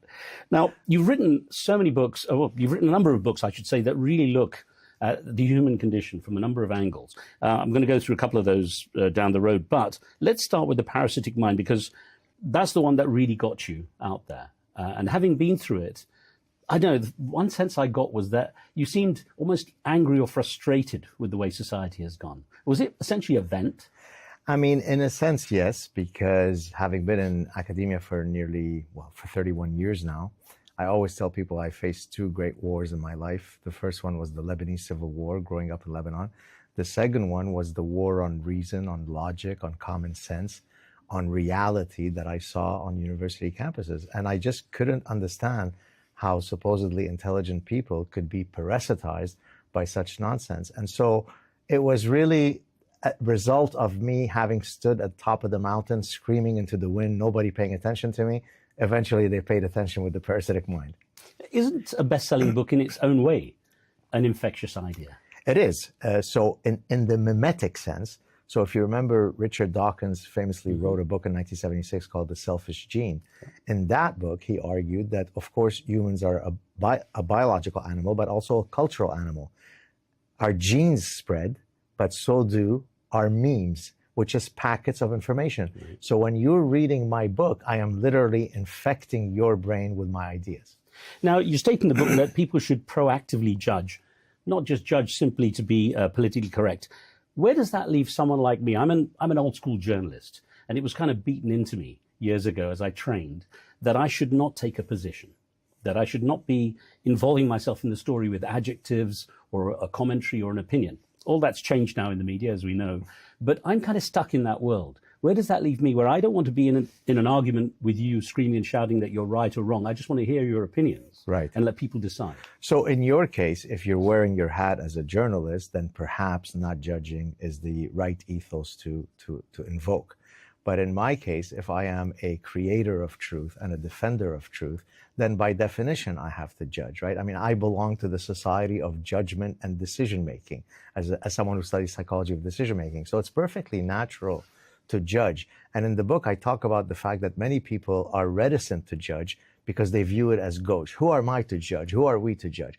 Now, that's an injunction from the New Testament, but it refers to not being a moral hypocrite, right? Don't judge others if you are committing the sin yourself. You know, people who cast stones from a glass house and so on. But that doesn't mean that we never judge. I judge those who engage in reprehensible acts. It's perfectly part of our repertoire of human behavior. Of course, it makes it very difficult for me because I'm kind of stuck in this world where conversations like this normally would involve me trying to catch you out or, Right. trying to have a go at you. But what I want to do is really get the most out of where your mind Sure. is and how it works. And I wonder, in the sense that you say in the parasitic mind that, we're basically capitulating. We're surrendering our opinions to the woke culture and to political correctness. What's wrong in your mind with that particular approach of at least accepting it? Right. So each of those parasitic ideas that I talk about in the book, and maybe it's worth that I mention what some of those ideas are. Please. So postmodernism is the granddaddy of all parasitic ideas because it purports that there are no universal truths. We are completely shackled by subjectivity. So to speak of an objective truth is completely nonsensical according to the postmodernists. Cultural relativism is an offshoot of that. It says, who are you to judge absolute moral truths, right? If another culture wants to cut off the clitorises of little girls, that's their business. Don't be a cultural imperialist.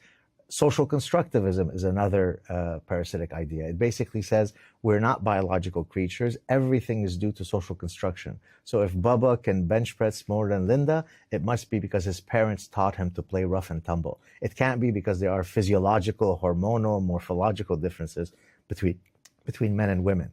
Now, each of these parasitic ideas originally started off from a noble place. So take, for example, trans activism, right? Yes, of course, trans people should live free of bigotry. That doesn't mean in the service of that goal, we end up murdering and raping truth. So that, yes, if a 6'4", 280-pound guy decides that he's Linda tomorrow, who are you to judge whether he's not really Linda? So no, I do judge people who, in the service of an original noble goal, decide to kill truth. You see these ideas, to explain the parasitic mind, as basically parallel to biological parasites. Exactly. Yeah. So let me give you. Yeah. Please, So earlier I mentioned memes. Memes are not the same as the neuroparasitological framework that I took, and let me explain why. A meme could be positively valenced, neutral, or negatively valenced. A parasitic idea is inherently negative, right? And the reason why I chose the neuroparasitological framework comes from the animal kingdom. So in nature, the field of parasitology is the study of host-parasite interaction. So for example, you could be parasitized by a tapeworm that takes over your intestinal tract. A neuroparasite is one that seeks to end up in the host's brain, altering its neuronal circuitry to suit its reproductive interest. So for example, a wood cricket abhors water. When it is parasitized by a hairworm, the hairworm needs it to jump into water in order to complete its reproductive cycle. And so that was my epiphany. Aha, I will now use that framework to argue that human beings could be parasitized by actual physical brainworms, but also ideological brainworms, and hence the parasitic mind. Why do you think humans are so vulnerable to these idea pathogens? Well, I love that you asked it that way, because I've often been asked, is the parasitic mind something that is specific to the current period? And my answer is no. The capacity for the human mind to be parasitized is an indelible part of the architecture of the human mind. What is specific to the current period are the specific parasitic ideas that are taking over. 300 years ago, it was perfectly a good idea if we thought that our neighbor Linda was a witch to throw her into the body of water. And if she swims, then we know she's a witch. And if she drowns, oops, I guess we were wrong. That's a parasitic idea. Mm-hmm. So there are many reasons for that. One of which is, as I said earlier, it helps us get through difficulties in life. For example, some people argue that religion itself, Daniel Dennett, the famous evolutionary philosopher, argued that religion is akin to a parasite. So there are a wide variety of reasons why we are susceptible to this parasitic thinking. I'll get on to religion a little bit later, because it's something you touch on quite a bit. But I'm guessing from what you say, even a good leader or someone who's a great orator essentially is infecting everyone. Well, I mean, that's Machiavelli, right? Machiavelli said it doesn't matter if the leader is truly an honest person. What matters is that you manage that's why when you say, for example, someone has Machiavellian intelligence, a salesperson who has high Machiavellian intelligence, what is he or she doing? They are tailoring their sales pitch as a function of the customer that they're standing next to, right? That's what a politician does. That's why when politicians are on the campaign, you always see them with a baby. Why? because that shows that I am nurturing, I am kind, I am compassionate, right? You never see them with babies unless it's about 7 days before the election cycle. So of course, it's all about this kind of impression management. And I guess dating sites, the person always has a puppy. A puppy, or I've actually joked once, but it's based on actual science. If you hold a puppy, if you hold a guitar, and you come out of a Porsche wearing a fireman uniform, sit back and enjoy the ladies. Fair enough. You've alluded to, the issues that you are concerned with in the parasitic mind. What do you think are the three biggest risks facing us because of the parasitic mind? And so the answer to that is also picked up in my forthcoming book called Suicidal Empathy, Right, we'll touch on that. We'll touch on that. Look, it causes us to take certain public policy decisions that are deeply problematic. On a smaller scale, although an important one, it causes about 900 medals to be given. This was an actual study that commissioned by the United Nations, because people say, well, what's the big deal about this transgender thing? Well, there've been almost, and that's an underestimate, 900 medals in major competitions that have been given to biological males, and hence real biological women have lost those places on the podium. So in a small scale, you get this kind of consequence. But how about unchecked illegal immigration? What does that do to the vitality of a society? I mean, economically, it certainly doesn't help. How about if it changes the fabric of that society? How about if you let in millions of people who don't share your foundational values? You're going to irrevocably change the nature of that society. So there are a wide range of consequences, most of them negative, that come about if we allow these parasitic ideas to flourish. By the way, the perfect manifestation of someone who is both a manifestation of a parasitized mind and suicidally empathetic is our current Prime Minister. Oh, we're here in Canada. In Canada, okay, yes, right. Sir. Well, we can touch on the politics in a moment. But the reason I'm asking it in this way is that you talk about, say, immigration, for example. Sure. It sounds like it's a broad, sweeping brush when you apply the idea to immigration. People forget the nuances, and that is that there are benefits from immigration. I mean, of course. In the US, they're going crazy in the agricultural sector now because they've Right. lost all the workers. So how do you balance not overgeneralizing right. In such a way that it's counterproductive? Right. It just has to be common sense, right? I'm an immigrant, so oftentimes people will write to me and say, you're such a hypocrite. You rail against open-door immigration, but you're an immigrant yourself, and your buddy Elon Musk is an immigrant, so why are you railing against immigration? That's like arguing that my little cat, house cat Fido, is a feline, and the lion in the jungle is a feline. Therefore, since they're both feline, you should also go to the jungle and cuddle up with the lion in the jungle. Immigration has to be pursued in such a way that it always leads to a net benefit to the host society. If that criterion is met, then come in, my brother, and let's build a more pluralistic society together. If you allow entry to millions of people who are coming in for no other reason than you being empathetic, it's not going to result in good outcomes.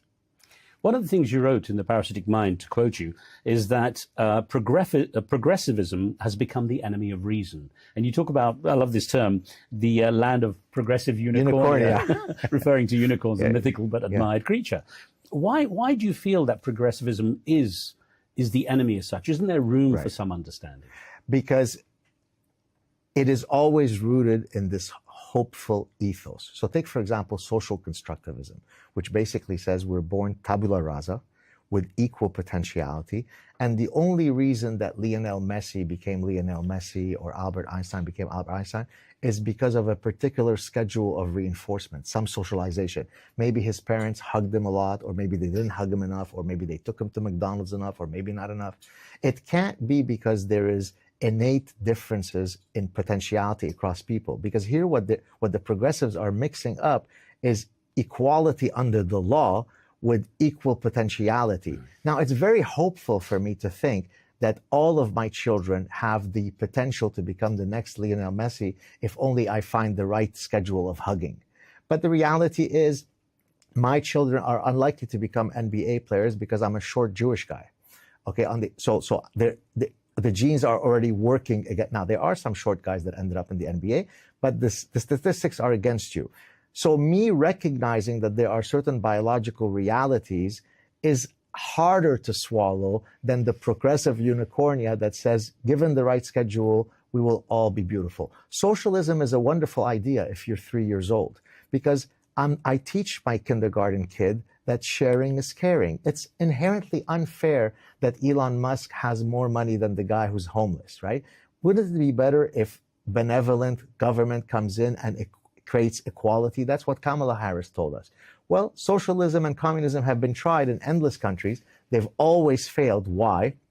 Because unicornia is inconsistent with human nature. I'll tell you a quick quote that I think you'll love. E.O. Wilson, are you familiar with E.O. Wilson? I don't recognize the name. E.O. Wilson was a Harvard biologist who recently passed away, one of the great scientists of the 20th century. His specialty was social ants. He was an entomologist who studied social ants. Now, in social ant colonies, it actually is communistic. There is a reproductive queen, and then there's a bunch of worker ants and a bunch of warrior ants that are completely indistinguishable from each other.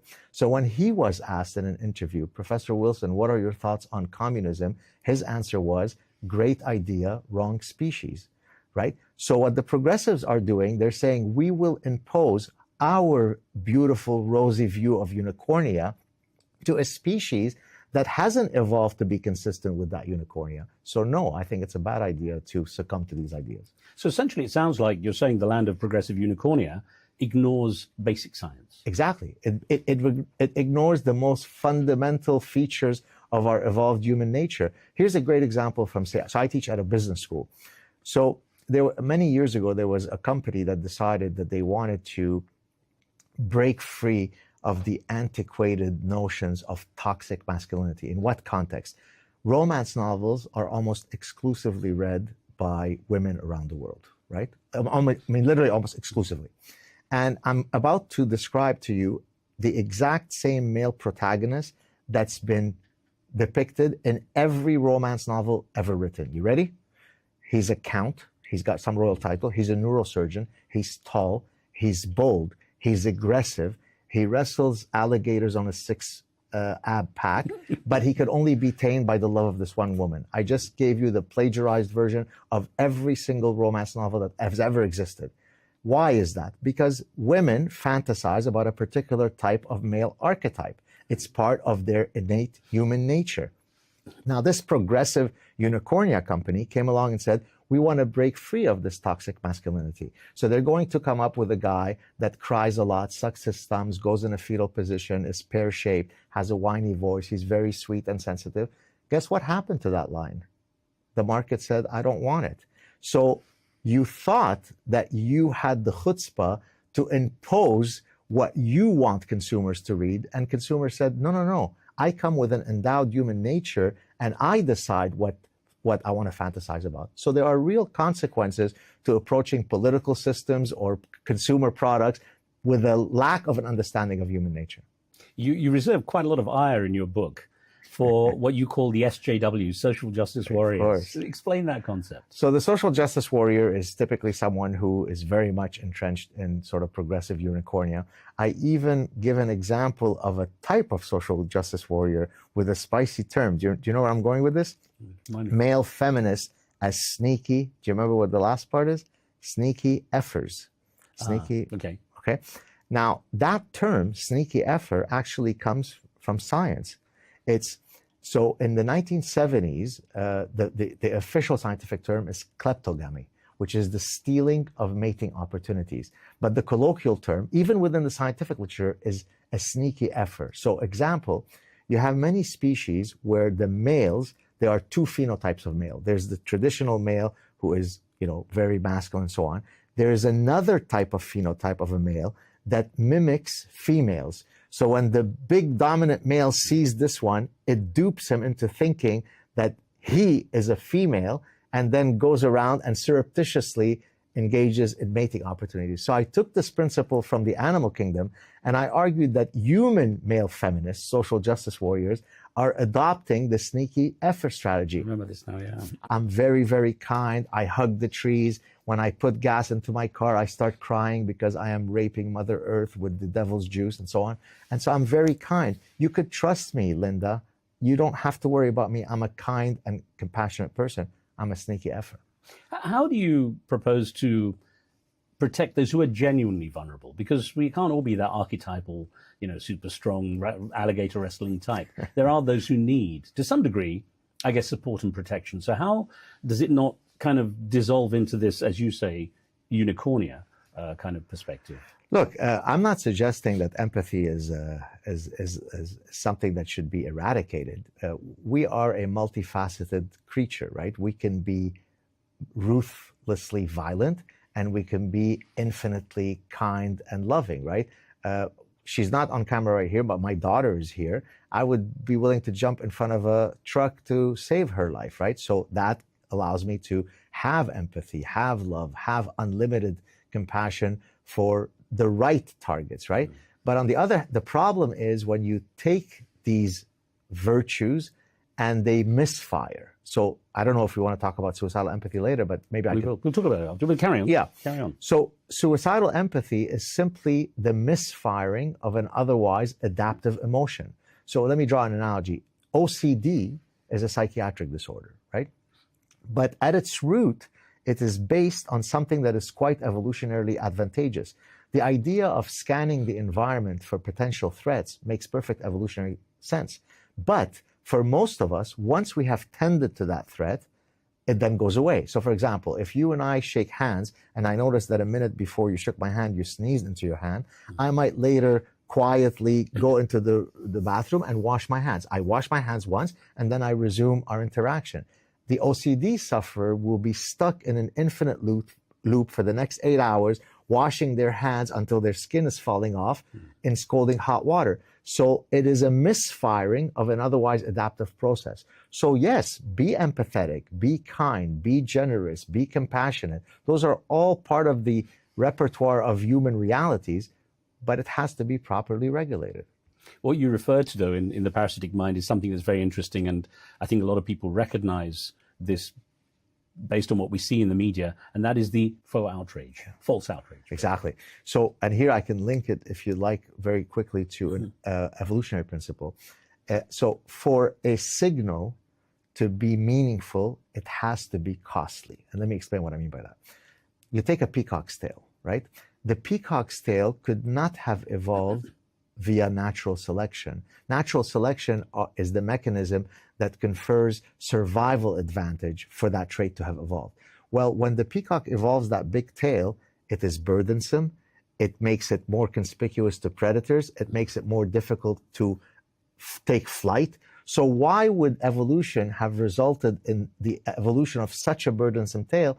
Well, there we talk about sexual selection. Some traits evolve because they confer a reproductive advantage. So even though it is handicapping me from a survival perspective, I am communicating to the peahens, the females of that species, despite the fact that I've got this very burdensome tail, I am still here. Shouldn't you choose me as your mate? How am I going to link this to what you just asked? Putting hashtag bring the girls home, putting hashtag refugees welcome, love is love, and all the other nonsense is costless. So it's not an honest signal. It's a faux signal. Any of us can meet it. But if I speak openly in some regions of the Middle East where I know I might be taken into the back corner and a bullet is put through my head, that is a costly signal. That is true signaling and not virtue signaling. I remember the section where you were saying basically choose me when it came to peacocks and peahens.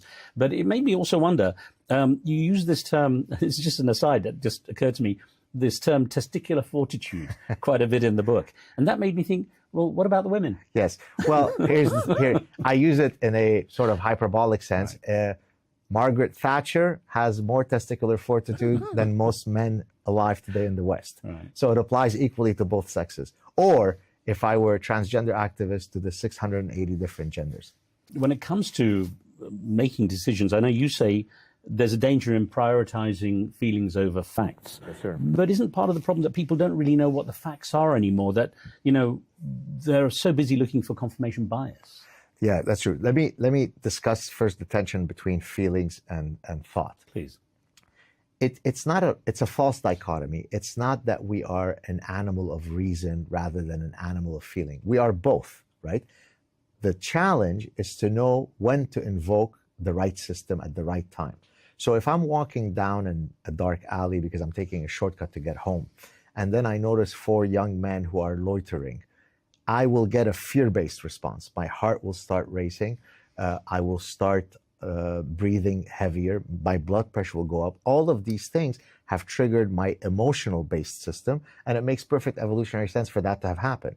On the other hand, if I'm trying to do well on a calculus exam, triggering my emotional system is not going to make me do a better job on the calculus exam. Now, I apply that example when it comes to, say, choosing our political leaders. Regrettably, most people end up invoking their affective system rather than their cognitive system. And so here I talk about, actually an expression from Arabic says that getting drunk by simply smelling the cork of the wine bottle. Right. Because what that basically says, I don't need to actually drink the wine to get drunk. I just take a whiff and I'm already, right? So it refers to someone who has a weak cognitive constituency, right? So for example, if you ask people, why do you love Obama? Well, he's tall, he's lanky, he's got a mellifluous voice, he's got a radiant smile. It could well be that every single syllable he utters is complete rubbish, but I'm already getting drunk by his cork. On the other hand, why do you hate Donald Trump? Well, he's cantankerous. He speaks like a brawler from New York. He's not presidential. But you didn't say anything about whether you agree with his immigration policy or his fiscal policy. So the reason why I discussed that tension is because many of the problems that we face is because we trigger the wrong system at the wrong time. Regarding your issue of what do we know what is true or not, well, one thing I could tell you is that there shouldn't be a government agency that decides for us what is true or not.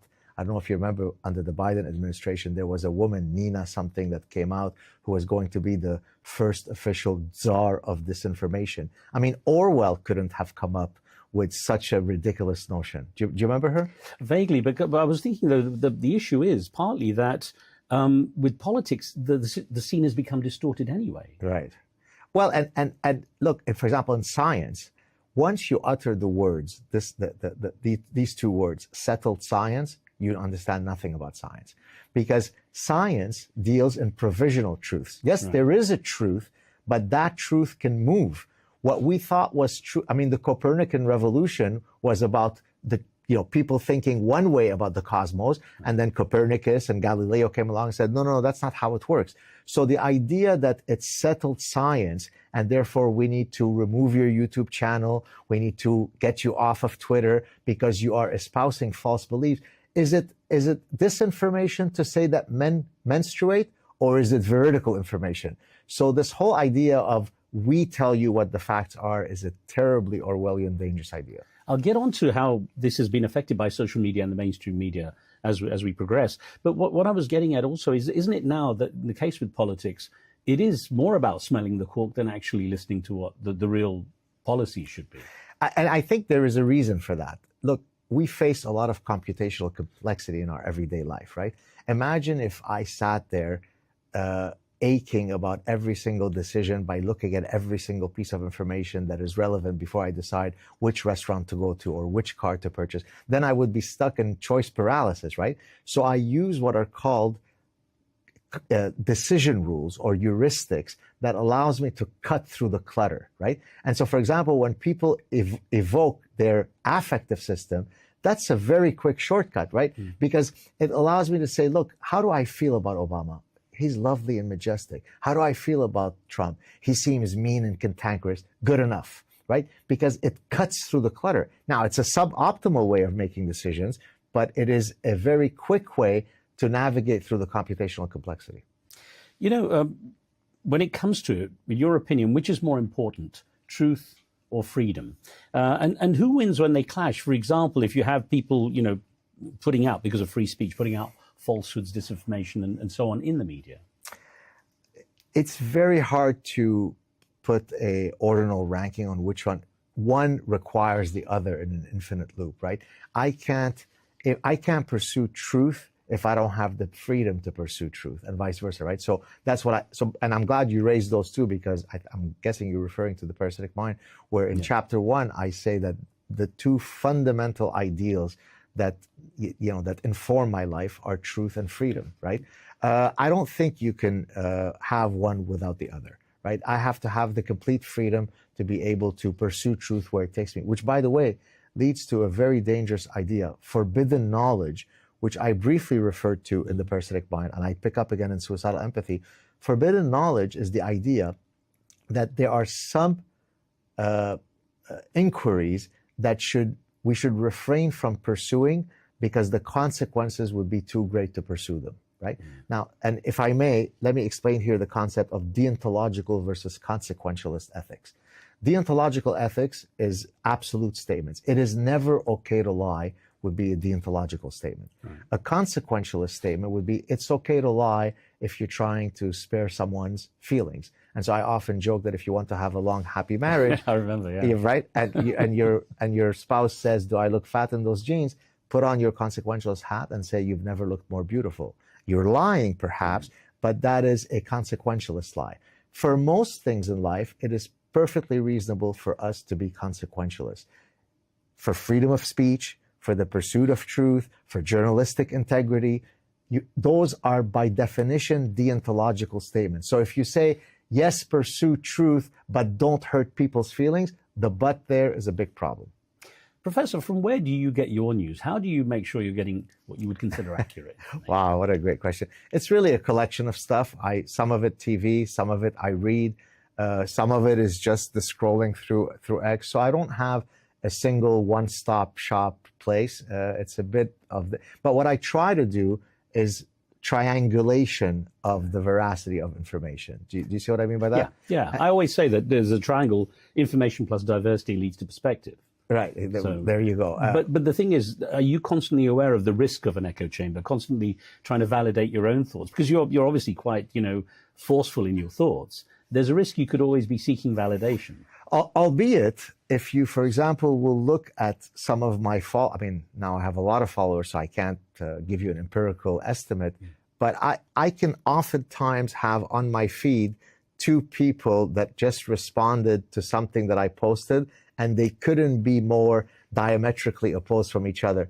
Now, I actually take that with some encouragement, meaning that if every time I post something, everybody always agreed with me, then probably I've created an echo chamber. But if, just with one post, I can have 20 people, 14 of whom agreed with me, 6 who haven't, then I think I'm building a diversified chamber. So I used to give this example that if I covered the Israeli-Palestinian situation, and I would have people from both sides, but either way, no matter how I did the debate or the conversation, I would get viewer feedback saying, "Oh, you're so pro-Palestinian," for the same show where they said, "You're so pro-Israeli." And my producer would say, "How can that be?" I said, "Well, my explanation was people bring their own baggage exactly when they're watching, and that's why I ask in your case how you kind of put your mind outside that potential echo chamber."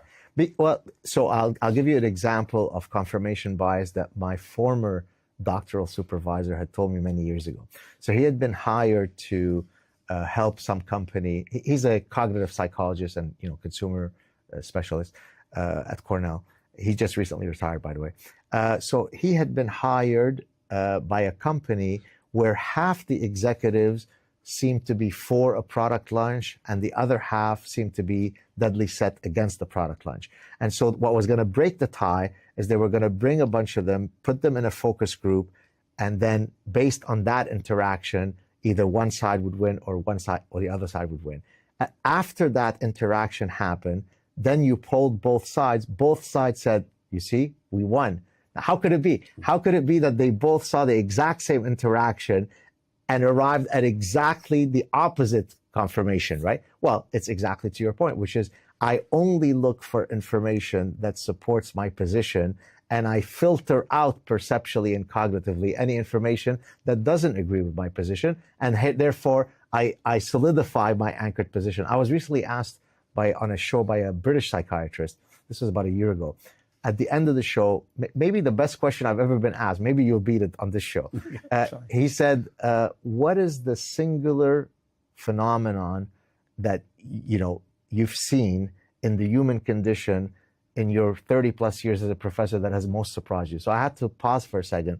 And then I said, the inability for most people to change their anchored positions irrespective of the amount of conflicting evidence that they might be shown, which itself, and that's why, by the way, in chapter 7 of The Parasitic Mind, I try to offer a means by which we can break through that resistance. I talk about nomological networks of cumulative evidence, which we could talk about.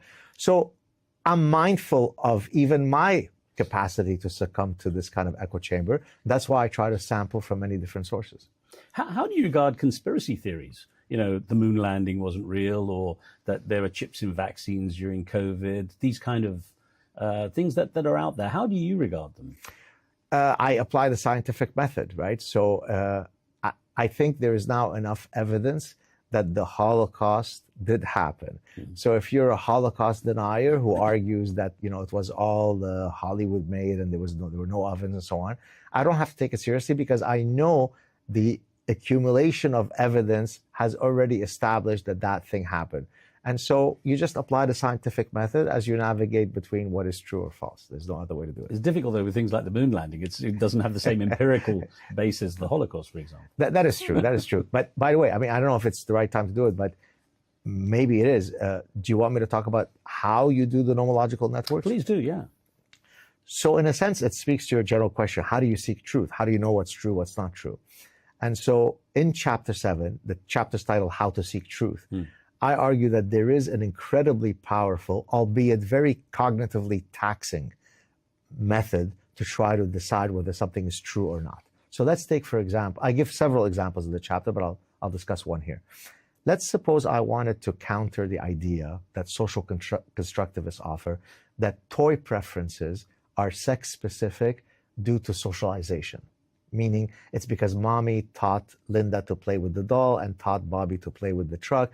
That's why they have those preferences. Let's suppose I wanted to demonstrate to you that that's not true. There are universal biological and evolutionary based reasons for those sex-specific toy preferences. How would I go about doing that? So I'm going to build a nomological network of cumulative evidence, meaning I'm going to get you data from across cultures, across time periods, across species, across methodologies, that will triangulate to demonstrate that this position is unassailable. So, and I'll give a few examples. Well, from developmental psychology, we know that young infants who are too young to yet be socialized, by definition, they don't have the cognitive apparatus to be socialized, already exhibit those sex-specific toy preferences. So that already takes out the socialization argument. I can get you data from vervet monkeys, rhesus monkeys, and chimpanzees showing that they have the same sex-specific toy preferences. I can get you data from sub-Saharan Africa, where cultures that are very non-Western, they exhibit the same sex-specific toy preferences. I could go back 2,500 years ago, showing you that in ancient Rome and ancient Greece, on funerary monuments, little boys and girls are depicted playing with exactly the same types of toys as we have today. So look how I am putting the epistemological noose around your neck. I don't have to emote louder than you. I don't have to scream louder than you. If I can have this, you know, gargantuan triangulation of evidence, I'll let that do the talking for me. And so that's why, by the way, I'm epistemologically quite humble in that I know what I know, and I know what I don't know. That's why I never get caught in interviews. I give thousands of interviews because I'll never try to wing it. If you ask me a question that I think that I haven't done the requisite nomological network for, I'll say, hey, Riz, you know, that's a great question. It's above my pay grade. I don't know. But if I know, good luck to you if you want to debate me. Fair enough. No, because a lot of people obviously want to try to catch you out. Yeah. But if you know your stuff, that's obviously going to be important. But it was interesting because you did say people who spew falsehoods should be judged. Now that stuck with me. With judged, that doesn't mean imprisoned. No, I didn't. I realized what you meant. It was the whole chapter on us taking a position and so on, which is why I started asking you about my situation as a journalist. Because of course, as a human being, I have in my head judgments and opinions, but I really, difficult as it is, I enforce them in terms of my journalistic work. I want to stand away and hear the story. So many people say that politicians in general happily lie. And in the case of Donald Trump, who I know you do like as a politician, he regularly is accused of lying, and people actually metrically record this.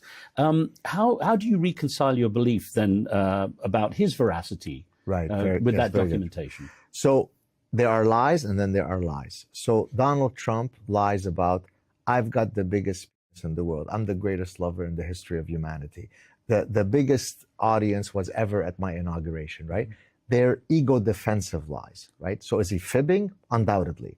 That is a very different lie than if you are a postmodernist saying that there are no objective truths. That eradicates the possibility of truth being. And it's that allows them to say slavery is freedom, war is peace, men are women. So lies don't all come in the same final shape, right? Is he lying in the sense that he's constantly trying to protect his ego because he's a benign narcissist? Yes. But there are guys on the progressive side that are lying. If you say, for example, that socialism is the means by which people are most likely to flourish, that is a much more consequential lie than I am the best lover of all time. Both are lies. One is much bigger than the other. But he does have those consequential ones too. You know, they're eating the cats and dogs in Springfield, Illinois, and so on. People react to this. Yeah, okay. In that case, I think it's the fog of the rapidity of how information comes about, right? I think, though, and Elon Musk recently said it, he said, look, we will put out stuff often and it'll turn out to be false, in which case we're happy to correct our position. So just have the epistemological humility to accept that sometimes you'll get it wrong. True. No, I heard him say that. He was actually in the White House as he said it. Exactly. Now, the question is this, though. If putting out this information without checking its veracity in the first place, there are consequences, the risks are great. Right. So from your side, how do you rationalize that with saying someone like this is worth the leadership position? Because I think all politicians lie, as you said. The question is, which one is the lesser of a liar? I don't think that when I put my imprimatur in supporting a particular candidate, I think that they are interchangeable with a saint, right? I think that given these options, this is probably the better option. So given the types of values that are important to me, it is incontestable to me that Donald Trump would have been a much better choice than Kamala Harris. All right, you're picking between those candidates, but I'm talking in a general sense with politicians. They all lie. I was going to say, so in the sense of Donald Trump, you see him as something of a cure. As you said in a recent essay, you wrote about his election victory saying, it's an unequivocal repudiation of the ideological parasites that have wreaked havoc on our societies. Yes. And if, as you also say, it took decades of assiduous indoctrination for these parasitic ideas to flourish in every nook and cranny of our institutions, we'll get onto those further. Yeah. How can 4 years of a Trump presidency turn them around? You've said it, it takes decades. That's a fantastic question. It's actually one that I keep hammering now with people, that don't be complacent in thinking that just because Donald Trump, he came along, he's got the polio vaccine, he administers it everywhere, and polio ceases to exist. To your point, what you just mentioned, it took, depending on the parasitic idea, it's taken between 50 to 100 years for these idea pathogens to develop originally on university campuses and then to break out of the university. So it won't be sufficient to only kind of rest on our laurels to say, hey, Donald Trump is here, we've eradicated this nonsense. That's why even I've had people who say to me, so now that Donald Trump has come to power, will people even read Suicidal Empathy? I say, of course they will, because these parasitic ideas have not gone away. The reflex to be suicidally empathetic is not going to magically go away because this guy came into office for 4 years. The next president might be one that is as committed to these parasitic ideas, and off we go on the woke train. So there's much more in the fight to be had. I want to get your perspective on this as someone who's actually a couple of years younger than me, but around the same kind of age. For me, it seemed like there was a massive change in the curve where this suddenly all became public. I don't remember these kind of debates for the last, say, 40, 45 years. Because you weren't in academia. So it takes a while for all of these. So, for example, take shingles. The virus is within you, it's dormant, and then something will trigger it such that you might get an outbreak and I don't. But it is in there. So what you were reacting to is the fact that you didn't know that shingles was, flourishing in the background, whereas I was living in the petri dish of shingles called academia. So, and let me give you the background of how I first was exposed to, Houston, we have a problem. So my scientific work originally was in the application of evolutionary biology and evolutionary psychology and studying human behavior in general and consumer behavior and economic behavior in particular. And so as I tried to Darwinize the business school, the idea being that you can't study entrepreneurship or leadership or consumer behavior or economic behavior without ever invoking our biological nature. To me, that seemed like a very banal and obvious statement. Well, apparently it was completely heretical to most of my academic colleagues. And so I was right, that was my first exposure to parasitic ideas. How could these otherwise bright, educated people be questioning the fact that human beings, consumers are biological? You don't think our hormones affect our behavior? How? Right? And so I saw it, but it took a while for other people who were not inhabiting that ecosystem to then hit them. And that to me is frustrating, because had people listened when I stood up on top of the mountain and saying we have a problem, then we wouldn't have had to have 900 medals being stolen by trans women. You see what I mean? I hear you. Yeah. I appeared in 2017. I appeared in front of the Canadian Senate. I was summoned, as was Jordan Peterson, separately to talk about Bill C-16, which at the time was a bill that hadn't passed yet, trying to incorporate gender identity and gender expression under the hateful rubric umbrella. And I said, yeah, of course, I support the idea that no person should face any bigotry, but beware of the proverbial slippery slope. Now, if you go back and you listen to my warnings, I hate to say it, but they were prophetic. How do you regard the way, well, this also occurred to me, the word political correctness came in, I don't know what, maybe 15, 20 years ago that I could really remember. And suddenly all the parameters changed. I couldn't put on an African accent, for example. I certainly couldn't, if I was an actor, go on, blacken my face and appear as an African. When that all started to emerge, how did you regard that? I was very concerned by it, because I saw the kind of stifling environment it created in otherwise banal interactions on campuses. So people were, I remember at one point someone asked me, this was probably about 10 years ago, oh, where are you from originally? And I was about to answer. I said, oh, I'm so sorry. I know that I'm not supposed to ask that. I said, what do you mean you're not supposed to ask that? You recognize that I don't look as though I'm indigenous to Canada because I have a particular morphological look. What's the problem with you asking where I come from originally? So I've noticed that for a while. I compare it, and you might remember this from the parasitic pine. The parasitic wasp stings a much bigger spider, rendering it zombified, and then it takes it to its burrow, lays its eggs on it, and then its eggs, as they hatch, eat the spider in vivo while it's alive. And so I argue that political correctness is akin to the spider wasp sting, because it stultifies me, right? I'm now afraid to say, I recognize that you don't look French Canadian. So what if I were to say, Mr. Khan, where are you from? How is that an insult? But that's what happens with political correctness. It removes our ability to have natural dynamics. Just an aside, I tend to say, what are your roots? What are your roots? I find it kind of safer. And this is the issue. Aren't there so many landmines now onto which we can easily step? Not if you're called Gad Saad. I mean, I don't give a SHIT. You know, there's a, and I invoke this in chapter 8 of the Parasitic Mind. I say, activate your inner honey badger. Right? The honey badger, for the viewers and listeners who may not know, has been literally ranked as the most ferocious and fierce animal in the animal kingdom, which is saying a lot. There are a lot of ferocious animals in the animal kingdom. The reason, it's the size of a small dog. It is so fierce that adult lions will stay clear of it, right? That's why there's the expression, honey badgers don't give an F. I live my life this way, maybe to a fault, and I wish more people would invoke you end the courage. book basically saying evoke your honey badger. Yeah. Exactly. How do you regard Andrew Tate? I interviewed him at his home in Romania. Yeah, I've never interacted with him. I don't know much about him. I mean, he seems maybe not to my aesthetic taste in terms of his delivery, like kind of the bro stuff. Some of his, and I'm hardly one who can't engage in locker room talk, right? I mean, I was literally a soccer player myself. So it's not as though I'm a dainty Puritan madam.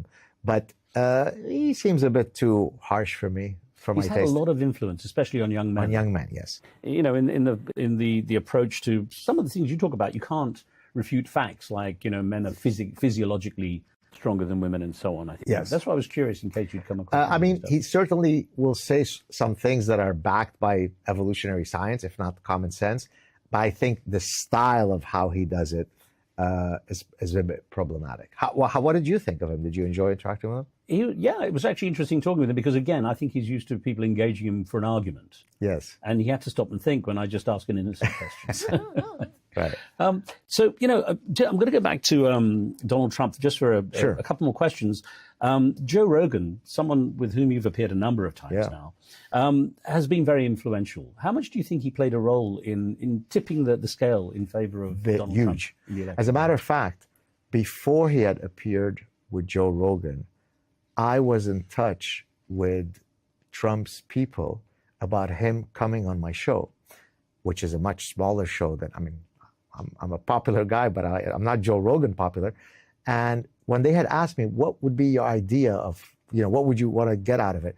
I said, well, you know what I'd love? Just to sit with him and to humanize him so that the people who are on the fence can actually see he's a funny guy. He's got a great sense of humor. He's a regular. He could, you know, just shoot the blank, right? Well, that's exactly what ended up happening when he went for 3 hours on Joe Rogan, which, of course, at that point, once he's done Joe Rogan, there's no point on coming on my show. He's done the biggest show. But so to your question, I think it really helped to humanize him because so often his interactions are ones where he's put on the back foot, where he's defensive, whereas here he's calm, he's relaxed. There's no gotcha stuff. With just two guys chatting, I think it probably flipped a few people who were fence sitting. How do you feel he's done so far now, about a month into the presidency as we're talking? I don't think, I mean, as you said, I'm a bit younger than you. I can't think of a 4-week period where a president did more stuff than this guy has done. Is it good stuff? Well, you tell me, is there some bad stuff? Is there some stuff? Well, I'm asking you really because I'm essentially just taking the position of getting your perspective on this. Yeah, so far, I haven't seen anything that has caused me great alarm. He got rid of all the Title IX stuff where biological males can enter female spaces. That's good. He's trying to cut down on, open border immigration. I think that's good. He's trying to reduce the excessive waste and corruption through DOGE. That's good. So far, I think I'm happy. Okay, because some would say there's been some backfiring. Firing all those people, in the government who now suddenly have to be re-recruited because it's overdone. The Gaza Riviera, Yeah, that's a bit of Trump bombast. I'm not sure if I would have approached it exactly the same way. But that, again, is, I think, stylistic, right? He's a great negotiator. It could well be that he says that without literally meaning that because he's trying to angle for a better negotiation position. So I can't pretend to know what's exactly in his mind, but I can see how the optics of such a proposal could irk a lot of people the wrong way. Now, in The Parasitic Mind, you talked about an analogy where there's an elderly woman being attacked in an alleyway. Yes. And you could be one of two sorts of people. The one who goes in and helps or the one who kind of walks away and avoids getting involved. And you said, be the first. You can get involved. Some might say with what's just happened, as we're talking again with the situation with Ukraine, he has now said, I'll go into Ukraine, but if we can have mineral rights. It's like, I'll help you, old lady, but as long as you give me some money from your purse. Except, hasn't there been already a lot of the purse of the United States taxpayer given to Ukraine? So the question becomes, how far do you want to take this? I mean, how much are the American and frankly the Canadian taxpayers owing in the protection of Ukraine? If you are a strong isolationist, you'd say we've already spent way too much money. If you're a globalist, we haven't spent enough money. It depends on your perspective. Talking of those close to the president, Elon Musk is also a fan of yours and your book. Yes. And he's certainly, a lot of his decisions. I wonder, do you feel that he was shaped to some degree by what you wrote in The Parasitic Mind? Well, there's an article that came out in Wall Street Journal about 7-8 months ago. The title of the article, the man who fuels Elon Musk's nightmares. Do you know who that man is? So I suspect, I mean, it's hard to answer that question without being immodest, but certainly I probably played a hand. Look for that. I missed that in my research. Yeah. You said that Elon Musk should get the Nobel Prize. I do. In which field? Well, we probably peace in the sense that someone will probably correct me, but I would say probably within a week of him having purchased Twitter, I did a sad truth clip where I said, of all the things that Elon Musk has done and anything that he will do in the future, none will be as historically consequential as him having bought X. No, I remember you'd quoted that. Exactly. And so the fact that he has freed many of us from the oversight of in French you say les bien-pensants, the good thinkers, the ones who are better, or as Thomas Sowell would say, the anointed ones. The fact that I can now go on a thing and even use the R word. You know what the R word is? Somebody says something really idiotic. I go, come on, man, are you retarded? Oh, right, yeah. So that was completely a no-no. I mean, the only strike I ever got on former Twitter, I think it was maybe like a 7-day violation, was because I had used the R word. Real life cannot be sanitized in this way, right? When I was in the Lebanese Civil War, I didn't know if the next minute I was going to live or not. And that was my reality growing up. You can handle the R word. How did you find Elon Musk as a person? So we spent a lot of time together. He actually had invited me down to meet him at his house. We ended up spending maybe about 4 hours together. I found him to be incredibly engaging, very, very humble. I mean, we had communicated many times, but that was the first time that we had seen each other in person.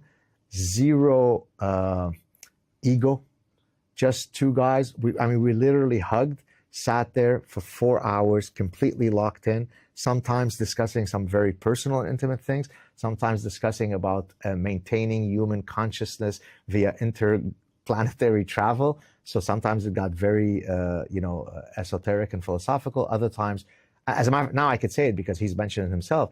He told me that the original, trigger for him that got him into the woke mind virus was the reality that he faced with his own son, who became his daughter, right? At the time, I didn't know if that was public, so I never had mentioned it. But, he was confiding in me in a very trusting way, in a very intimate way.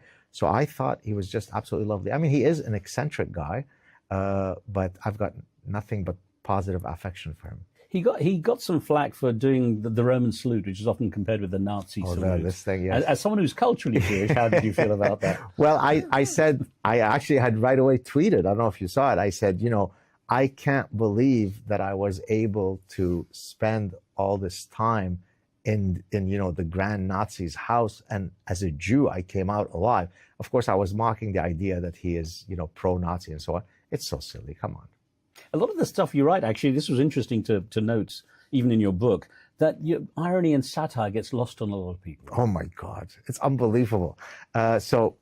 First, the power of irony and satire and sarcasm. So in the book, in The Parasitic Mind, I say that it is akin to the surgeon's scalpel cutting through warm butter, right? The reason why dictators go after the satirists first. They don't go after the guys with the big muscles. Those are easy to handle. But the guy who's got the sharp tongue, the guy who's got the sharp pen, hence the pen is mightier than the sword, that's the one that I'm scared of, because he's the one who could attack my ideology, my position, right? So he makes me scared. And so that's the reason why I use satire and sarcasm. But to your point, what amazes me is how often, usually it's somebody new, who doesn't know my style, who I'll write something that is completely satirical, and then they will just start sending me endless hate mail, not realizing that I was being satirical. Well, Dr. Gad Saad explaining how he believes the parasitic mind is shaping our world today. On the next episode of the conversation I had with him, I challenge his fears that Islam is a danger to the world. Islam, though, is a set of ideas that are codified, and then we could say, does Islam promote greater personal liberties and freedoms? Yes or no? there is only these answers. It's either yes or it's no, right? I would venture that based on historical facts, it doesn't promote greater personal liberties and freedoms. And so I can't be Islamophobic in saying that. It's a nonsensical term. I am a Islamo-realist. Plus, a look at how suicidal empathy, also the title of his next book, will drag down the world order if it's not fully resisted now. Join us for that. But in the meantime, don't forget to leave your thoughts and comments, subscribe to the channel, and we'll see you next time. A big thank you from me and the team for watching. I'm Riz Khan. See you soon.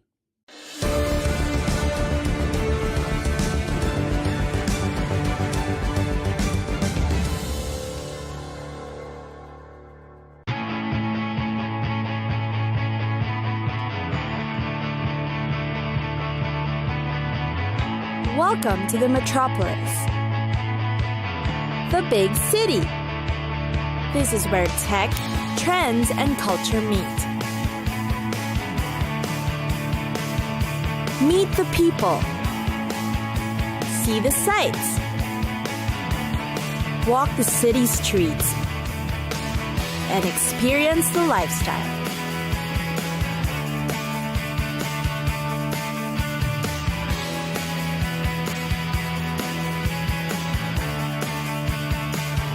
This is your first-class ticket to the cities of the world.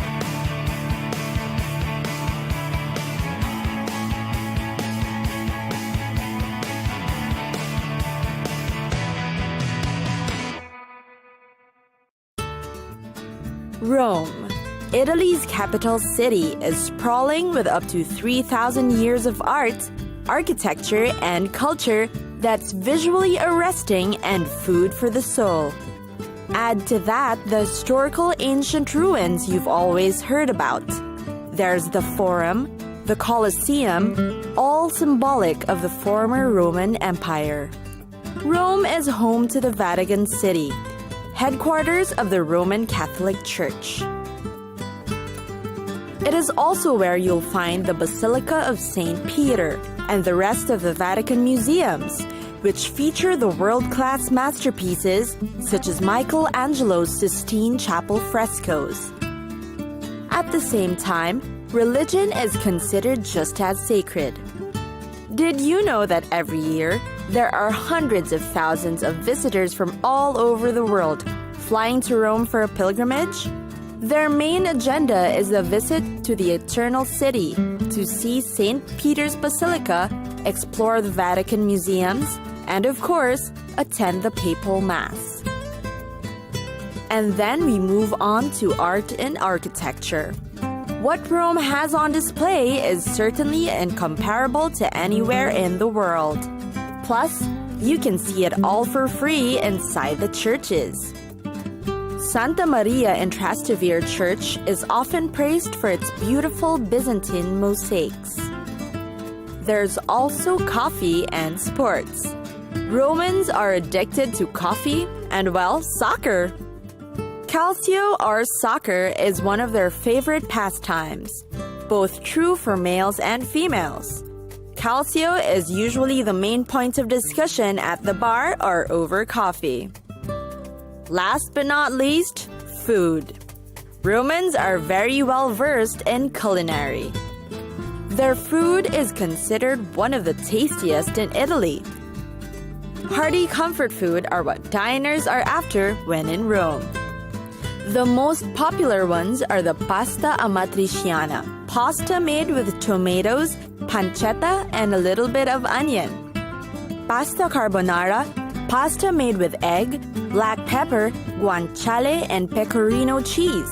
Cacio e pepe, pasta made simply with lots of black pepper and pecorino cheese. Their antipastis are popular as well, such as the carciofi alla romana, Roman-style artichokes, olive ascolana, fried olives stuffed with ham, arancini and supli, fried rice balls made with mozzarella and tomato, and more.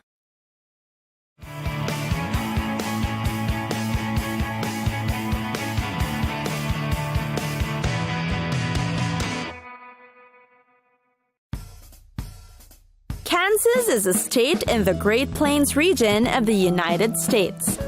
It is generally considered the center of the country, at least geographically, thus its nickname, the Heart of America. A slice of classic America, Kansas is known for its rugged cowboy culture and sweeping prairies. Home, home on the range are words from the state's official song. Tourists are often curious to visit and stay on its authentic cattle ranches that range from rustic to luxurious. Kansas also offers a rich Native American history, with several museums devoted to the American Indian tribes. Up to today, there are still many of the original tribes residing in Kansas. Kansas is in fact named after the Kansa Native American tribe, which once inhabited the area. The name is believed to mean people of the wind or people of the south wind. The tribes today generally live along the villages near the river valleys. The Flint Hills is a good place to go, where you can tour the vast tall grass prairie via a covered wagon. It's where you should see an American bison and attend a rodeo during your visit. Among the known sites in Kansas are the Lewis and Clark National Historic Trail. The story behind this is that back then, between May 1804 and September 1806, there were a bunch of men with a woman and a baby who traveled from the plains of the Midwest up to the shores of the Pacific Ocean. They called themselves the Corps of Discovery. Then there's the Fort Scott National Historic Site, which is ground zero for the Bleeding Kansas term, where the state's slave policy can be thoroughly studied. And then, of course, make time to eat. Have a taste of the city smoked barbecue, as it is what its locals are most proud of. Kansas City-style barbecue? You've heard of this for sure. It is a slow pit-style barbecue, usually with sauce that's considered an important component to the meal. Aside from barbecue, Kansas is also known for its fried chicken. There are actually about 6 chicken houses to be found in the southeastern parts of Kansas. Fried chicken dinners are served or as side dishes. Fried chicken is a distinctive dish in southeast Kansas, making the region known and visited for their chicken meals.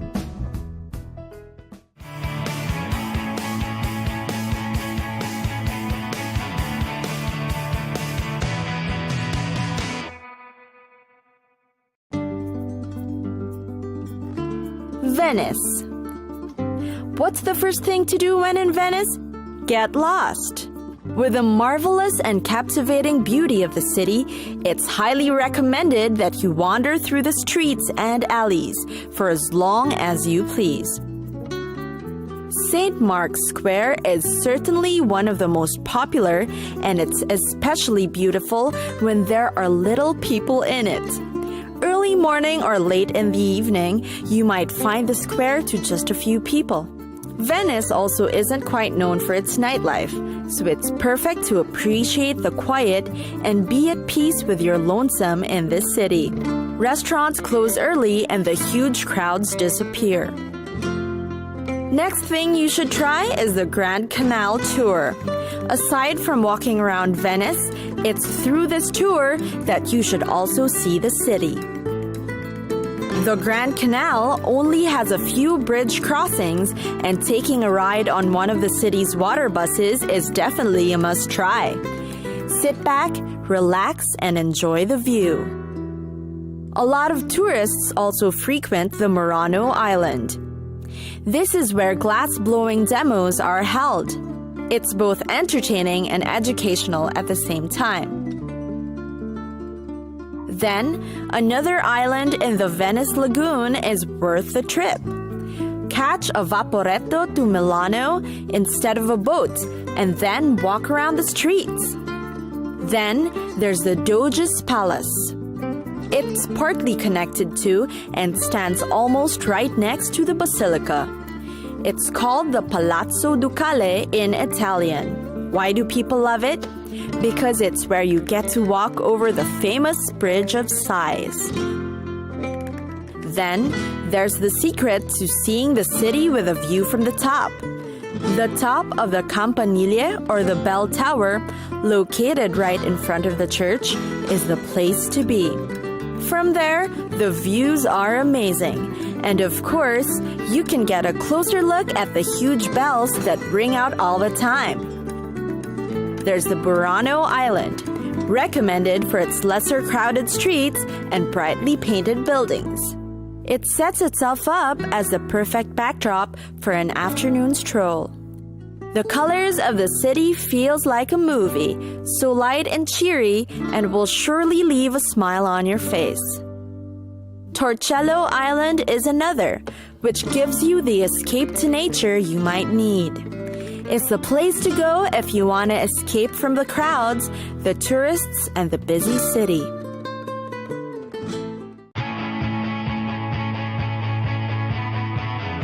It's time for us to go. Pack your bags and get your tickets ready. And we'll see you on the next destination. Catch us again next time on Cities of the World.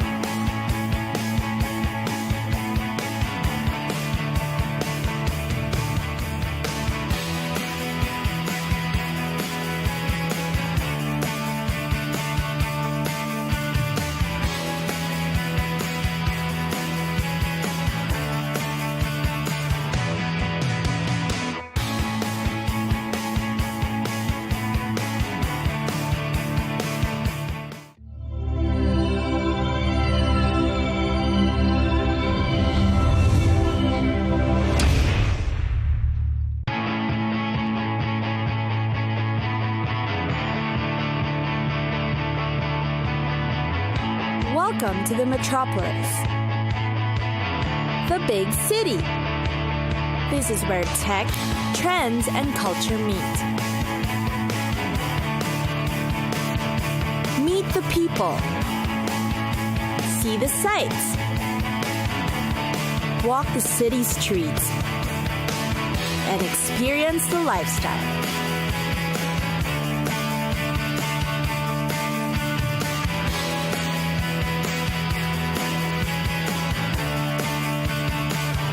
This is your first-class ticket to the cities of the world.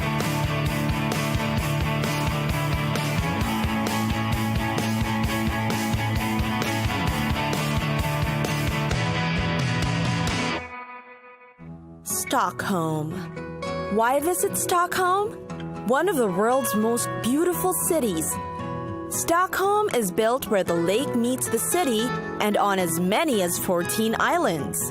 The city's rich culture and tradition dates from up to 8 centuries back. There are many reasons to choose this city.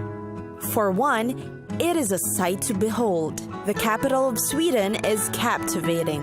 Imagine walking on islands on the stream and having an endless view of nature everywhere you look. The sparkling blue water is quite addictive. In the city, water is all-encompassing. Plus, it's clean enough, making it great for fishing or swimming whenever you feel like it. The archipelago is also known for its green spaces. Perhaps it is the largest city with the most green spaces. And then, of course, there are the popular attractions. What's great in the city is that the places to visit are easily accessible and just near each other. There are castles, a medieval town, and a wide selection of museums and galleries. There's the Vasa Museum, which is the tourist's favorite. There's Skansen, which shows us the traditional Swedish life pre-industrial era. And then, of course, there's the Gripsholm and the Royal Palace. Definitely will make for a majestic trip. Stockholm is also known for being a year-round destination.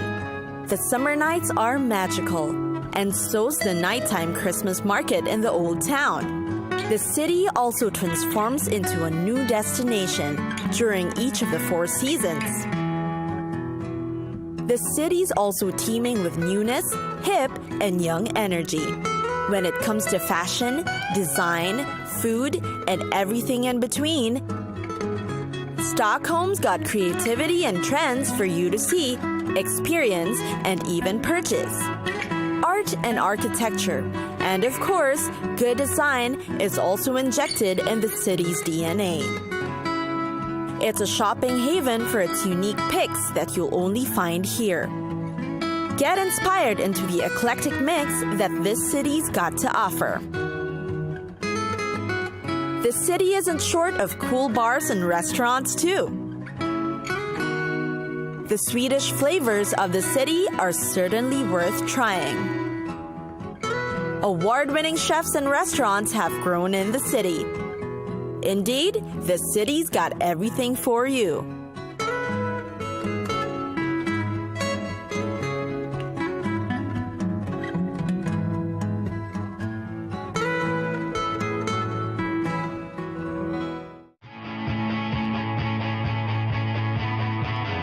It's time for us to go. Pack your bags and get your tickets ready. And we'll see you on the next destination. Catch us again next time on Cities of the World.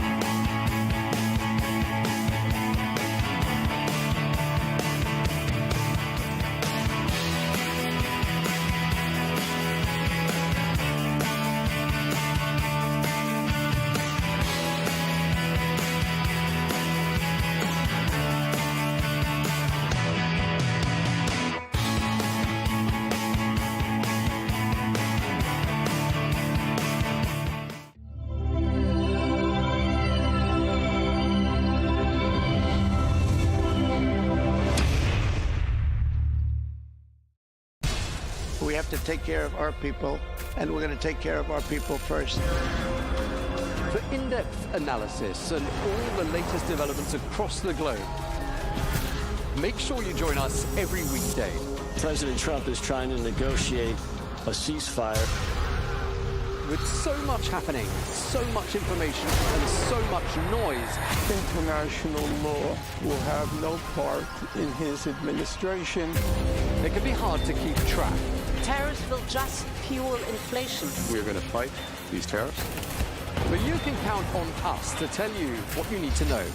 We stand by your side. Join me, Tom Burges Watson, for Global News Today, right here on Al Arabiya News.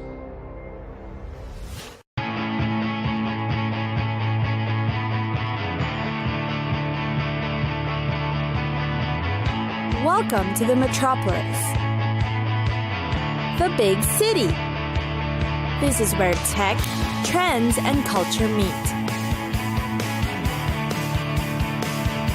Meet the people. See the sights. Walk the city streets. And experience the lifestyle.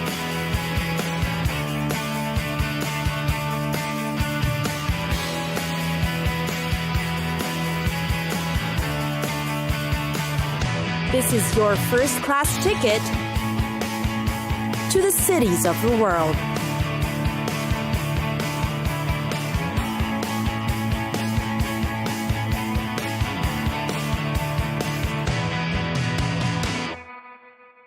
Milan. While Milan isn't much the first choice when visiting Italy, it is still worth the tour. A city of business and banking, shopping and fashion, you'll definitely fall in love with Milan. The commercial center of Italy, after all, is known for its stylish catwalk and famous shops. Plus, it's got a list of hidden wonders for you to discover. First, experience a breathtaking view of the city from the Duomo roof. The famous Duomo, after all, is the center of all tourist activity in Milan. Take the elevator up and walk around the cathedral's roof to see the magnificent city from above. While the city is usually smoggy, obscuring your view, it's still worth the experience. Of course, the interiors of Duomo is already impressive to begin with. Next is a visit to the Santa Maria delle Grazie Church. This is where you will find the famous Last Supper that many households have replicas of. You certainly shouldn't miss this chance to see a Da Vinci masterpiece up close. Getting tickets to view it may be difficult, but with good planning, it is still possible. Then, of course, there are the beautiful parks around the city. Milan is definitely a bustling city, but there are places to take a break from all of the busyness. There are a couple of good-sized parks around the city that'll be convenient for you to escape in for a while. Milan is also definitely a city for culinary treats. One of the popular must-tries are the panzerotto, or the Milanese fast food. It is a sweet and spongy piece of flatbread with mozzarella and tomato sauce. Of course, there are many other specialties to try aside from this. Next are the wondrous canals in the Navigli. Yes, there are canals in Milan, and one of them was designed by Da Vinci. The Navigli district has 2 canals, and you can take boat tours in it. It's also considered a haven for artists these days, and you may also come across small art galleries and charming restaurants nearby. It's also the place to be after dark, as the Navigli is known for its hip and happening nightlife.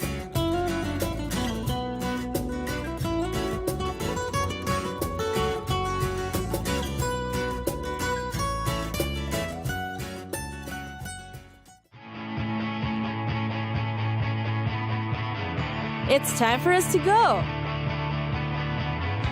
Pack your bags and get your tickets ready. And we'll see you on the next destination.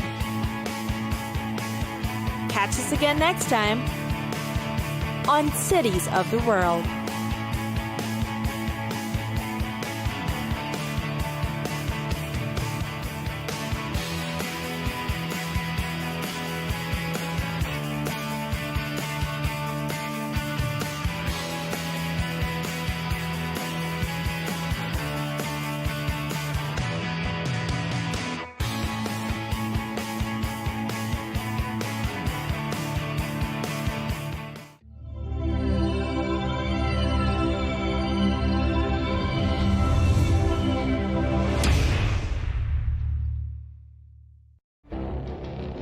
It feels like decades are passing by in a matter of weeks.